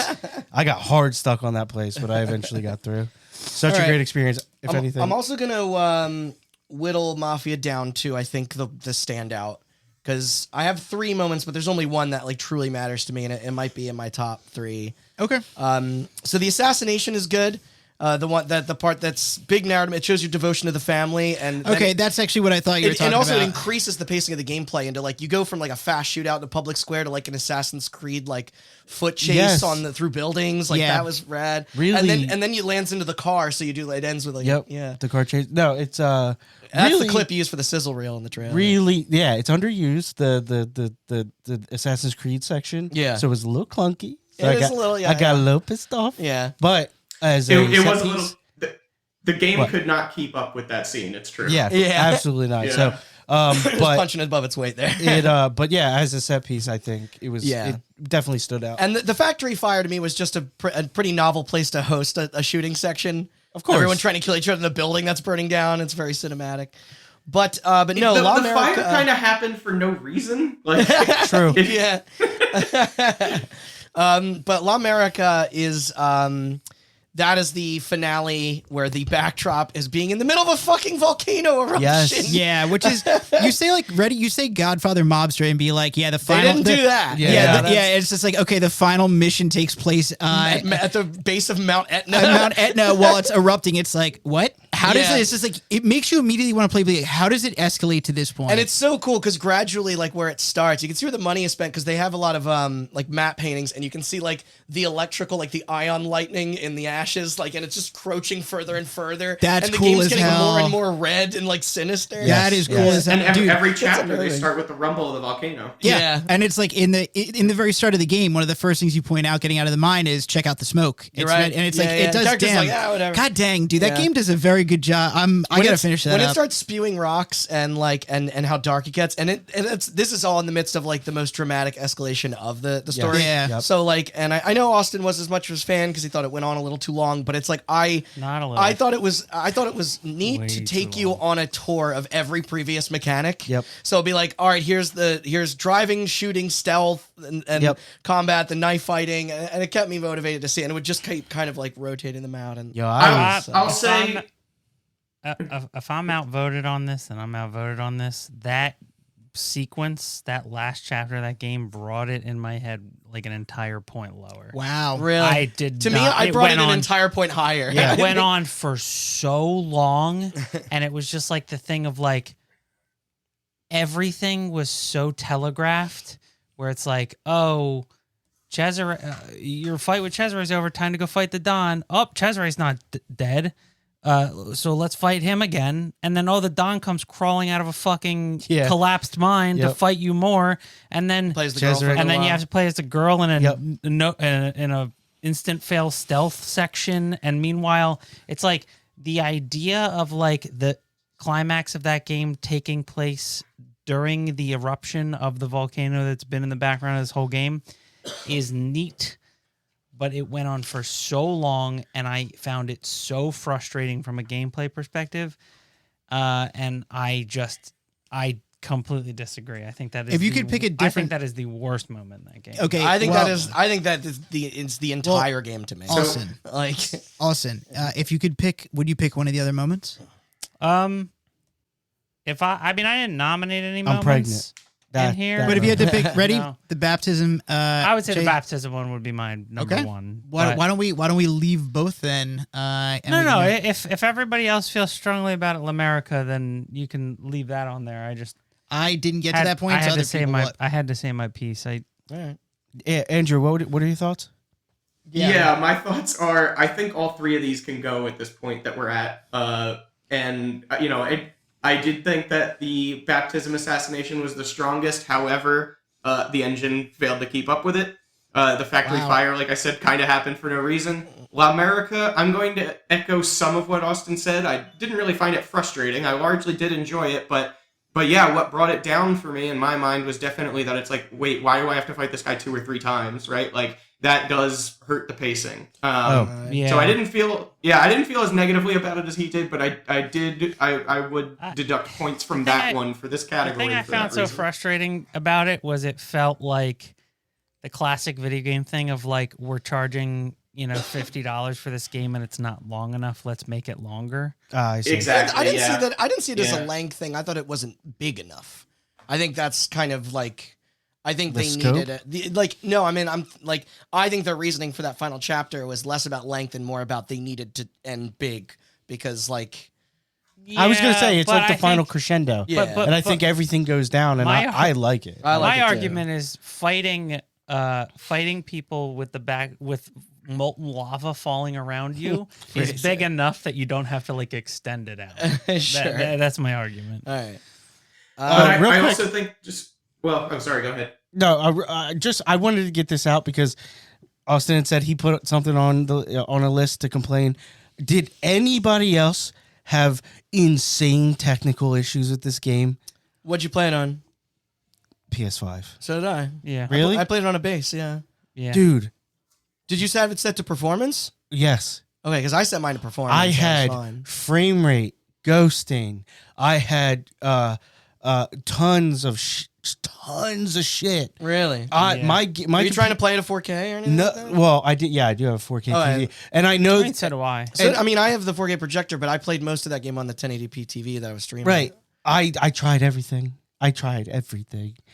All to say. Trust me, I believe you. The Mafia franchise has never been that technically all sound. of this to They're say, a bunch above their weight. even though I had such a miserable experience with the technological issues I ran into, which sucks that I'm the only one, but I still really enjoyed that game, and I think it still had a couple set pieces that were fantastic. I'd like to leave L'America on just for me, but I'm sure it's going to end. I'm probably going to end up having it. That's fine. That's We fine. because Yeah. I loved it. Cool. I thought it was awesome. Okay. We are once again coming down to Death Stranding versus Kingdom Come versus Ditch Patch.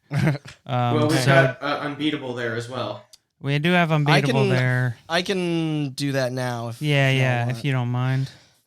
Okay, so these two, the Prison Escape is kind of its first major music set piece.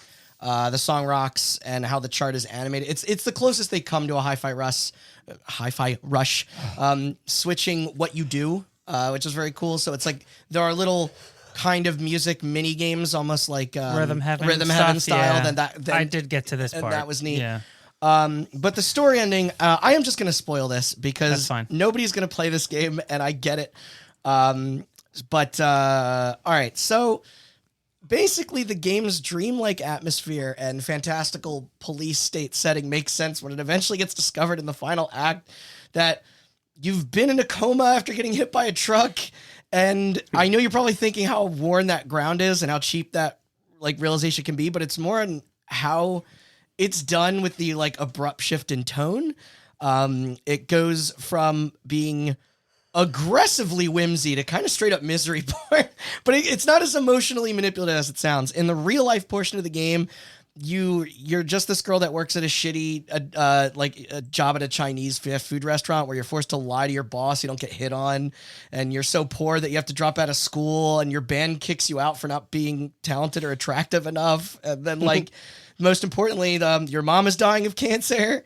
And like your sister's like giving you shit, and like the last exchange you have before she dies is kind of you acting like an asshole. Ooh. And it's like, and I should play this. yeah, which you're rightfully chastised for. But then in the other realm, you're barely even a better person there. It's kind of like that Charlie Kaufman movie, the I'm Thinking of Ending Things, that it was like even in this like His own daydream, he's kind of pathetic. yeah, exactly. So like the separate universe, you can't write a perfect ending there either, because the sole innocent character is that little girl Clover whose mom gets shot, like murdered while performing live at a concert on stage.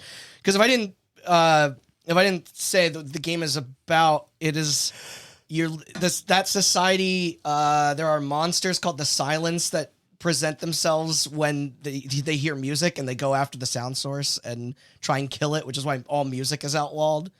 And it doesn't super do a great job of explaining that or conveying it. But yeah, I don't know. It's none of the villains get redemption arcs. Like there's all these moments where you think everyone's gonna talk it out and be their best selves, and they're not. And then it's still weird and sort of messy, but I admittedly brave to go from a happy cartoon anime to like a Werner Herzog film in an hour before the end. And it's all set to this amazing, like 13-minute long rock anthem that shreds so hard and somehow doesn't overstay its welcome. It heavily reminds me of, however you feel about this band or song or not isn't the point, but it's kind of like Green Day's Jesus of Suburbia in terms of structure. It's like all these different songs that kind of, and then there'll be like motifs throughout the song that kind of weave and come back. Mm-hmm. And it was somehow an effective ending of a game that is like not effective. Yeah, for most of it until that happens. Yeah, yeah. I mean, do you say you sound pretty passionate about it? Does it say? I am, but I don't think I'm going to be able to climb the hill of like. Not only is this is for me saying just keep it for now. Just keep it. I was just like, I don't think you this is sound gonna very passionate about get it. anyone to play the game, and nor am I even recommending it because all the bullshit you have to do to see it. Okay, yeah. I might beat it eventually, but it's funny because it's like. Randy, you have a very low tolerance for bullshit in games, but it's like you got through the end of it, and it's just like, yeah. Our art and music go a long way for me. Gotcha. Okay, you're right. The music part of it. The music in that game is, it's good. So good. Okay, yeah. Okay, that makes sense. Because I'm like, this sounds like a game you wouldn't play, Randy. Otherwise, yeah. Well, remember, it is a music rhythm game. That's what I'm saying. It's like without but it's 25% music rhythm game and 70% a genre that you don't like. Yeah, that you don't Visual like. novel, And it's like, damn, I like the 999. That's the thing. It's like, dude, music rhythm goes a long way for you. Huh? It truly does. Yeah. All right. You're not wrong. All right. Some light puzzle platforming. The point that we're at now, I think I'm ready to talk about and probably also cut the music video from the altars. So is there it anything are like major... the Alan Wake music video? I mean, I haven't played Alan Wake 2, but I'm going to say maybe a little bit. So the in between, there are 3 acts, and in between each one, there's there's something that moves the story forward, moves the base to the new area, and whatnot. So while you're on this automated journey where your mobile base is moving to the next map, you and whatever altars you've made so far basically have a bonding session. You're like, hey, we all have, because we branched at different points in our adult lives, we all have this common teenage background, and we were all in that garage band back then. So we're all, like, familiar with, like, songwriting and whatever, right? So they give you the opportunity to customize the lyrics a little bit, too, based on, the characters, and they give you a choice of, like, a handful. So the song is, like, kind of made on the fly a little bit. And also, like I said, like it depends on which altars you have, and they all have different personalities, so they all sing a little bit differently while they're putting this song together. And, part of doing all that real time, I think, is a flex, and part of it, I think, is also to try to make you grow more attached to your altars, which, I think mission accomplished, honestly. Yeah. And I think really what sells it, and I'm a sucker for a dolly shot in, like, anything. And not only do they have, like, a really good dolly shot while you're doing this, like, weird, like, music video with sci-fi lyrics, but all the walls get pulled away and it almost becomes, like, a Kiryu, like, karaoke session from Yakuza. Okay. So, it's got, like, it's, like, simultaneously a heartfelt moment and a bit of comedy and a great way to, like... That sounds like something I would not have expected from that game specifically. Yeah, same. Right. It's also a great way to cool down in between 2 acts of what is otherwise a normally pretty stressful video game. So, I think it's really standout, but I've got a feeling it's going to be a tough fight to get it over. Not only the stuff I already nominated for Kingdom Come, but also the stuff that's coming for Dispatch and Death Stranding. So it can go. Death Stranding. I'll let Matt talk about the 2 that you put on there. I'm gonna quickly go through the each of the Neil segments because I'm nominating the final confrontation as. Okay, wait. Question. So episode 5, Conflagration, isn't that entire chapter just the first fight with Nelvana? Yeah. So I like how you did the first fight, you do give the episode name, the other 2 you called because those other meetings aren't the whole chapter.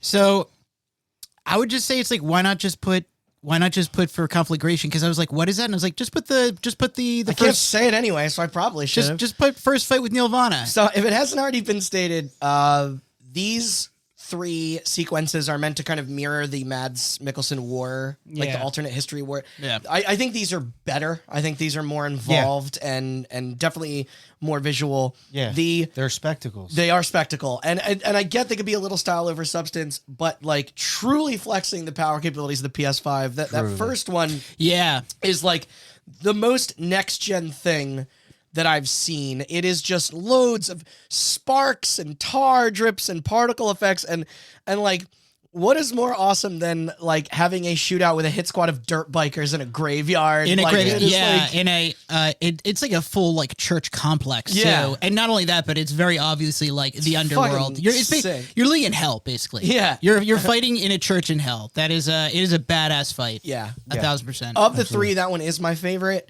Mine too. Yeah, the flashbacks. The second one, like because these vary it up too. Like they always come. They come in the middle of after like 10 hours of tretching, and then you're like, here's something that's like exciting and like different. Yeah. And I've never experienced an action set piece inside of an underwater hospital where they give you some of the most powerful guns. Yep.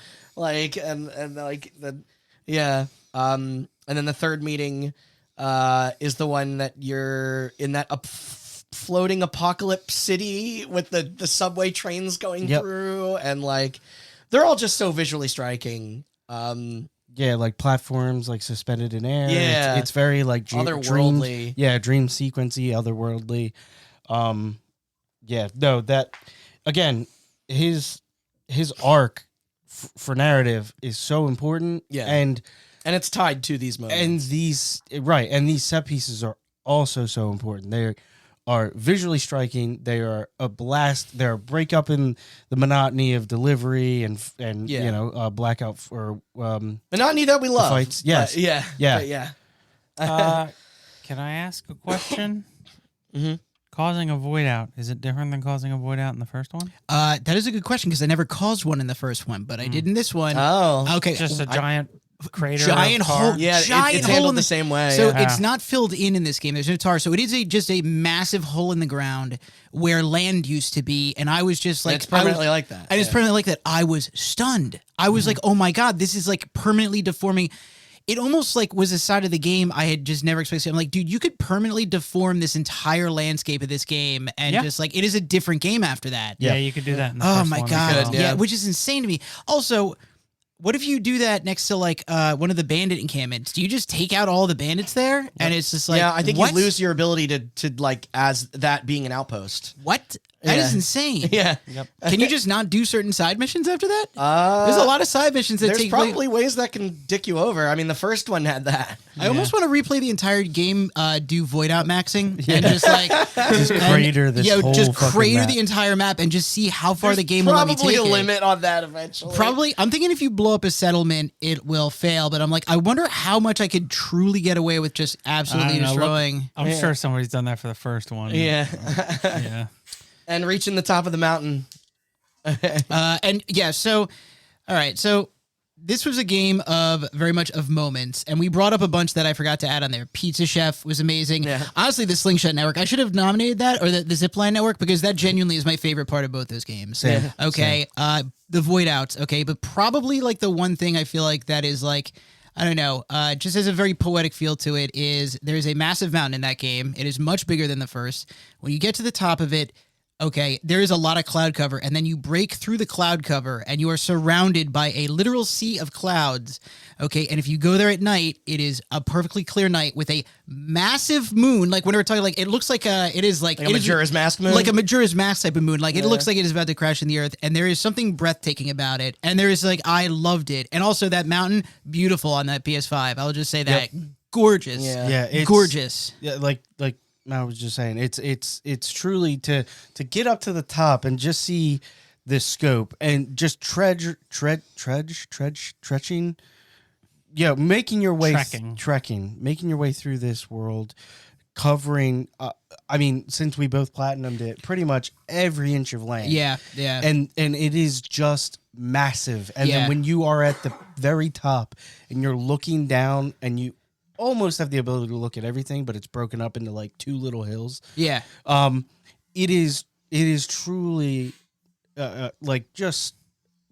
I think it's very it kind of translates to you that kind of like how big the game's story is and how grandiose Kojima's like whole outlook is. And I know I'm definitely hamming it up a bit and being like, because he's self-proclaimed creative genius and everything, but it truly is like he stands at the top, and it's like it's very So animalistic, but I think that's Otherworldly is the way I would describe it. That's the interesting thing about this category is that you have, in certain games, Death Stranding is a perfect example. Randy says he nominates the final confrontation. Yeah. And it's like, that's a moment that everybody has to see, I'm assuming. Yes. Yeah. Right? Like, that is the climax of There's the stuff game. that's that is- digest and stuff that it's like, Yeah, but like that's a moment that is forced upon you. Not that it's bad that it's forced upon you, but that is a moment that everybody will see. And then you have those moments where it's like, this is where I connected with the game. Your solo queue experience in our exactly, creators. yeah, like that. So, I say, again, we're not restricted to one per game. It's gonna get tough, but I say we move on and leave Top of the Mountain and Final Confrontation. Okay. Because the thing with the final confrontation, I'm just going to include the whole last, like, I know there's a bit of a cheat, but it's a couple hours, but it's one singular chapter, and it all just segues one into the after the other. That's exactly how the ending. Yeah, the first one. so the final chapter is like 5 hours There's long. a gauntlet. There's like the gauntlet on the bridge. Yeah. Where the ship is entering the portal and protecting you, and then it's like, once you go to the beach, and then there's an interpretive dance number and a guitar fight on top of a mech where these two shirtless hunks wail on each other. There is hurling this is the puns most- and insults. This is the most Kojima thing I've ever It heard. becomes a really music is. rhythm game at one point, Yes. and then a 2D fighting game with health bars. yes, There's just a- like the first one, just like the first one. They have to wrap up all three of the stories. They wrap up. You just described the end of like Metal Gear 4. Yeah. and- Oh no, it is so self-reflective of his career. Okay. Like it is. Is it like a culmination of the greatest hits? It is a throwback to all of these other They very much Metal Gear stories and everything. They wrap up the Nirvana fight. Tons of major reveals. But then the wrapping up the Chiral Network fight, connecting the last city, that is a whole slog. That's massive battle. Exactly, And then and all of the characters get something personal to do as well. And then it's crazy. very extra, but in the right way. and then finally it's like them wrapping up that story. the personal fight and the Higgs part of it. Yeah. That is like another extra 3 hours or so. So it's like very big, and this isn't even including the epilogue, Yeah. which is all the I real stuff. I will say though too, it's just like, hey, he realized that if you want to end all of these massive emotional storylines, you can't just do it in a snap. You got to give it time. You got to give it time to end. Unlike a show that we all watched this year, I think it's like he does give it the endings time to breathe, but that means like 6 hours. The finale is 6 hours basically. Yeah. Truly. Okay. Yeah. Well, we'll keep both on for now. All right. Okay. Are we cutting the apartment party? Well, I want to talk about it. Okay, I love it. Yeah, it's so 'Cause good. that was I think that was my nomination. I think the other dispatch moment is much stronger. The apartment party is still I good. know, but They're both master classes in editing. Yeah. Because like they're technically each a montage of, but it's like the bar fight has all this great like choreography 1 minute and character like and then like and humor, like some of the best jokes in the game, and then that'll immediately flip to like the softer, quieter character moments. So the way it'll jump between action and then the succeeding confrontation after you're getting tacos, kind of licking your wounds. Yep. And it's the first time in the game that your whole team is actually together at the same place at the same time. Mm. But it's sweet how they all reveal their names, and then it's like, it makes the apartment party at the start of the next episode feel so right. Like it's almost, they're both kind of a yin and yang thing. I know. Like- It's just the apartment party is just like joke. hit city. Like it's Oh, just a yeah. hit parade. It's so many endless. funny. The part where Invisigal goes to draw On the wall? On the I don't wall. think you know how projectors I don't think work. you know how projectors work. And then the joke with the lamps is the hardest I have laughed at a video game maybe ever. The things we're talking about in the background with Beef, and there's also a lot of sweet character moments. That's where you get a big payoff over who you get to chose dance together, yeah. with the romance and like sides of certain characters. Like up until that point, Malevola is just kind of like a somewhat apathetic, kind of rude character, Abrasive, but she just shows up first. Yeah. Yeah, I And thought so that was they an interesting choice. just throw Malevola in with like characters that she doesn't Robert normally and interact Chase. with. Yeah, that she doesn't like. She hasn't had this moment yet, Yep. and she has like a lot to say Yep. and a lot of good character moments. I know the bar fight is better. You got Colm punching everybody. Yeah. he's only punching dicks. Yeah. And then, what's the one with the what is it? It's like she temporarily blinded me. Bitch, you blind forever. The bar fight, does that scene also include the karaoke with Bitch? Yes, yeah. Flambe Yeah. singing Oh, that song and dude. changing all the lyrics. Yeah. Wait, was it what was the song?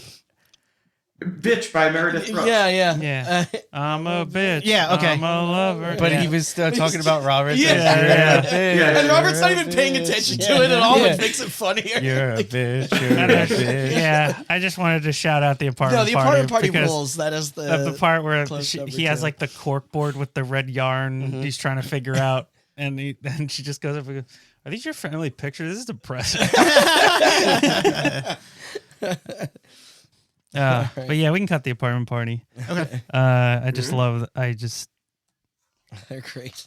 All right. That leaves That's just my Kingdom personal Come. favorite, but not by much. That just Let's get into Kingdom Come. yeah. I only nominated one. Andrew, you nominated 3 missions, so you can go first. I did. Yeah, so I noticed I'm the only one who signed for the Invaders side quest, but if this list of, winner and 2 runners-up were decided solely by me, I think this one would win. Huh. But I guess that's not a popular answer. So in this side quest, you go through a lot of character moments for Henry. It's a lot of why I felt so strongly about him in the character category. And I in think the first game... Yeah, that makes sense because neither of us played the first game. I think Well, that is so- the thing. Well, the thing is that I think they, you're right. I can't 100% separate the fact that I did play the first game. Yeah. But I do think you know everything you need to know from the first game for this quest to be effective. Okay. Or at least I would imagine so. But basically, in the first game, Skalitz is sacked by an army of Cumans led by the other king, the one that you don't support, right? Yeah. And they basically sacked that town because it was a silver mining town, and it was the only way to pay the Cumans because they ran out of money. So you and all of the other locals are definitely holding a grudge against the Cumans for being this mercenary army. And you hear about this band of Cumans that was at an inn, and it was causing problems with the local populace. So you go there and you can break up the fight. From what I observed and how I handled that quest was that I sided with the Cumans, basically, right? More, it was just like, yo, you're the aggressor, back off, talking to the townspeople. And after that, the Cumans thank me, and they're like, hey, we're staying at this camp nearby if you ever want to visit. So you go visit them, and they're like, yeah, Henry, you helped us break up that fight. Thank you for understanding. It's so hard to, make friends around here, basically. And then you get blind drunk with these guys, blitz. right? Absolutely hammered, completely out of your mind drunk. You end up blackout drunk, somehow find your way to the middle of the lake, and you have no idea how to swim. Yeah, and don't you're just forget- wait, how did I get here? How do I get back? Don't forget, you meet a and then- talking dog. What? Yeah, exactly. You meet a talking dog while you're still completely hammered. They're like, let's go get more to drink. And Henry's like, I don't know if we should do that, or at least that's how I answered it. And they're like, no, it'll be fine. And then so you're still completely smashed and then looking for more alcohol, and your vision is barely working. Oh my god, I got sick just watching that. It was so disgusting. It was gross how drunk you get. Throughout this whole quest, of course, it's a completely irresponsible level of drunk to get in this quest. throughout this whole thing, Henry is still conflicted because he has a lot of these same biases, right? Like his town was sacked by the Cumans. His parents were killed by the Cumans, right? And then so you get these opportunities, like in your dialogue, it's like, were you the one, like, were you involved in that raid? And it's like, yeah, Henry, we were there, but like we deserted. We were disgusted by that. And he's like, did you kill any of my friends and family? And they're like, Henry, do you really want to know the answer to that? And he's like, well, let's just keep drinking, right? So you keep drinking. And as this quest goes on, you get the opportunity to ask this a couple more times. They're like, Henry, I can answer you, but do you really want me to answer you? And then I still, like I said, every option that I got as the player character all felt like good writing to me. And by the time he gave me my third opportunity to just say, no, I don't want to know, that's the one I took. I was like, all right, you convinced me. I also said, I took the no. I was like, no, I don't want to know. Yeah. Also, I didn't want to fight him because I basically was weak as shit. Yeah. I'm like, bro, if this breaks out in a fight, I'm going to die. So I took the out, to be honest with you. I thought that quest was so good as like character building, world building, and it had like equal doses, maybe not even equal, but strong doses of comedy and drama. I thought they did a fantastic job with it. Okay. I really enjoyed that quest. But it doesn't look like Matt or Sean felt strongly enough to join me on it. I listen. Or maybe Sean didn't see it. I played the game. It came out in February, did it not? Yeah. Yeah. I just couldn't recall maybe that specific quest.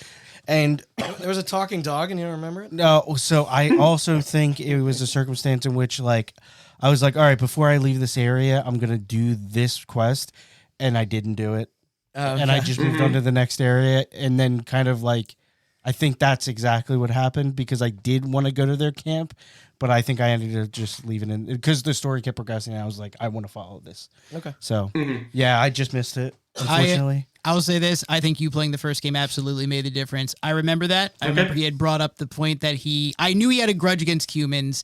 I think that is much different than you having seen it, to be honest with you, because it did not have that big of an impact. I kind of just figured he has a grudge, but he's not a hateful person. Also, in terms of drinking quests, always a lot of fun for comic relief. Games have done them before, I would say. And Red Dead 2 did it. Red Dead 2 did. It's a very Rockstar. Very famously, usually has like a drug or a Drug-induced or drug-induced or alcohol-induced mission. So it's like, it was good. I'm not saying it was bad, but it was like, I wouldn't say it was like, okay. I was just like, okay, this is a drunk mission. So it's like, that's why I didn't back it up personally. So, but anyway, we should keep going. Personally, that was my favorite, but if it doesn't hang, it doesn't hang. But I'll hear about Henry throwing a bathhouse party because I didn't see this. Okay, so again, this is like Death Stranding 2. This is a game of moments. There's a lot of very fun side quests in there, and a lot of it is very irreverent. Okay, now I could have put down Henry meets a black person, which is good. I could have put Henry gets kidnapped by the Jews. Does happen. But instead I put, you know what I'm talking about. Yeah, it happens. It's so funny. Okay, but I put, Henry throws a bathhouse party. I feel like it is very, it captures a lot of the spirit of this game, which I don't know if you played this, either you played this side mission. You have to go pick up a bunch of bathhouse girls. Bathhouses, aside from giving baths and laundry, are essentially brothels.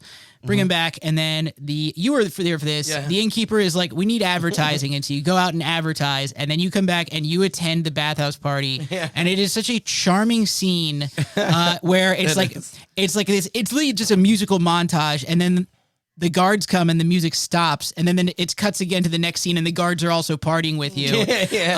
And in the morning, you are so hungover, you got to drag the unconscious bodies into a bedroom and clean up after people because the town health inspector is coming to inspect the place, and you get a passing review. And I'm like, that is this game in a nutshell. How fun this game could be, and just really the tone of it. A lot of it is just that silly tone, and that's why I nominated it. There were a lot of good moments of that game. And what's the Metallica and the Twister one? So they're both missions. Yeah. For Whom the Bell Tolls is this really tense mission where you and Hans are both arrested for a wedding that went awry, let's say, and your offense was pretty minor, but they found out that Hans was poaching, which is a capital offense. So he is to be hanged in 12 in-game hours. And so every time an in-game hour goes by, you hear the bell, right? So you have this encroaching dread of like, oh, this mission fails if I don't complete my objectives by the time I hear the bell toll 12 times. And I don't think they're tracking it for you. Like, he might say something out loud, but there's nothing like in the UI that, like, sorry?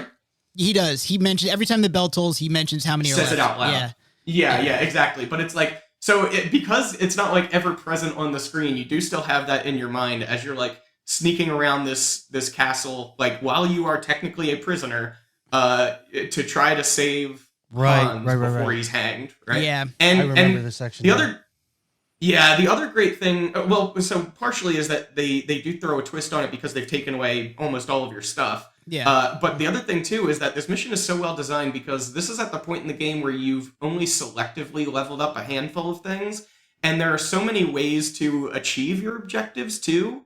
So, like, there's very clearly, like, a thief route, but I had done more, potion brewing at that point, and there was even a way to potion my way out of things, I was thieving my ass off in that game. I started thieving much later. Like, very recently, I started thieving more. From the jump.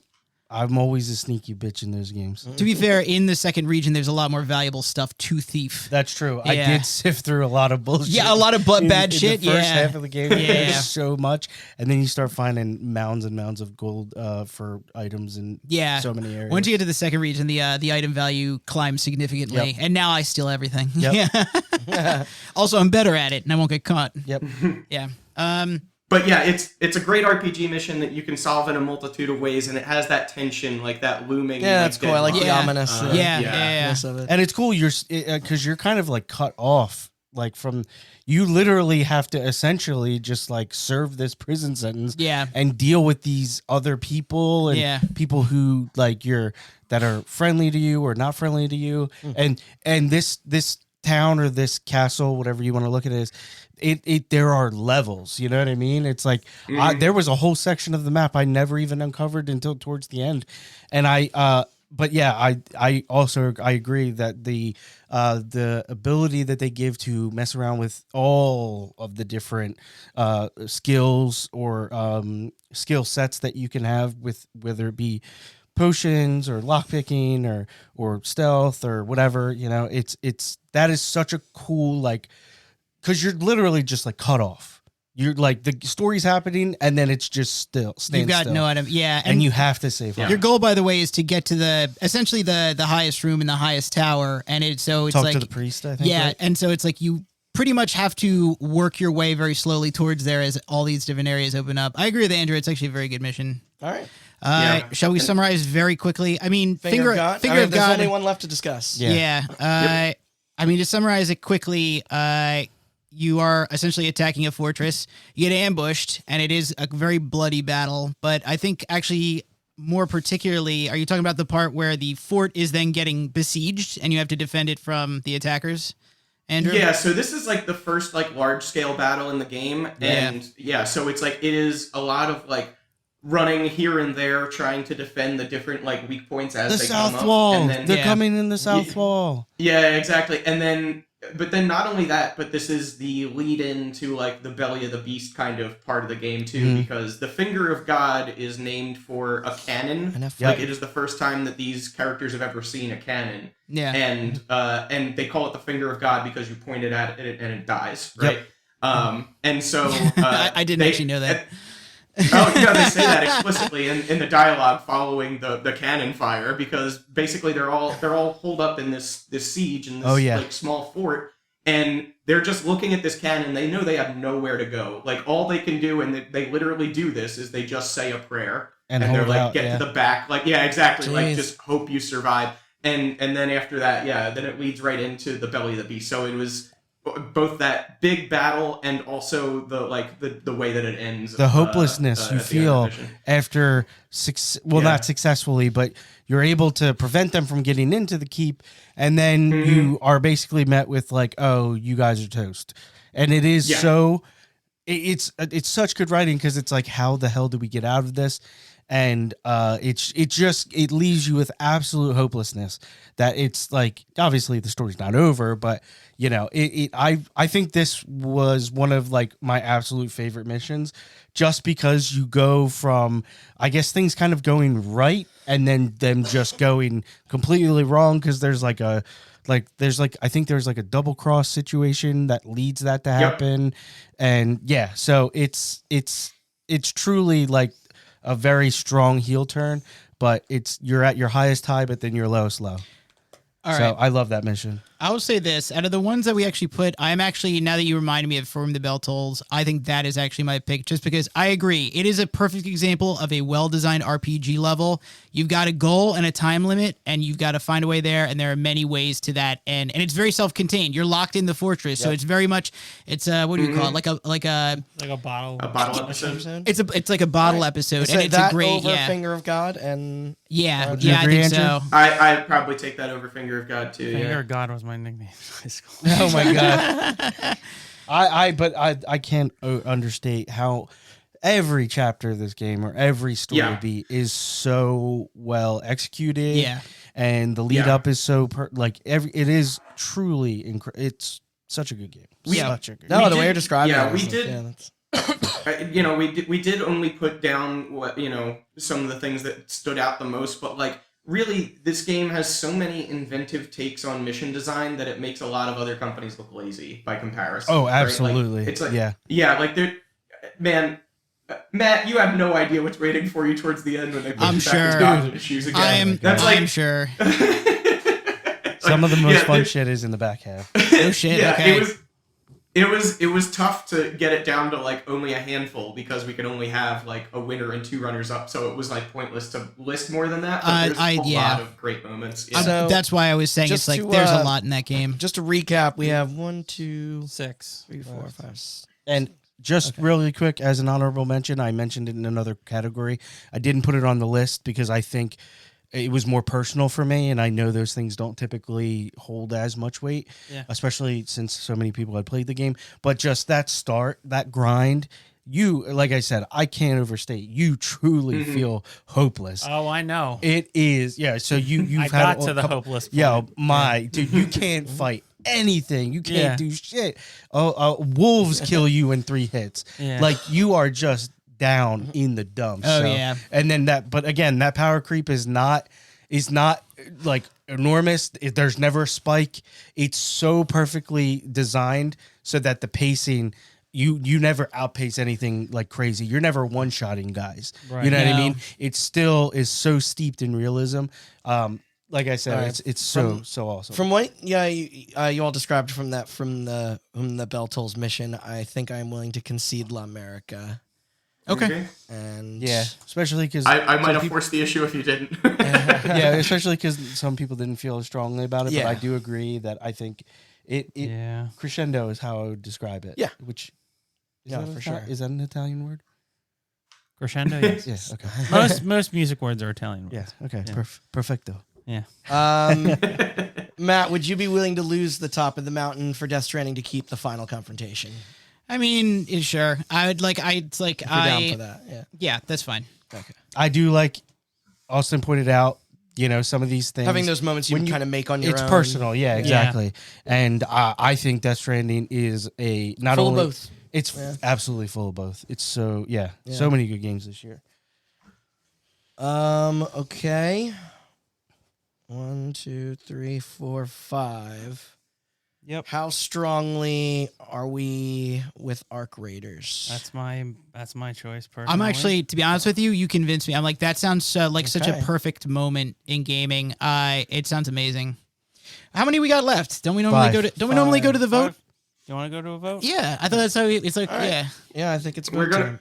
are gonna be in that same spot again, where it's like I haven't played Arc Raiders or Death Stranding, and that's like what it's going to come down to who played what, I guess. Sure. But- Well, Yeah. we'll take the temperature anyway. I mean, it doesn't necessarily like I've been convinced on For Whom the Bell Tolls in the final confrontation enough to say that like, so I'll go first if we're doing a vote. All right. Like I've only played Arc Raiders, Dispatch, and Split Fiction.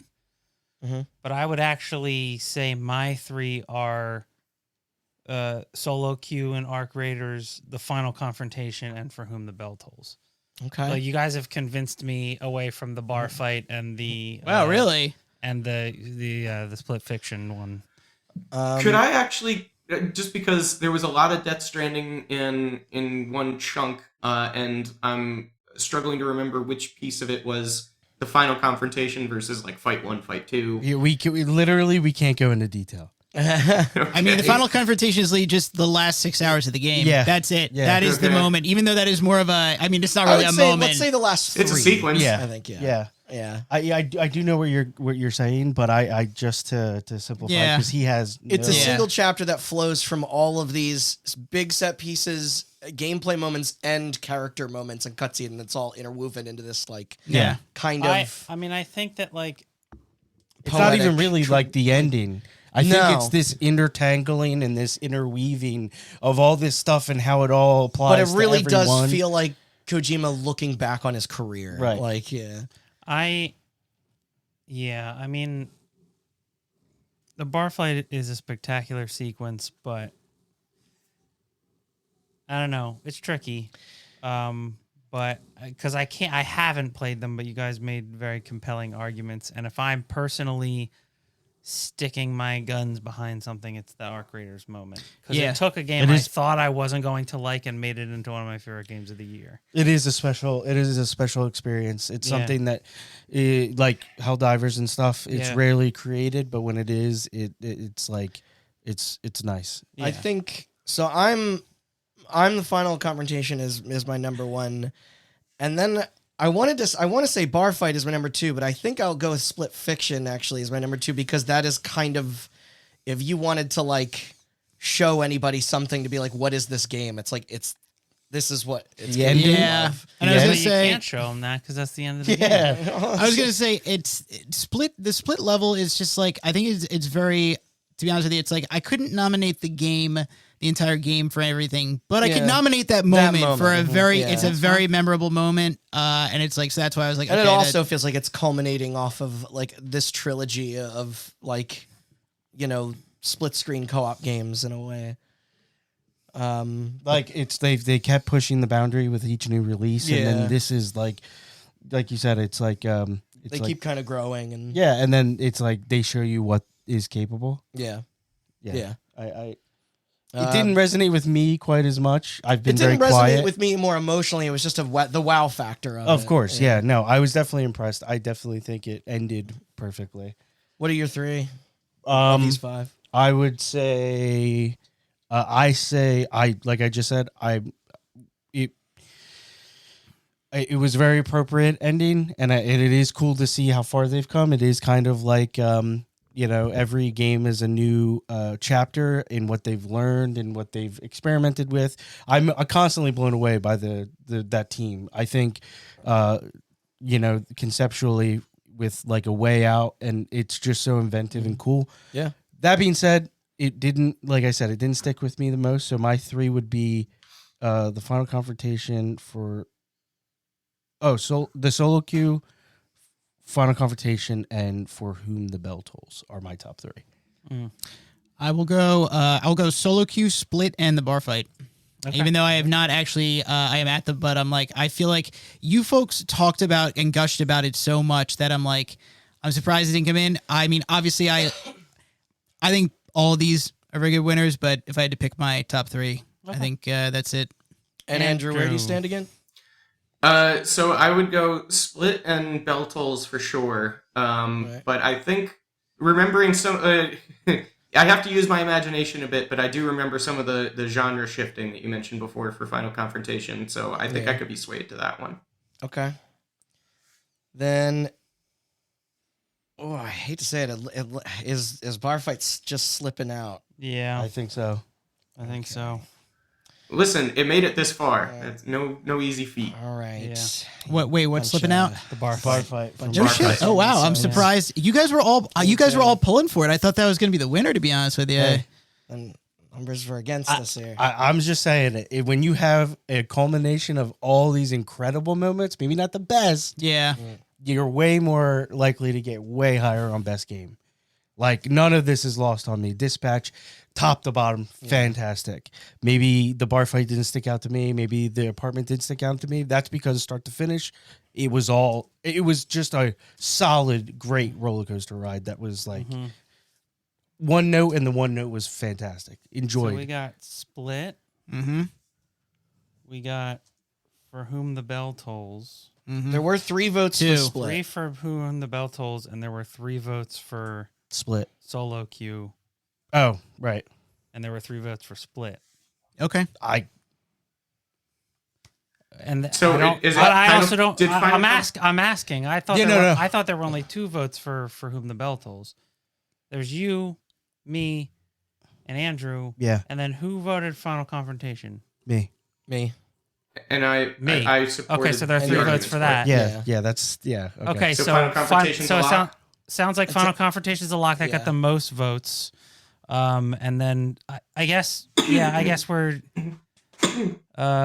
Solo Queue, Final Confrontation, or no, I guess Solo Queue. Final Confrontation is a lock, and then it's between Solo Queue. If it's between Solo Queue and From the Bell Tolls, I could go for either. I think they're convincing arguments.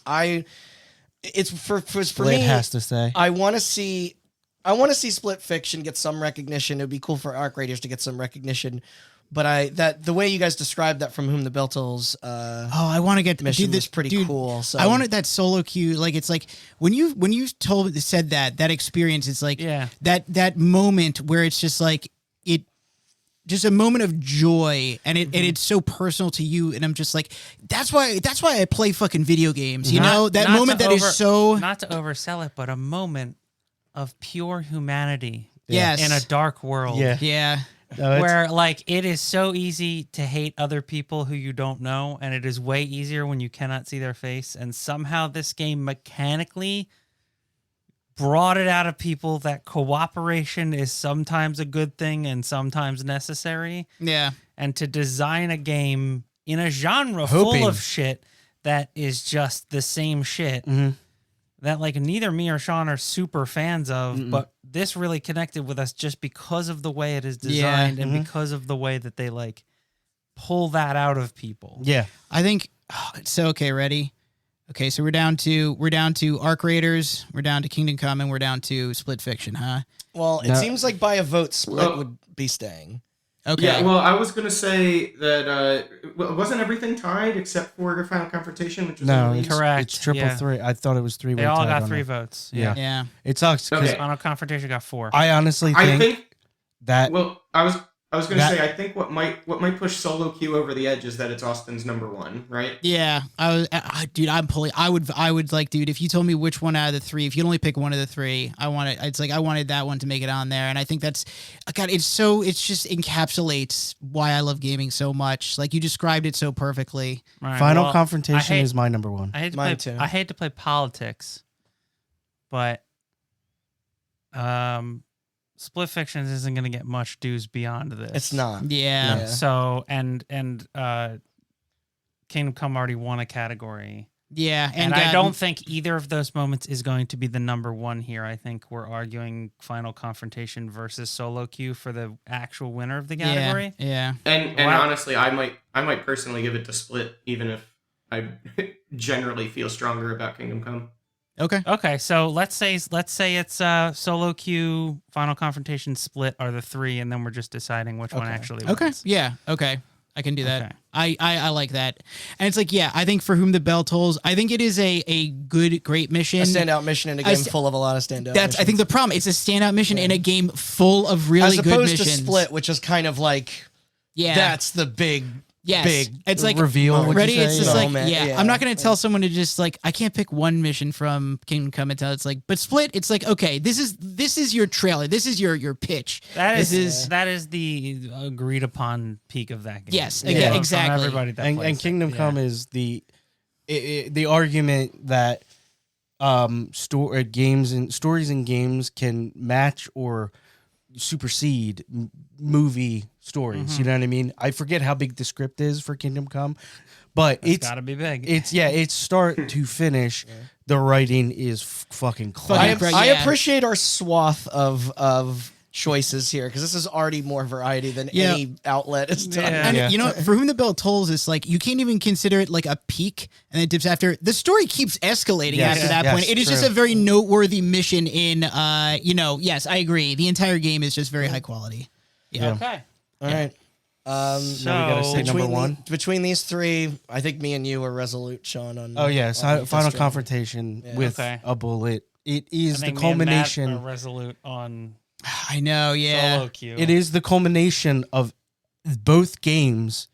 It is the vision. It is Kojima's. It was maybe not always his goal, but like it's where he got, and it is the. It feels like you're So, inside of his brain. It's Yeah. interesting It's an because ultimate payoff. you were with me on solo queue, but you still say Final Confrontation is higher. And you played Death Stranding and didn't play Arc Raiders. But I'm I convinced constantly you. dumbfounded Yeah. by this man. I cannot tell you. I swear to Nobody God, knows what team he's playing on. He platinumed it, but Andrew, you're not but you necessarily the decider, but let's say Split Fiction would be third. What would you pick between the other two? I have betrayed you Final quite a lot. Confrontation, This probably. game is this Okay. awards. I'm fine with that. I'm sure I'll come back and be like, you guys were right. I mean, you guys. The thing I will say is that I missed like, that. What did he say? Death Stranding. He said Final Confrontation. You made me want to go back and finish Death Stranding 2. It's a much harder sell to make me want to go back and finish Kingdom Come because oh lordy, is that game long? Oh yeah. Oh yeah. Oh yeah. But Like I said, there's a learning curve. I there. made Yeah. Death Stranding twice as long as my experience with Kingdom that's Come. true. That's true. But yeah, I guess I've Final seen Confrontation is one. Kojima.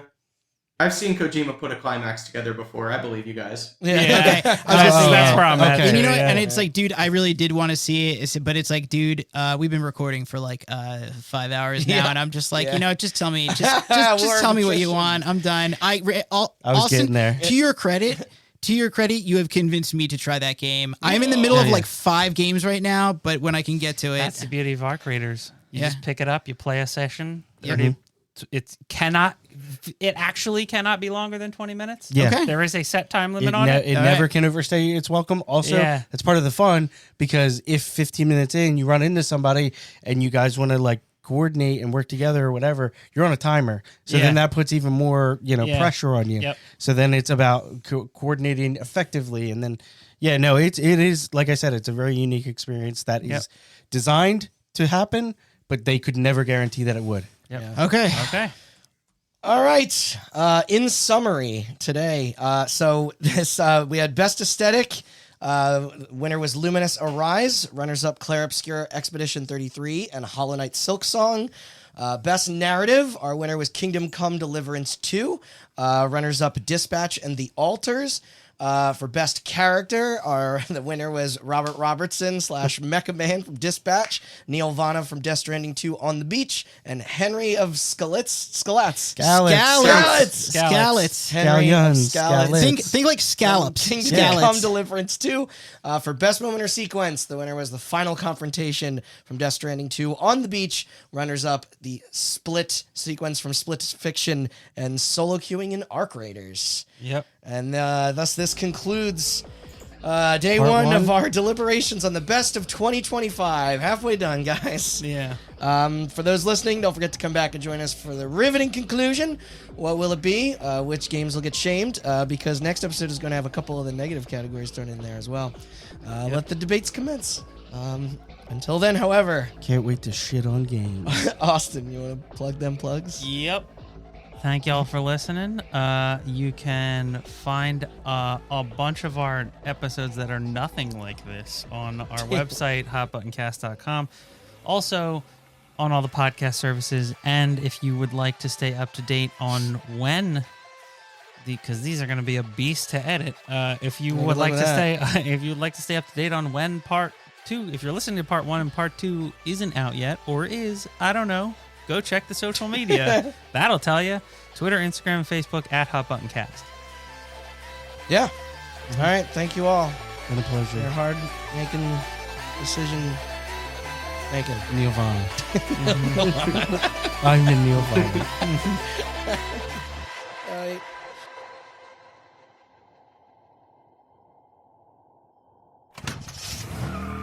When I lose my mind, will you help me find it? Or will you leave me to rot the way you threatened to do?